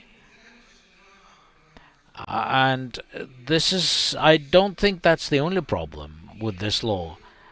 I'm sure there are others. So I'm suggesting the law should be revisited, improved, and these shortcomings should be dealt with.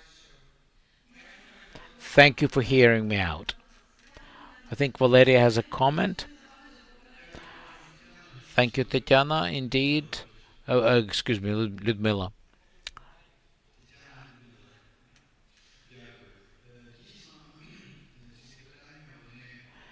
You are right, because there is this problem, and here the difficulty is not so much with the law, because the articles of the law, all the lines are actually correct, but the problem is that at the level of registration, people who do the registration or people who work in the banks, they simply don't understand the nature of co-op philosophy. Ministry of Justice don't do any work with registrars. They never provided any explanations to them. It's been 2 years and the Ministry of Justice hasn't come up with a single explanation. Mikhailo Sokolov talked about patronage dividends. But a lot was done before and immediately after the passage of the law, and changes to the tax code to introduce patronage dividends, how they are to be taxed, etc. So far, this has not been done. Now, the next issue is what Ludmila was talking about. The end beneficiary owners is confusing. It's a misnomer. One colleague from Co-op approached a credit union and they said, look, there's a problem with your account because you have 3 founders and we don't quite understand who your end beneficiary owner is. You claim that you don't have any. So comprehensive work is needed. And from the business network of village women, we approached the Ministry of Justice. We sent an official query asking them to explain everything. So far, no response. Either they don't know how to respond to our query, or they're just ignoring our request. Well, we're going to wait for a little longer, and then we will resubmit our query. We often invite to our conferences representatives of the Ministry of Justice.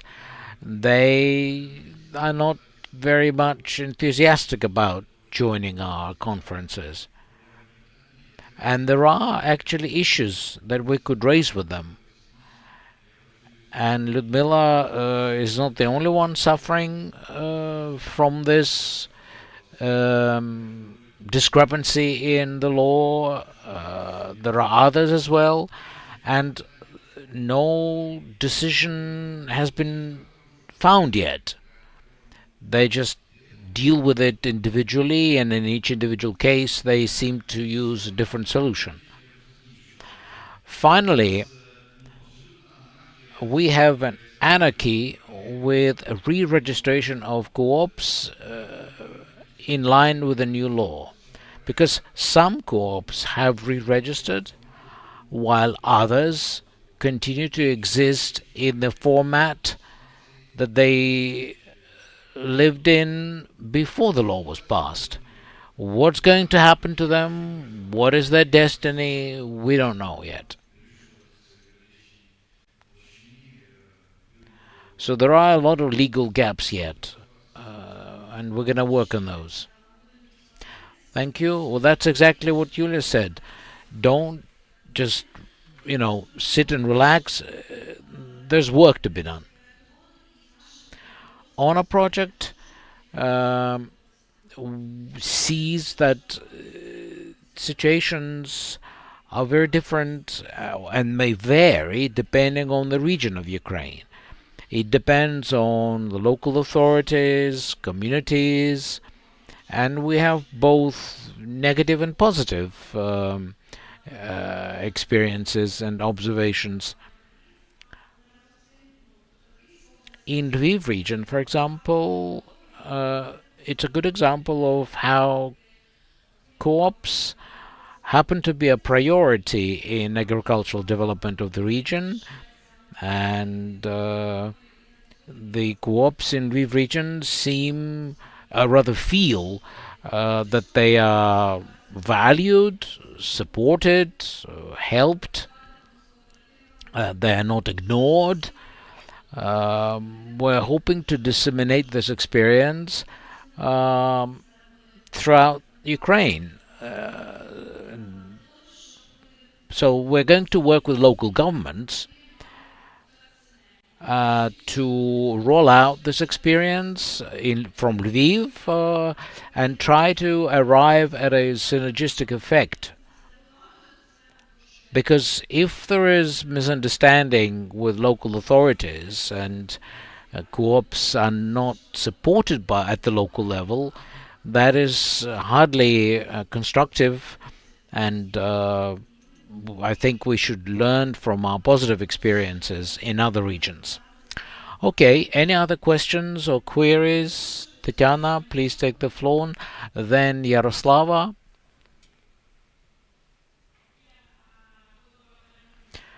I am head of the farm, member of Zernovy Cooperative, Dnipropetrovsk region, Vasilkiv Rayon. I have a request to government ministries.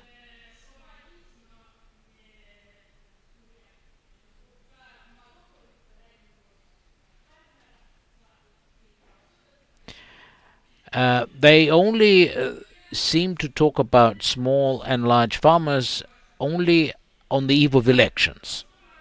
Well, logistics is the foundation of every business. So my request is, please build new roads in Dnipropetrovsk region. It's the blood system of agriculture. That's the first request. and also staff. Before the war, it was a bit challenging. Now it got worse because many people, many young men get mobilized and do service in the armed forces of Ukraine because of the war. But our request is to give us an opportunity to keep some of the young men in the region so they can become part of our movement. Yes, Dnipropetrovsk Oblast has quite a difficult situation, not only about logistics, so we do keep control and do keep our feel of our cooperatives. But for cooperatives, it's also important to remember about employment. And we're talking about the draft prevention, and these are not hundreds or thousands of employees in Ukrainian co-ops. If they have 1 or 2 employees, this is already quite successful co-op. They mean they have assets to pay these wages. The most of co-ops have no employees at all, except for maybe accountants and if they are lucky a manager. And the question or the issue, when they keep developing their capacity, they keep having new warehouses, some processing facilities and mechanisms and equipment they need to work with, they need to have an employee. So this matter is of high importance and relevance, and we keep consulting our co-ops when needed, or how to do some specific organizational activities, how to do it, but still the rejection of draft or the expulsion from draft is very relevant for co-ops. I'm not sure this is about the Ministry of Economy, probably the Ministry of Defense, but this is still, I think it will be even more relevant in the following months. I think Oleg and Yaroslava were next. Who wants to be the first?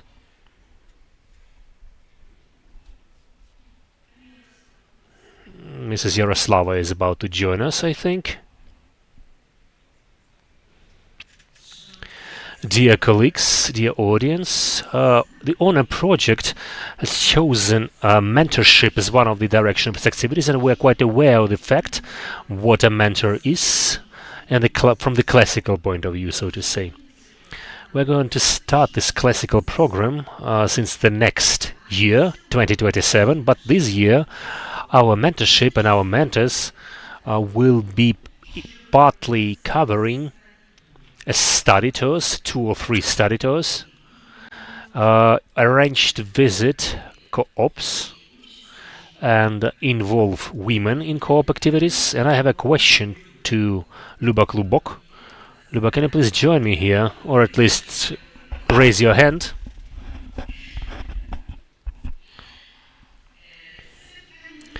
This is a very important question. I would like to address those co-ops which are available here today, who joined us. There is a time when sometimes we overload them and overload you by study tours. Those can be people who asked us about it. Those can be during our training process, and there is also, well, any Ukrainian man or woman has a sort of a stale principle. Unless I see something, unless I smell something, unless I taste something, I will not believe it anyway. And my experience proves that this cannot be so. So how do you think? Do you think that co-ops need to share and not to close their borders and like hide their processes? How open a co-op can be, and how ready and willing you are. I don't remember how many years you're in business, since 2011. Since 2011, have you ever counted how many study tours you accepted? There were tons of them. The whole of Ukraine visited our Pokrova co-op. So the question is, how do you think whether co-ops have to share their experience, and how open should they be to share their experience? Because sometimes when I make a call to Pokrova co-op, I'm afraid that they will just send me away. Because you know what? and some other rash words as well.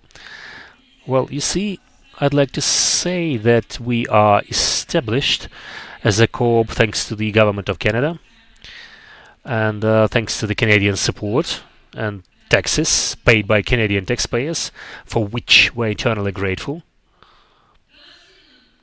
We share our experience, we trained, we grew, we developed, and we also accepted every and all the oblasts of Ukraine, regardless of the program, regardless of the project, be it ours or a side one or a third party or any program. We accepted them all. We were delighted to share our experience. We assisted and helped. That was usually free of charge. We welcomed them with cottage cheese. We spent our time. Sometimes we trained them.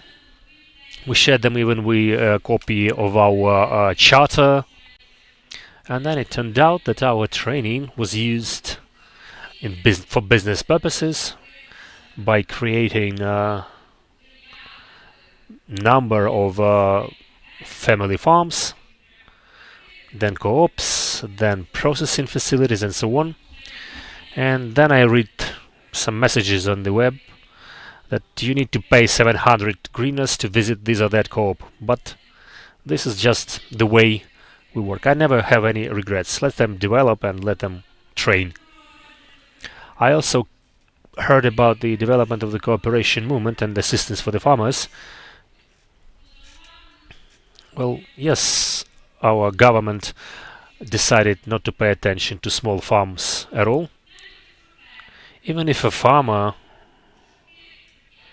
has 5 agreements or contracts, supply contracts of dairy products through Prozoro network, for the village council, for boarding schools, for kindergartens, they still have no right. They are not entitled to book their employees from the army.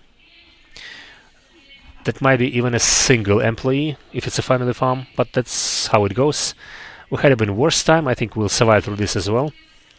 I also would like to ask, well, we heard a lot of moaning about the lack of money for the farmers, but when we hear about Mintage and other corruption scandals, of course that farmer would not think anything new. We need to use our own power, we'll use our own efforts to approach Canada, approach the UK, and ask for assistance there. And it's quite painful for us because we have fruitful lands, waters, HR, and working people. But if people at the top are a little bit underworking, like 80% underworking, that's why we have what we have. It's just an acute thing for me. I won't be even mentioning how in 2019 our co-op was set to pay VAT without even noticing us,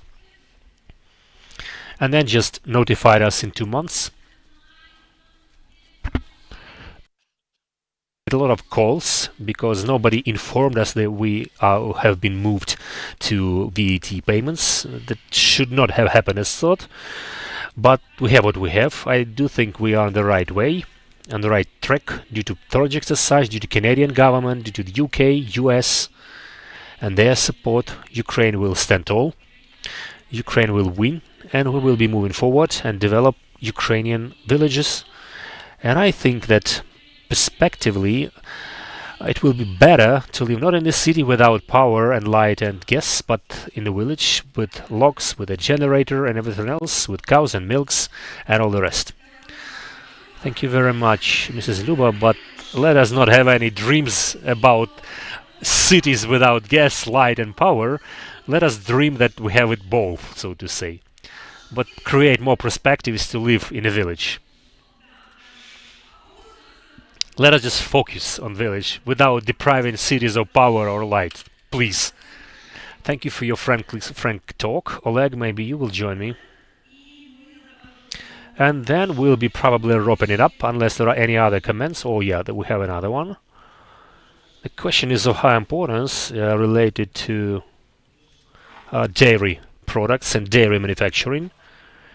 A lot of dairy producers now wrap up their activities and go out of business because the price for milk since November has been decreased by 50 or 70%, and I mean kopikas, and now this price and value is minimum possible.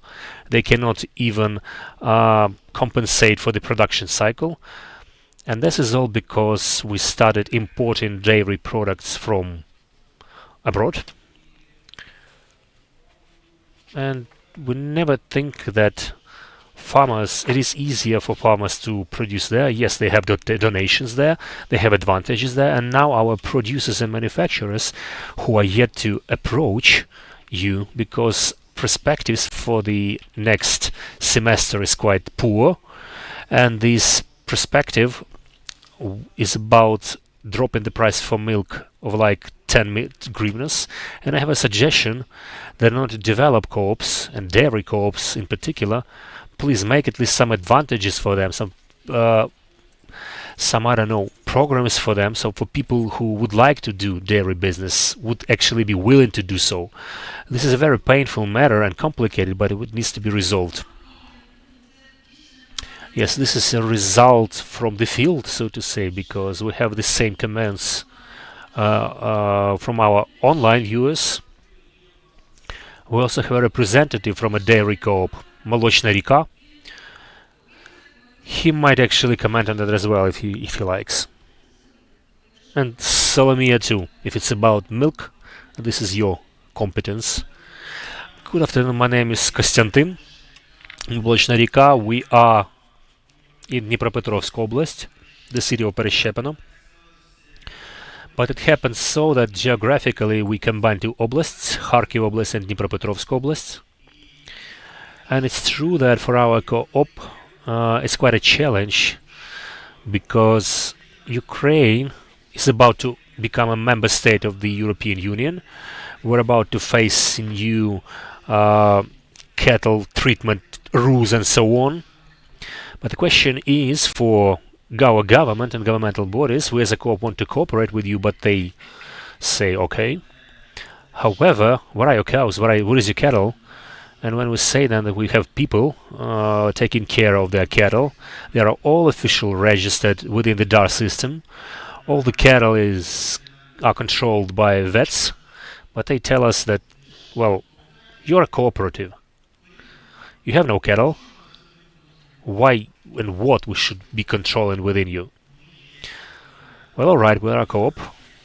We have transport, we have vehicles and contracts with plants and factories. We have contracts with people we cooperate with.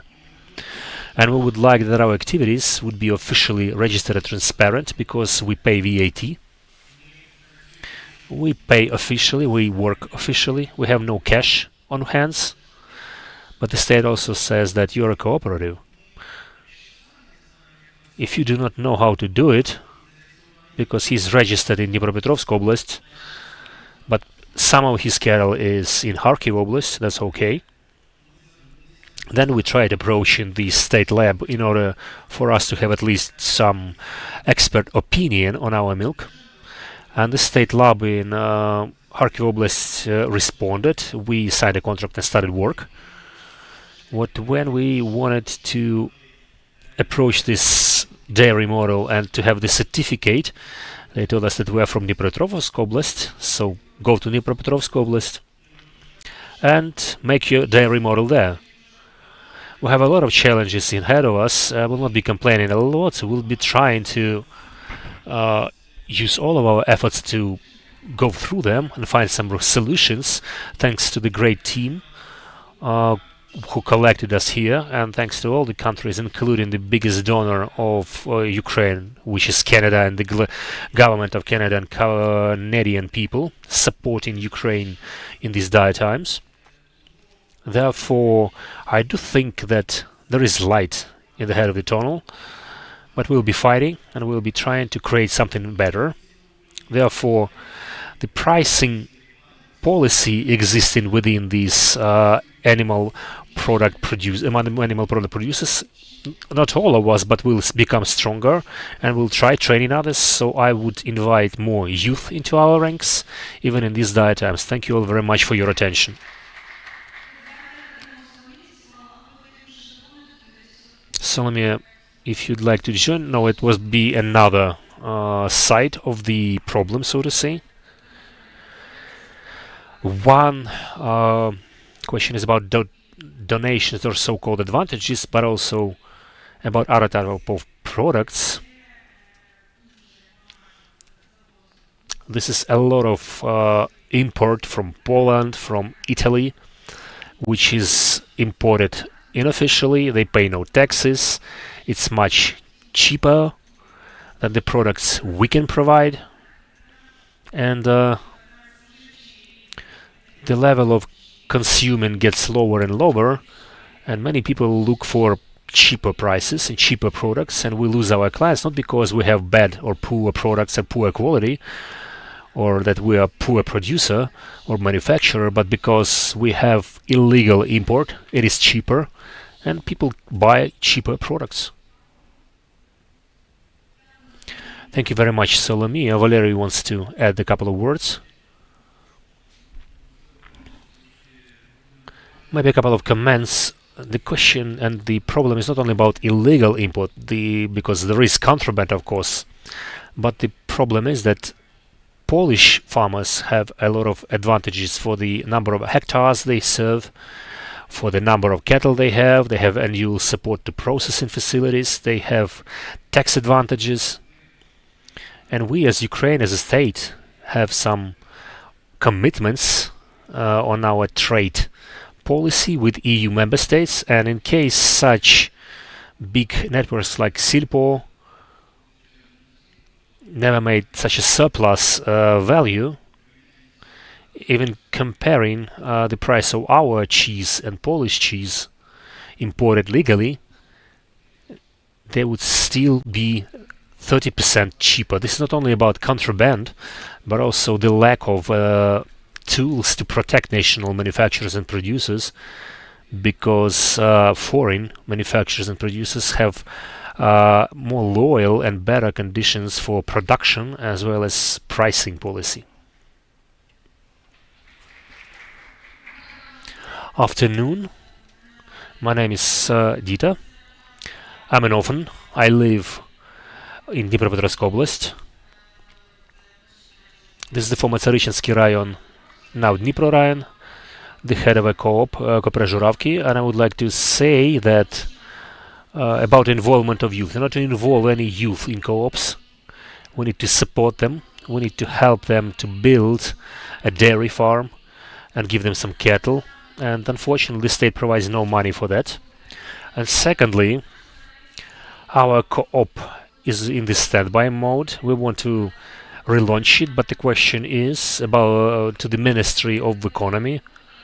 Like, we apply for a grant. We're a small producer, and they keep declining our grants. We have only a petty share, which we can never use to build a dairy farm, to buy cattle, or buy some equipment for our farm. And it's quite difficult for youth to rise up.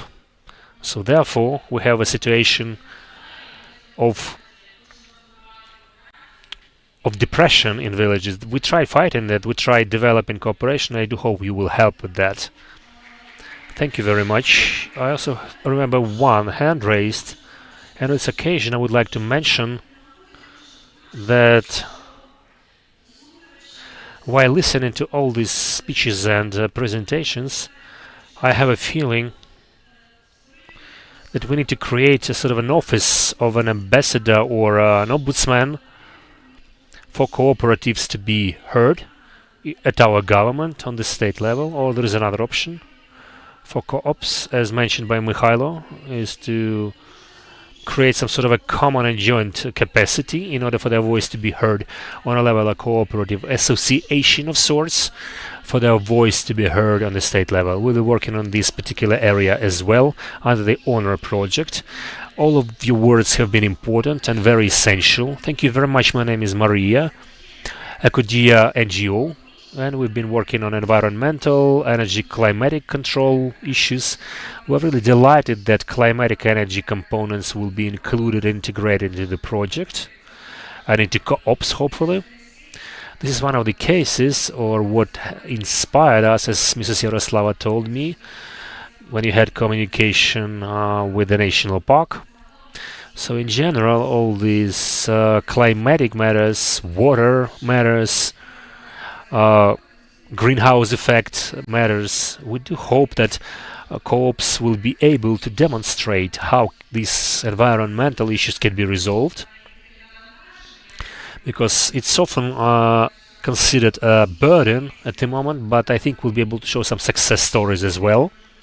How can we cope with them with a win-win situation or win-win case when this particular support of biodiversity and adjustment and adaptation to climatic changes, circular economy, it can be effective, it can be profitable and provide resilience for communities, and I hope that this project will be able to integrate that, and your team will be able to do so.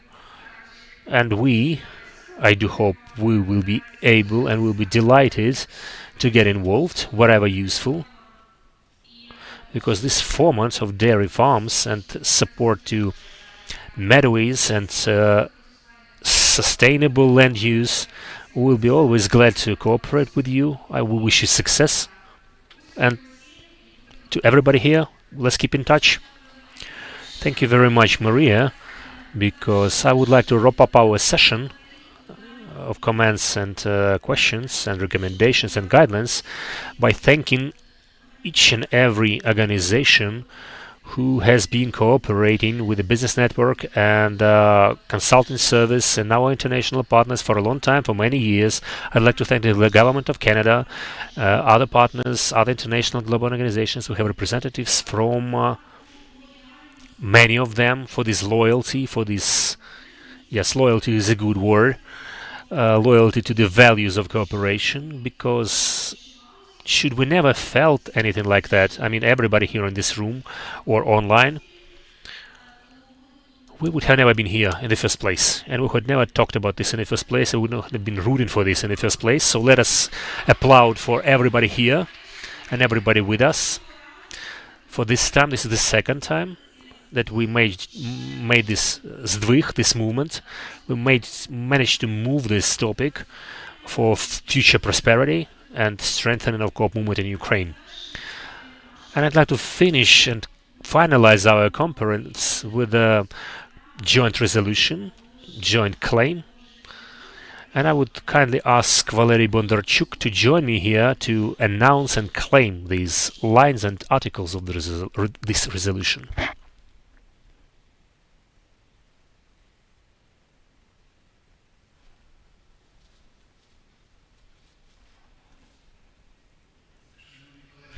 Dear colleagues, and if you allow me, I will not be reading the preamble, because we accounted for all the wishes, all the presentations and comments, and we've reached some common ground, which should look probably as follows.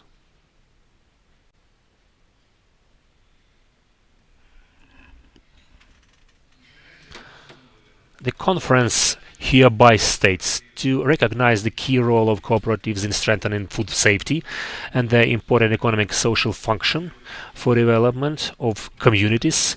Co-ops proved their capability to ensure sustainable development, increase income of middle and small producers, and achieve UN Sustainable Development Goals. Underlining the co-op model for the social and economic adaptation of worldwide both men and women, co-op creates conditions for European integration and training of all the war veterans and their family members. It is recommended to local self-governance bodies and regional administrations to draft and introduce targeted support programs for co-ops, accounting for the needs of small producers, communities and local businesses. They should include educational, financial, consulting function, to recommend organs of government to support cooperation through systemic training programs, trainings, and raising awareness campaigns, to prepare infographic materials, instructions in order to implement the new law on support to co-ops, introducing new international practices, and informing registrars, tax authorities, and other stakeholders in order to tackle the ongoing issues that crop up in the operations of co-ops. To continue support the legislation, introduce dividends, patronage dividends, and to create better conditions for development of cooperatives. To support development of cooperation in Ukraine and support the status of social cooperatives using EU countries as an example. We should also support veterans, IDPs, vulnerable strata of population, as well as young people. Recommend international donors to include support to co-ops in the programs of rehabilitation and institutional strengthening of Ukraine. Expand partner programs aimed at digitization of cooperatives, innovative development, environmental support, enhancing competencies, and developing local economies through cooperation. Are there any other proposals or comments? Yaroslava, please.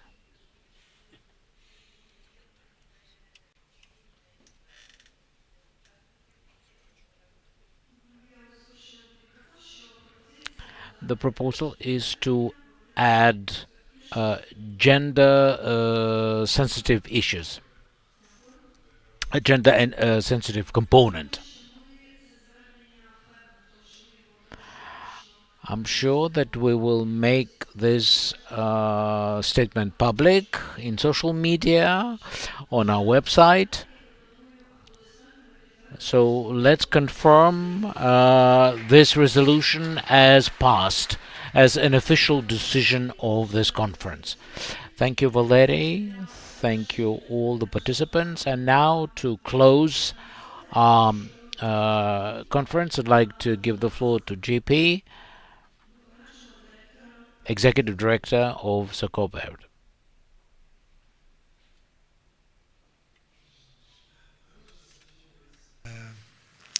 Again, repeating how honored I am to be here with you today. And reflecting on what I've heard today, it's evident that there are many challenges. There was COVID, there was the Russian aggression, the ongoing war, taxation challenges, legislation challenges. You guys are facing unparalleled challenges, and we cannot minimize this. Yet, in some of the numbers that were presented, some of the presentation, I saw numbers that there are now more than 300 cooperatives in Ukraine, that the membership of cooperatives is increasing. It's also true for our contributions to CODEVI or the cooperatives we partner with. A few years ago, it was 2, then it was 5, then it was 8, then it was 15, now it's going to be 50. And all this has been achieved with all these challenges, which is simply amazing and incredible. Yes, you can clap, I don't know. You can clap yourself, yes, yes, yes. And if I can conclude a little bit of a small optimistic note, because I think we need a little bit optimism as well, is that all this was achieved with these amazing, big, terrible challenges. So any little improvements in the situation, any little improvement in taxation, in legislation, in the situation with the war, can have exponential positive consequences for the development of cooperatives and the cooperative ecosystem. And for me, the most positive things that I'm taking from today is the testimonies from colleagues that came here from Co-op Fermerska Rodina and Co-op Sakan and all the other interventions that there were, where you can see the beginning of inter-cooperation. And this is the superpower of cooperatives, inter-cooperation. No one else has that.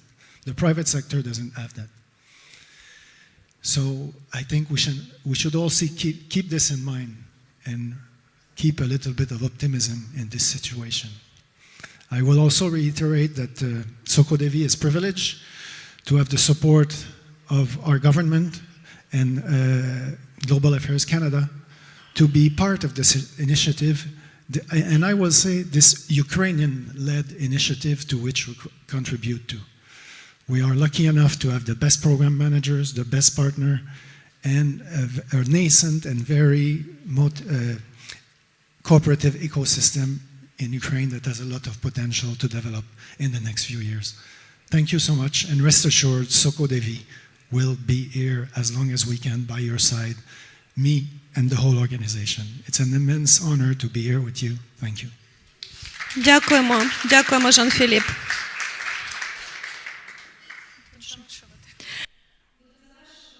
Okay, we will wrap up our event. I wasn't going to say this, but he reminded me that 10 years ago I was a trainer and I was supporting assemblies of different co-ops, and over the past 10 years I also supported other co-ops, our co-ops, traveling to Rome. This is the path we traveled. We went from local level to international level.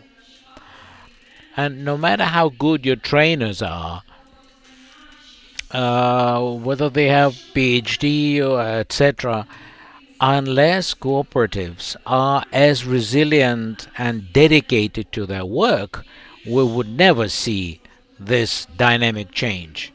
And hopefully we will take a train or a plane from Kiev, a full plane of Ukrainian cooperators to a large conference somewhere in Canada or Europe. Hopefully the day will come when it becomes possible.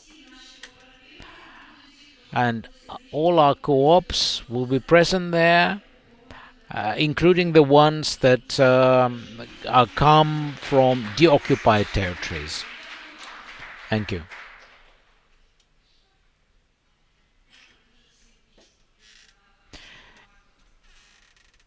Irina shared with you what we are thankful for. I would like to express hope that our announcements today about future programs involving new co-ops, we've got things to do. And for the next 15 years, we will definitely be with you. And you shouldn't stress out and run somewhere. Just take a deep breath and focus yourself on steadfast, dedicated, gradual work. And we will start with mapping of Ukrainian co-ops at the level of International Alliance. We will work with European Commission at the level of Social and Economic Committee. And we always take you with us as real Ukrainian active co-ops so that you can participate in this process directly. This is our biggest goal, to involve everyone to advocacy and the systemic strategic work. That's why we're here with you. The end of today's meeting is networking over coffee, discussions an informal, friendly atmosphere, we deserve being stronger and more successful.